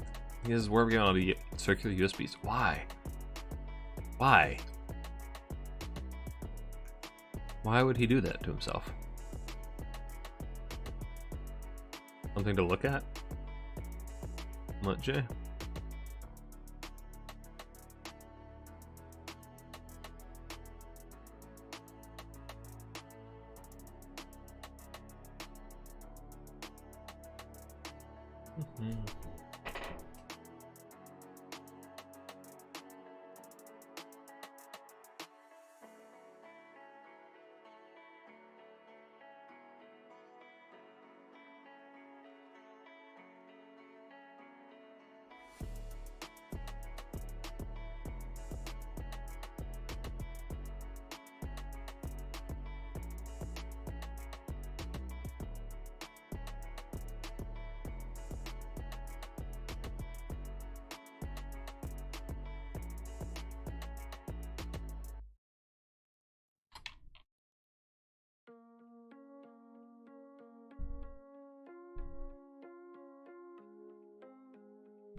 CD-ROM.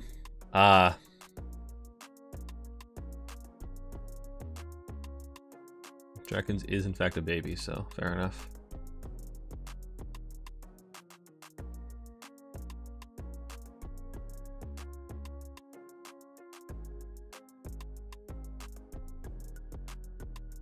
Steam, why are you doing this to me?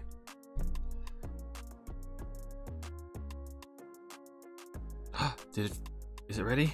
It's ready! Now don't bait me, game.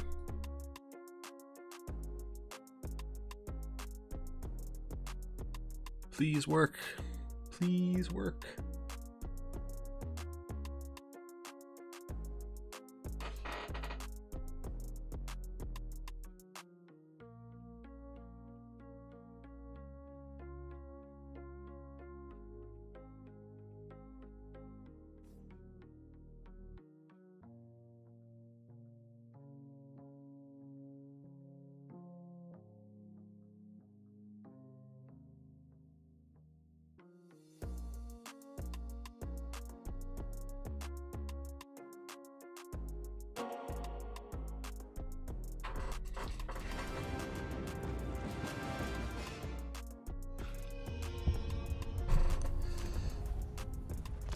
All right.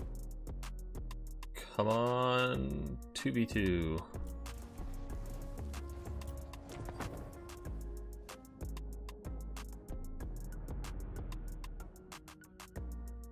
Come on. Don't crash. I also need to shut off the music after this loads in.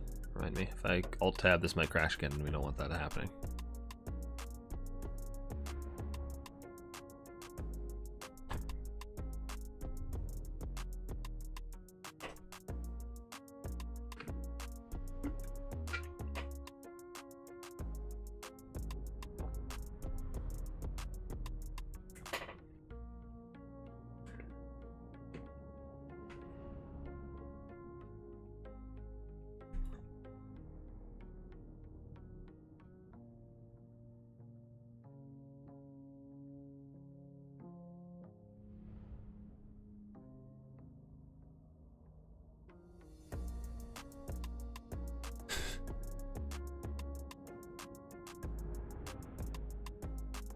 Almost there, guys. It's doing it. I believe in you, game. I believe in you, game. You can do it.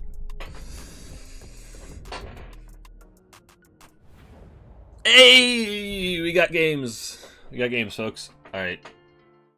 Music can stop. Alright, so. Just a refresher, in case anybody forgot after that prolonged delay. We have Houseplant on Nurgle, Prussian Prince on Bretonia versus Flying Taco on Tomb Kings and F-Pod on Cathay. Alright, so for the forces of Nurgle Bretonia, we have the Fey Enchantress. Looks like she's passive spamming. Again, I talked about it before, but these lore passes are really, really effective when you have a massive army in a 2v2 because they affect your allies units as well as Fey providing a lot of utility on her own. We have Henri Le Massif and a regular Paladin, pretty common as Fey's bodyguards.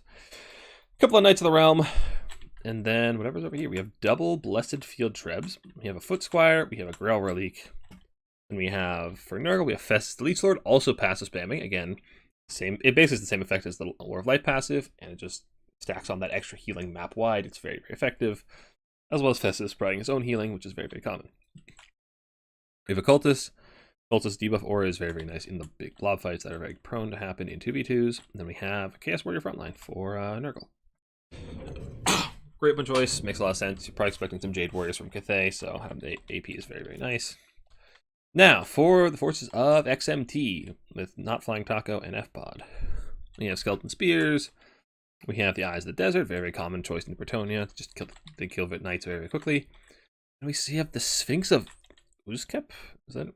Yeah, Uzkep. I'm going to go with that. This bad boy, you don't see him very often, but he's a very, very strong anti-large duelist with flaming damage and a ton of HP, so he will just destroy any large singlet he comes across. I'm not really sure what large singlet he's expecting. I mean, he'll kill this cultist, no problem. He is mounted.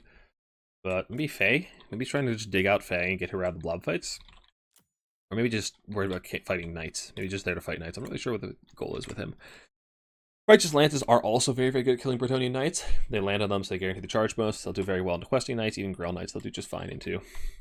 Then to back that up, we have a line of, what's this? Peasant Longspears, Jade Warriors, a couple of Cannons.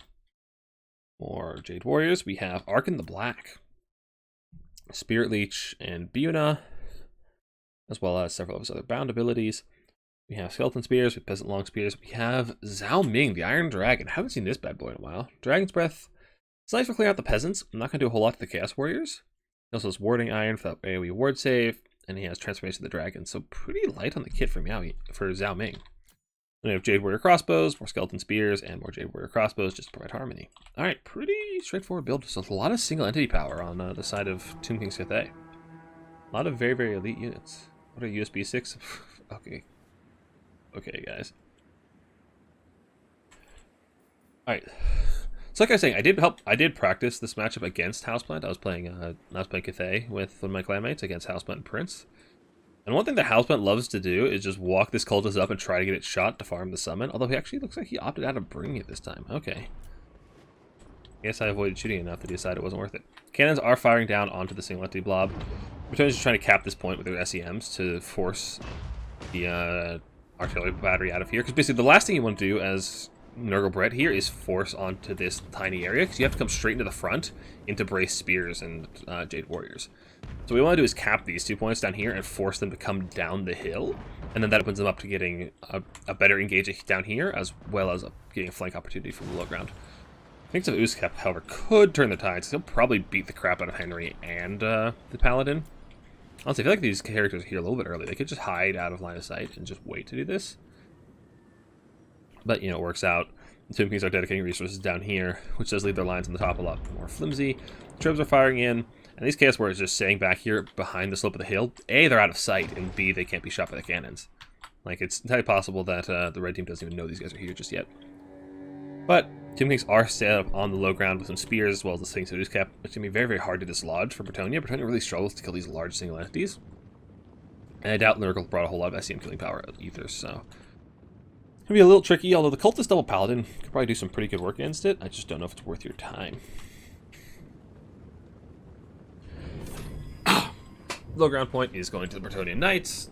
Completely uncontested, to no one's surprise. This cap point is actually going to favor the Tomb Kings, but the colors are bugged. On the high ground, Cathay is taking the objectives. The Trebs are firing it onto the Jade Warriors. Doing a little bit of damage. Not the greatest shots. Peasants aren't known for their accuracy. Yeah. Many of these crossbows up here to actually provide harmony to everything on the front line. I really need to close Discord so I don't get distracted by DMs. Let me close things. Alright. Yeah. So now the Festus, seeing all these blobs just pulled back to Festus to get healed up. Brett and Nurgle just pulled back to just hold one objective, so they're going to probably try to just get some kind of critical mass and then before they push. But I'm not sure what that condition will be when they're actually going to go in. It looks like Cathay and Tomb Kings actually have the lines pretty spread out. It means they're actually pretty susceptible to being flanked in the low ground. There's not a whole lot to actually ingrain in these knights if they just want to go in the low ground. Prince is actually banking a ton of supplies. I suspect he's going to, when they decide it's time to go, he's just going to summon a bunch of, Rights of the Realm, Grail Knights, Questing Knights, something like that. Just going to spam out a bunch of Knights all at once and just go into Blitz. Whereas Nurgle's just going to keep bringing out Chaos Warriors. That's really what's good about Nurgle, is their tankiness. So Nurgle just brings their front line. Nice tanky front line, then Bretonnia supplements it with good cav. So I'm not sure what their go time is, like when they're actually going to just pull the trigger. Cannons are firing in, which does put them on a pretty hefty timer. Okay, looks like it's go time. Nurgle forces are starting to move up. Do we have the Bretonnian summons coming in just yet? Not just yet. The single blob is just huddling together for warmth and healing from Festy Boy. But I'm a little concerned. Tomb Kings and Cathay are looking a little slim on the high ground. I don't think they know how many Chaos Warriors are just here ready to pounce on them. These Peasant Long Spears and Skeleton Spears are not going to hold up to Chaos Warriors for very long. Even without Festus here to buff them up and heal them, they're just not going to do a whole lot. And these cannons are actually pretty far forward. I'm a little concerned they're too far exposed, but I don't know. Really curious to see what the Bretonnian summons are going to be. Plague Bearers coming in, Exalted Plague Bearers as well. Knights of the Realm are just backing off so don't get shot by the cannons, which are trying to target them now. And this is actually really dangerous. Like, having Skeleton Spearmen in the open field, they can get just destroyed by Bretonnian Knights, getting a good charge. Festus is getting hammered by the cannons and taking some good damage, but he will be able to heal that up. They're getting closer and closer to the heal cap, especially when there's a Spirit Leech spammer, as well as a Sphinx. Oh, I didn't even notice the Necrotect, who has just Restore. No Vambraces of the Sun. You very often see them bring Vambrace to the Sun as that big debuff stick, just apply blinded and melee to really help you win the frontline fight and keep your force alive. Is that Buna coming in on Chaos Warrior? It is indeed. It's nice damage here. Problem is, if it doesn't kill models, then Festus or Faye can just come over and heal it up, and it's basically no harm done, which could be a bit of a problem. So the Chaos Warriors are walking in, and the archers aren't doing a whole lot of damage to them, but those Exalted Plague Bearers are a different story. They're taking loads and loads of damage from... I'm not even sure what's shooting them. I think it was a cannon. And Prussian Prince still doesn't summon anything. He's sitting on almost 5,500 supplies. I'm really curious what he's waiting for. Another Plague Bearer coming in. Catapults are just shelling away at the archers. Trying to get rid of the archers to remove Cathay's Harmony. Actually makes their front line a lot weaker if you can get rid of it. So, once we got Libra Mortis coming down to try and keep this front line alive. Chaos Warriors are doing good work. I'm wondering if this replay is bugged at this point. Why is Prince not summoning? Is this replay bugged? What are they waiting for? Like, the Nurgle forces are almost here. Okay, Brett's summoning. There's the Knight summon. So, what do we got? Knights of the Realm, Knights Errant, Knights of the Realm. Okay. Bunch up there.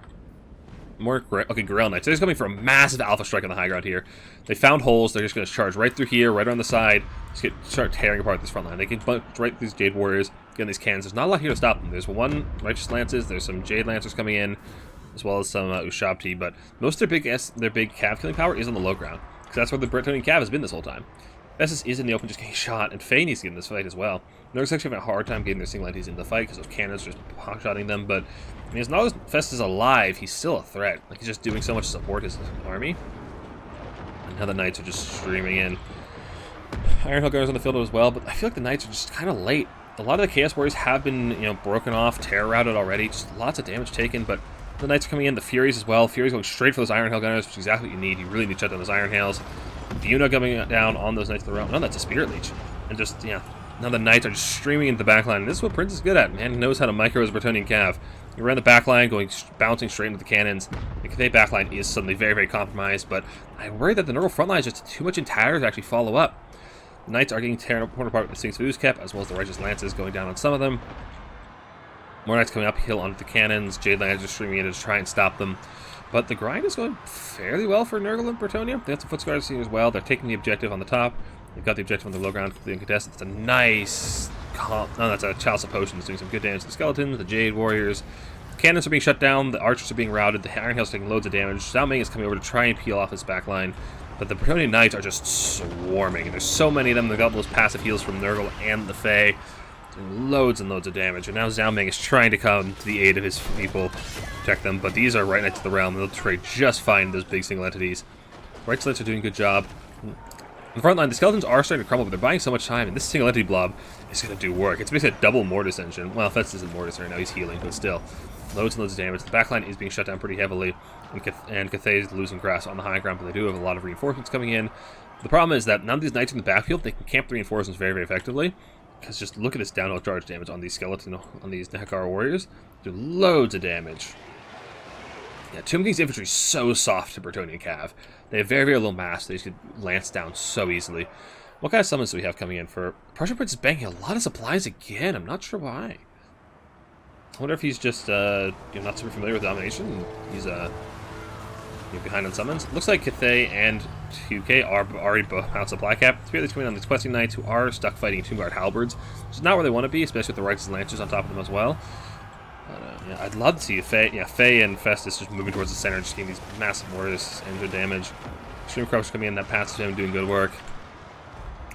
Despite being pretty heavily down on value, Nurgle and Bretonnia are holding on to these points very, very tenaciously.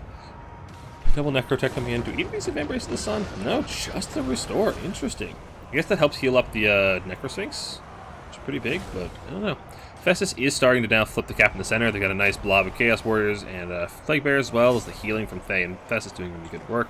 So they should be able to flip this cap pretty soon, as these Tomb Guard or Skeletons won't even last that long against all these Plague Bears. Plague Bears are very, very good at chewing through lightly armored infantry with their massive weapon strength. Also, wouldn't even mind seeing Festus turned on to damage to start chewing through these blobs faster. The Sepulchral Stalkers are putting pressure on him, and Zhao Ming looks like he's eyeing him up as well. Spirit Leech, they're really focusing Festus, which is probably pretty good. Dealing with Festus is a big problem. Festus is a massive nuisance, and he now is swapped onto damage, but he's in a lot of trouble. Anyway, Pressure Prince is still banking a lot of resources. I wonder if he's just forgetting to summon.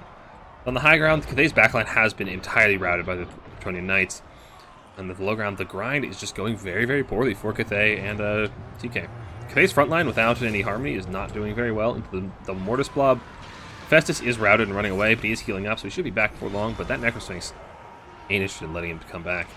Both as well in the blob. Faye doing some good work pushing towards the Necrotex. Necrotex, are they mounted? Necrotex are on foot, so the Paladins won't do too well against them. Another Chalice of Potions coming down. Let's hit the Sepulchral Stalkers and not do a whole lot of damage. It did a little bit. Now the Necrosphinx is trying to catch Faye, but she's in the back line. Trebs are still just firing completely free, doing some good damage. Fury's coming back in, Knights as well. And the 3-cap is almost in for Festus and Bretonia. Looks like, which cap flipped? Did they back cap? I didn't even notice the back cap. Jade Lance are fighting Nurglings. I think Nurglings might actually win that fight, I'll be honest. Miasma Pestilence, they're doing next, no damage. That's the 3-cap coming in. Festus is healing up and coming back as well. Also, I wonder if you just desummon Festus and resummon him, because you have plenty of resources as a Nurgle. Yeah, you're already you have all your units on the field, so you have nothing to summon at the moment. So might as well just desummon Festus, I feel like. It'll take him a while to get back.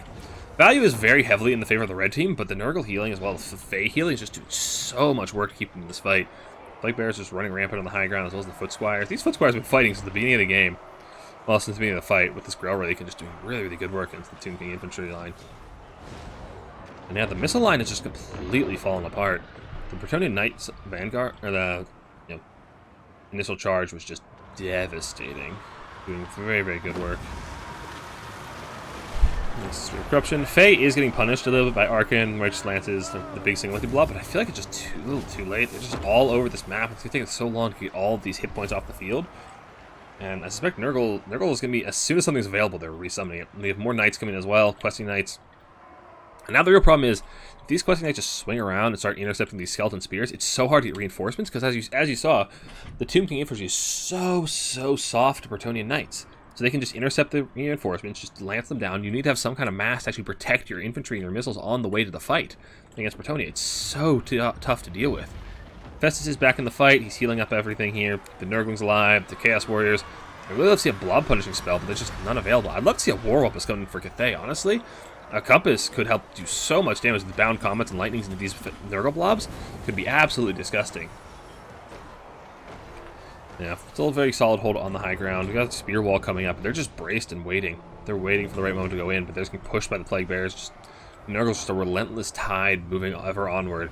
Just seems to be the unstoppable force, and now we get some nice charges on the low ground.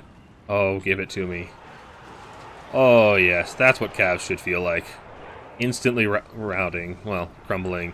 Now immediately bounces to another infantry unit and does it again, and that's all. Bretonian Cav against the Tomb King infantry is so satisfying. Give it to me again, Prince. Give it to me. Which unit are you even charging? I don't even know which unit you're charging, neither do you. So, but still. Look at those bones go flying, baby. And yeah, playing the side objectives against Bretonia is so difficult as Tomb Kings. You need Sepulchral Stalkers or Ushabti or some kind of mass to actually stop them. And neither of these factions really provide any good options for that. Like both Cathay and Tomb Kings really want to shoot these Knights, which means that they're just free. Even while they're getting shot, they're free. They just do what they want. Zhao Ming is trying to chase down Faye. Faye dies. The Bretonian leadership may start to struggle a bit, but there are some Furies to protect them, as well as the Knights could actually come and bail her out, but she's terror routing away. I just forget the Faye can terror route. She's always near Grail Relic, so it doesn't really matter. Festus is just completely dominant in the center objective. He's almost dead, but he's done so much for his army already. Just with the healing. Trebs are firing in on the Sphinx of Uskep now, who is starting to crumble away. It's fighting Henri Le Massif. And yeah, the points are, yeah. Red team does have to 3-cap, and I just don't see it happening. Cathay is very, very terrible actually getting back onto the map. The infantry pushes very, very slow, and Tomb Kings aren't a whole lot better. Festus is about to die, but I don't think it's going to matter. They got the double Lord type, but it's going to be too little too late. They're within 200 points and still holding a 3-cap for the moment. This is looking really, really rough for the red team. Slow and Brett screened them out. It's sick, yeah. Yeah, Nurgle is nasty in 2v2s, especially when piloted by, Houseplant himself. He's probably the best Nurgle player in the world. Easily the best Nurgle player in the world. He's so good at it. Grail Knights and the Paladins are bringing down the Sphinx of Uskep, and with it falls the hope of the Tomb Kings, I think. Restore is coming in, but there's just so much damage all over it. And it is disintegrating. And that is all she wrote, I do believe. The Bretonian Tide, along with the Nurgle healing, is so strong. Oh, Festus died finally. Faye is still alive though, and she is just raring to go. Nice Earthblood coming in. Only a few seconds remain, and yeah, the artillery resummon. I don't know. Artillery is. I have mixed feelings about artillery in 2v2s. Like, resummoning it is never useful. At this point, it's just too late in the game and too exposed. Like, even if it wasn't too late in the game to get its value off, it's never going to spend all its ammo. There's not enough time because the game's over right now. But like, it's so hard to protect it in the late game like that, I feel like. Yeah, Bretonian Nurgle looks nasty in 2v2s. Bretonian Knights, yeah. I don't know, I feel like both of these factions really struggle with the Bretonian Knights. Questing Knights did good, Grail Knights did good, Knights of the Realm did amazing. Not bad for a rusty old Bretonian player. Chaos Warriors provide the front line that Bretonia needed. Brett provide the mobility Nurgle needed. It's a really nice combo, I think.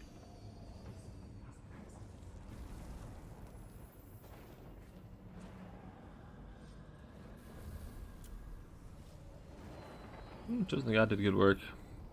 No, the thing is, Cathay and Timkins were value trading very, very effectively, but the healing was just insane from Nurgle and Brett both. It's just crazy. Zhaomeng actually did really well. So did the Righteous Lances. I feel like you want a big dragon went Miao Ying for Earthblood, for the healing, honestly. I think Zhaomeng just doesn't do a whole lot for you, which is why you don't see him a whole lot. I don't know, personally I hate both the dragons for Cathay. I'm a real dragon hater. But still, if you're gonna bring one, I feel like you take the other one. Anyway, RTK is taking a pretty hefty lead, which I am definitely not upset about. 2v2s have gotten pretty good for my boys. Oh, wrong one. You stop snapping to the bottom. That's it, right in the center. There we go.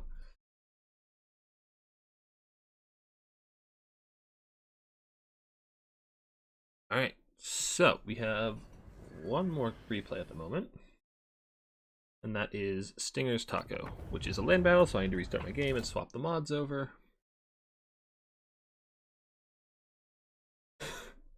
Break the top area did break. Yeah, the mass cav summon was actually pretty brutal to deal with.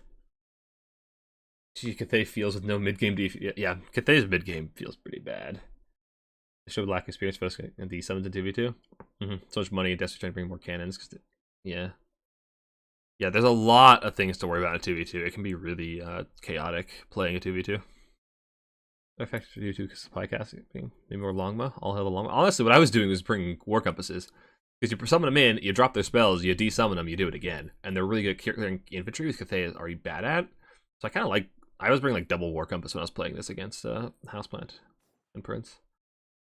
2v2 is still war at its best. I am coming around to that opinion. 2v2s are a lot of fun. True War. It's True War feels 2v2-ish, yeah. Yeah, 2v2s are a lot of fun. I've been really enjoying them.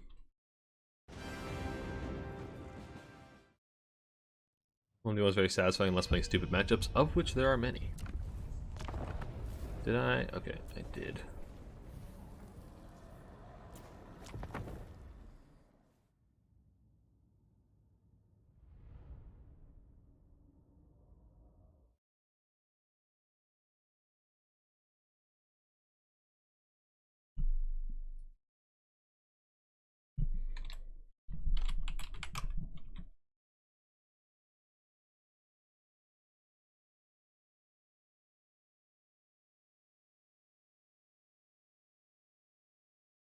Under the team aspect too, cooperation is an additional dimension. Yeah.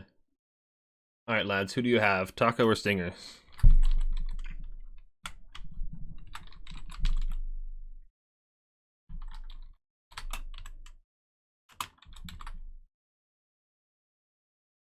All right, so as I was saying before, technical difficulties occurred. Oh, I'm not showing the stream, the correct screen. My bad. So this is a really interesting matchup because, like I said, oh, game don't crash. High elves have a lot of spears and a lot of shooting and a lot of like pokey sticks, which ogres don't like.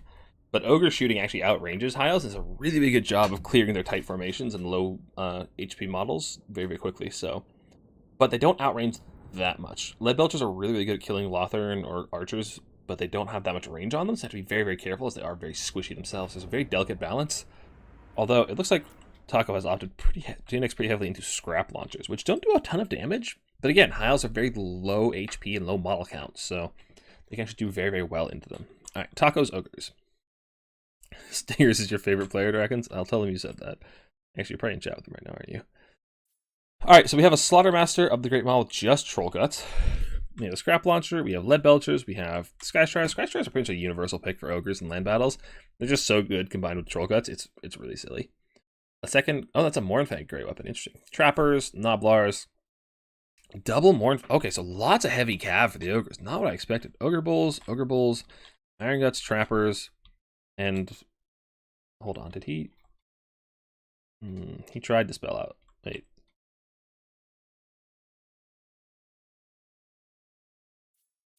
Yep, that's what I thought. He's spelling out XMT. Okay. I see you, Taco. Another Scrap Launcher on the other side. What's going on in chat? Gotta go talk. Tim!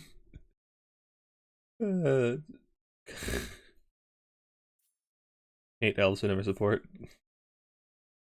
Alright. Oh, wow. Nobody believes in Stingers. Disappointing. Alright.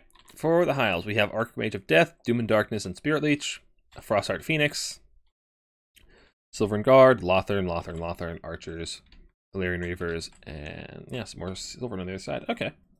So, a lot of spears, a lot of bows. Pretty typical Hile fare. Nothing too out of the ordinary. Scrap Launchers start firing in. Doing some okay damage. Thing is, they're very, very hard for the Hiles to punish, because they are single entities, they are long range, they're pretty quick. My chat is turning into an RTK meme fest.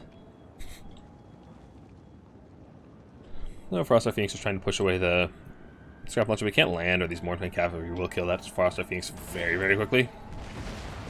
Lead Belcher's firing at the bird, but they are not terribly accurate, so they do a little bit of damage, but not a whole lot. I'm poking Spirit Leech going down on the caster. Not a bad choice. The caster is a lot squishier than like any other targets. Basically, whichever target Spirit Leech is going to get healed sooner or later. So you want to just do the one with the least HP, which I think is the caster. No, Scrap Launcher has less HP, but you're not going to heal the Scrap Launchers as long as they're alive. They're full combat effectiveness, basically. The Reavers are pushing up. And the Hiles just slowly waddling forward.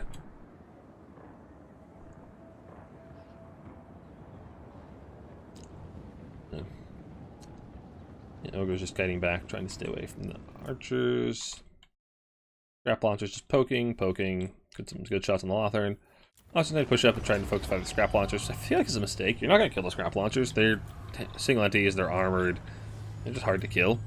I feel like you'd be better off shooting even the Noblars. Get rid of, like, shoot them you can actually kill. Scrap Launchers, unless you get on the top of them and can chase them off the map, you're not really going to do a whole lot. They'll just make good dinner when they don't. Okay. Yeah, so far, pretty heavy kite from the Ogres. There's not a whole lot of space. Actually, there's plenty of space left from the kite. Also, I never noticed these little forts back here that are probably smaller than Ogres. The bird has landed on Scrap Launcher. We need to be very careful, as the Sky Striders are right here and will happily tear that bird to pieces.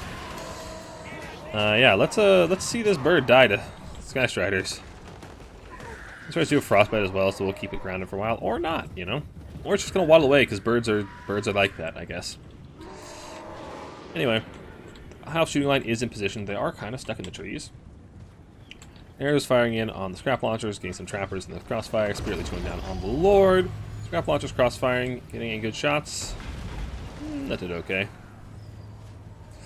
Archers firing in. Mournfang Cav. I like that. Sends a Nobbler to break the brace of the Lothar and then charge with the Mournfang Cav. That's some really, really clean Ogre play from Taco.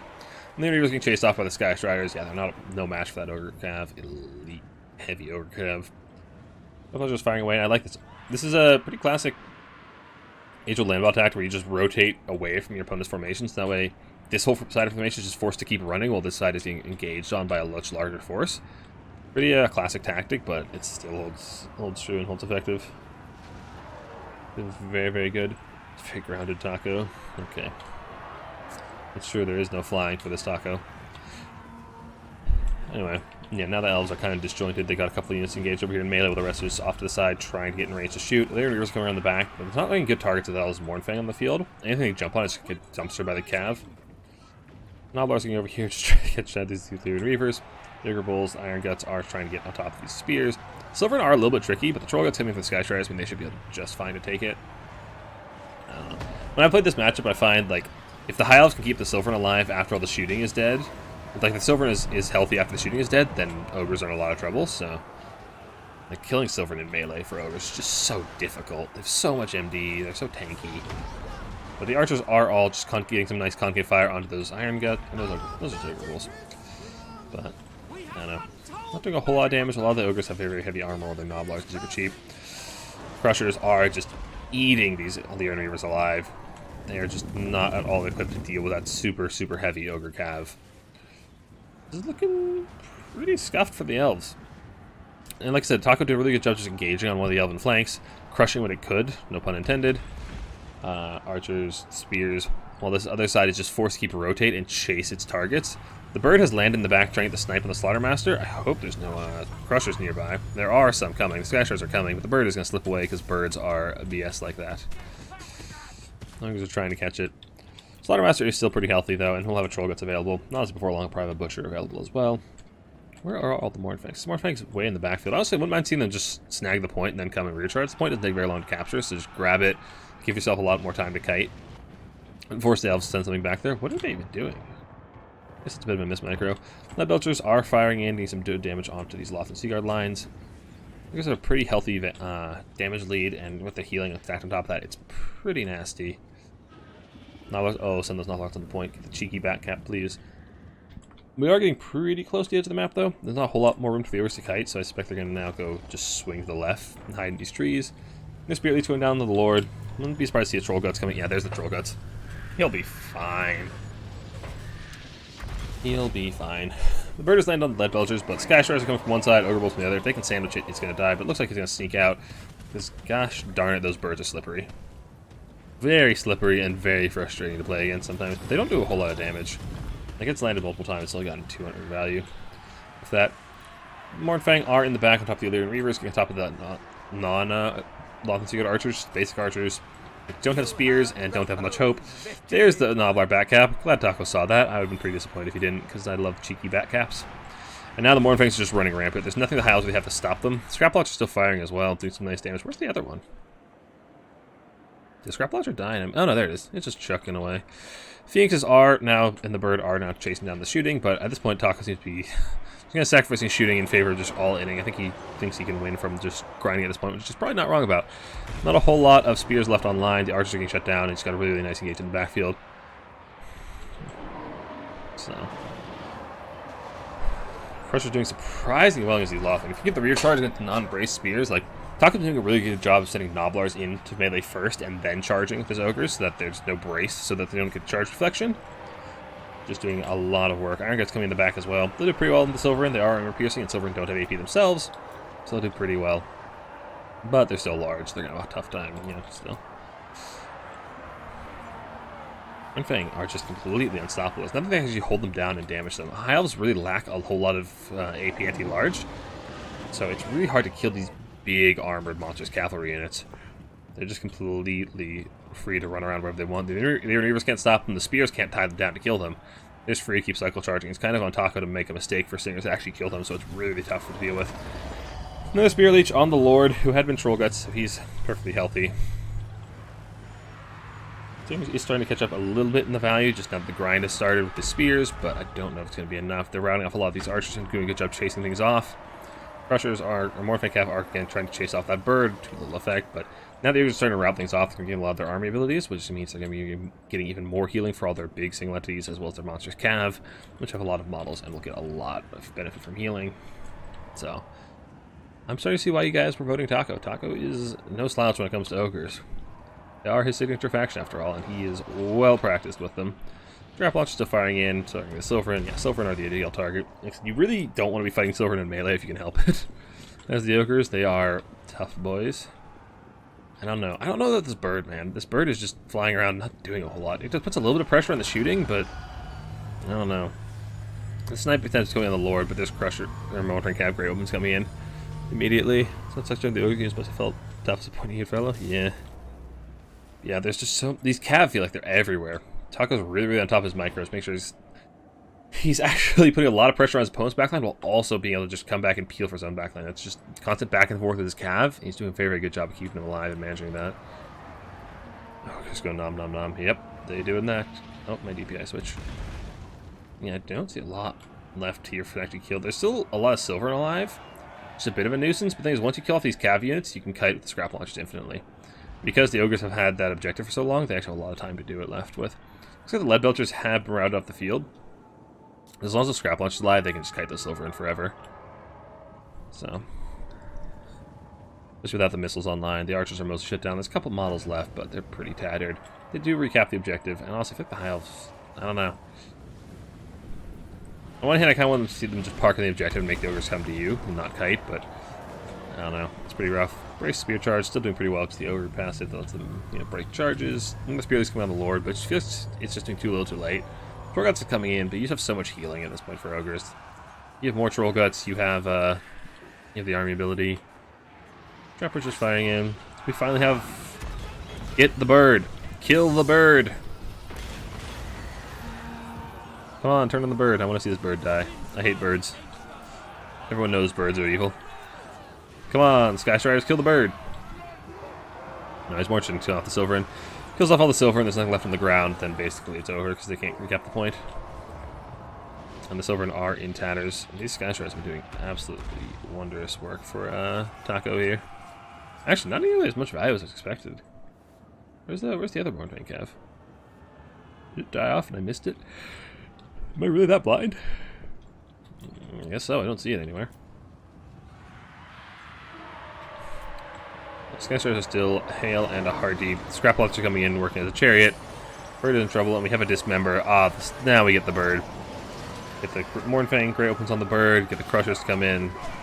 This bird is not going to last very long. I mean, it is debuffing their melee, like weapon strength, increased aura, but not a whole lot, and they're still going to tear it to pieces. It's got what, like a 12% mana debuff? Yeah, but Taco's going to take that. Pretty strong showing from Taco on his signature Ogres, so. Still, valiant attempt from Stingers. Taco is a hard guy to beat when he's got his Ogres. Scrap Launchers did good work, jeez.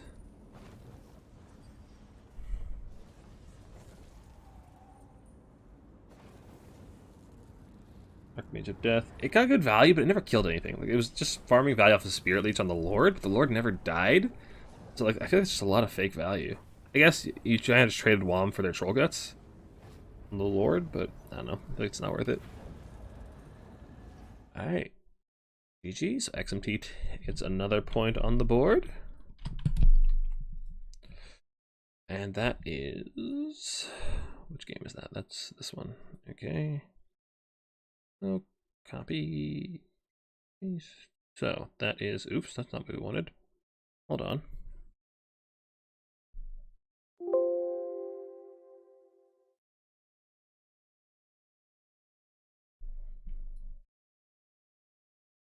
Oh, that is Stingers taking an L against Taco's Ogres.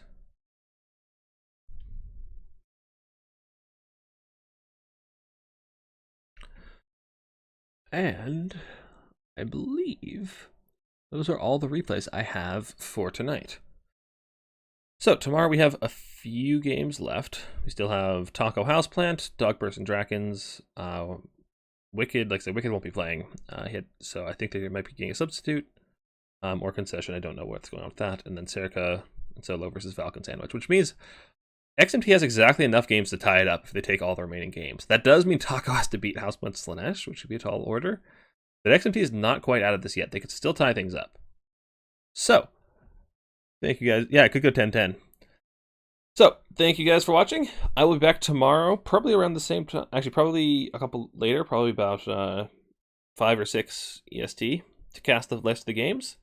So, make sure to check that out. See the final conclusion to the clan war. Thank you guys so much for watching. I will see you all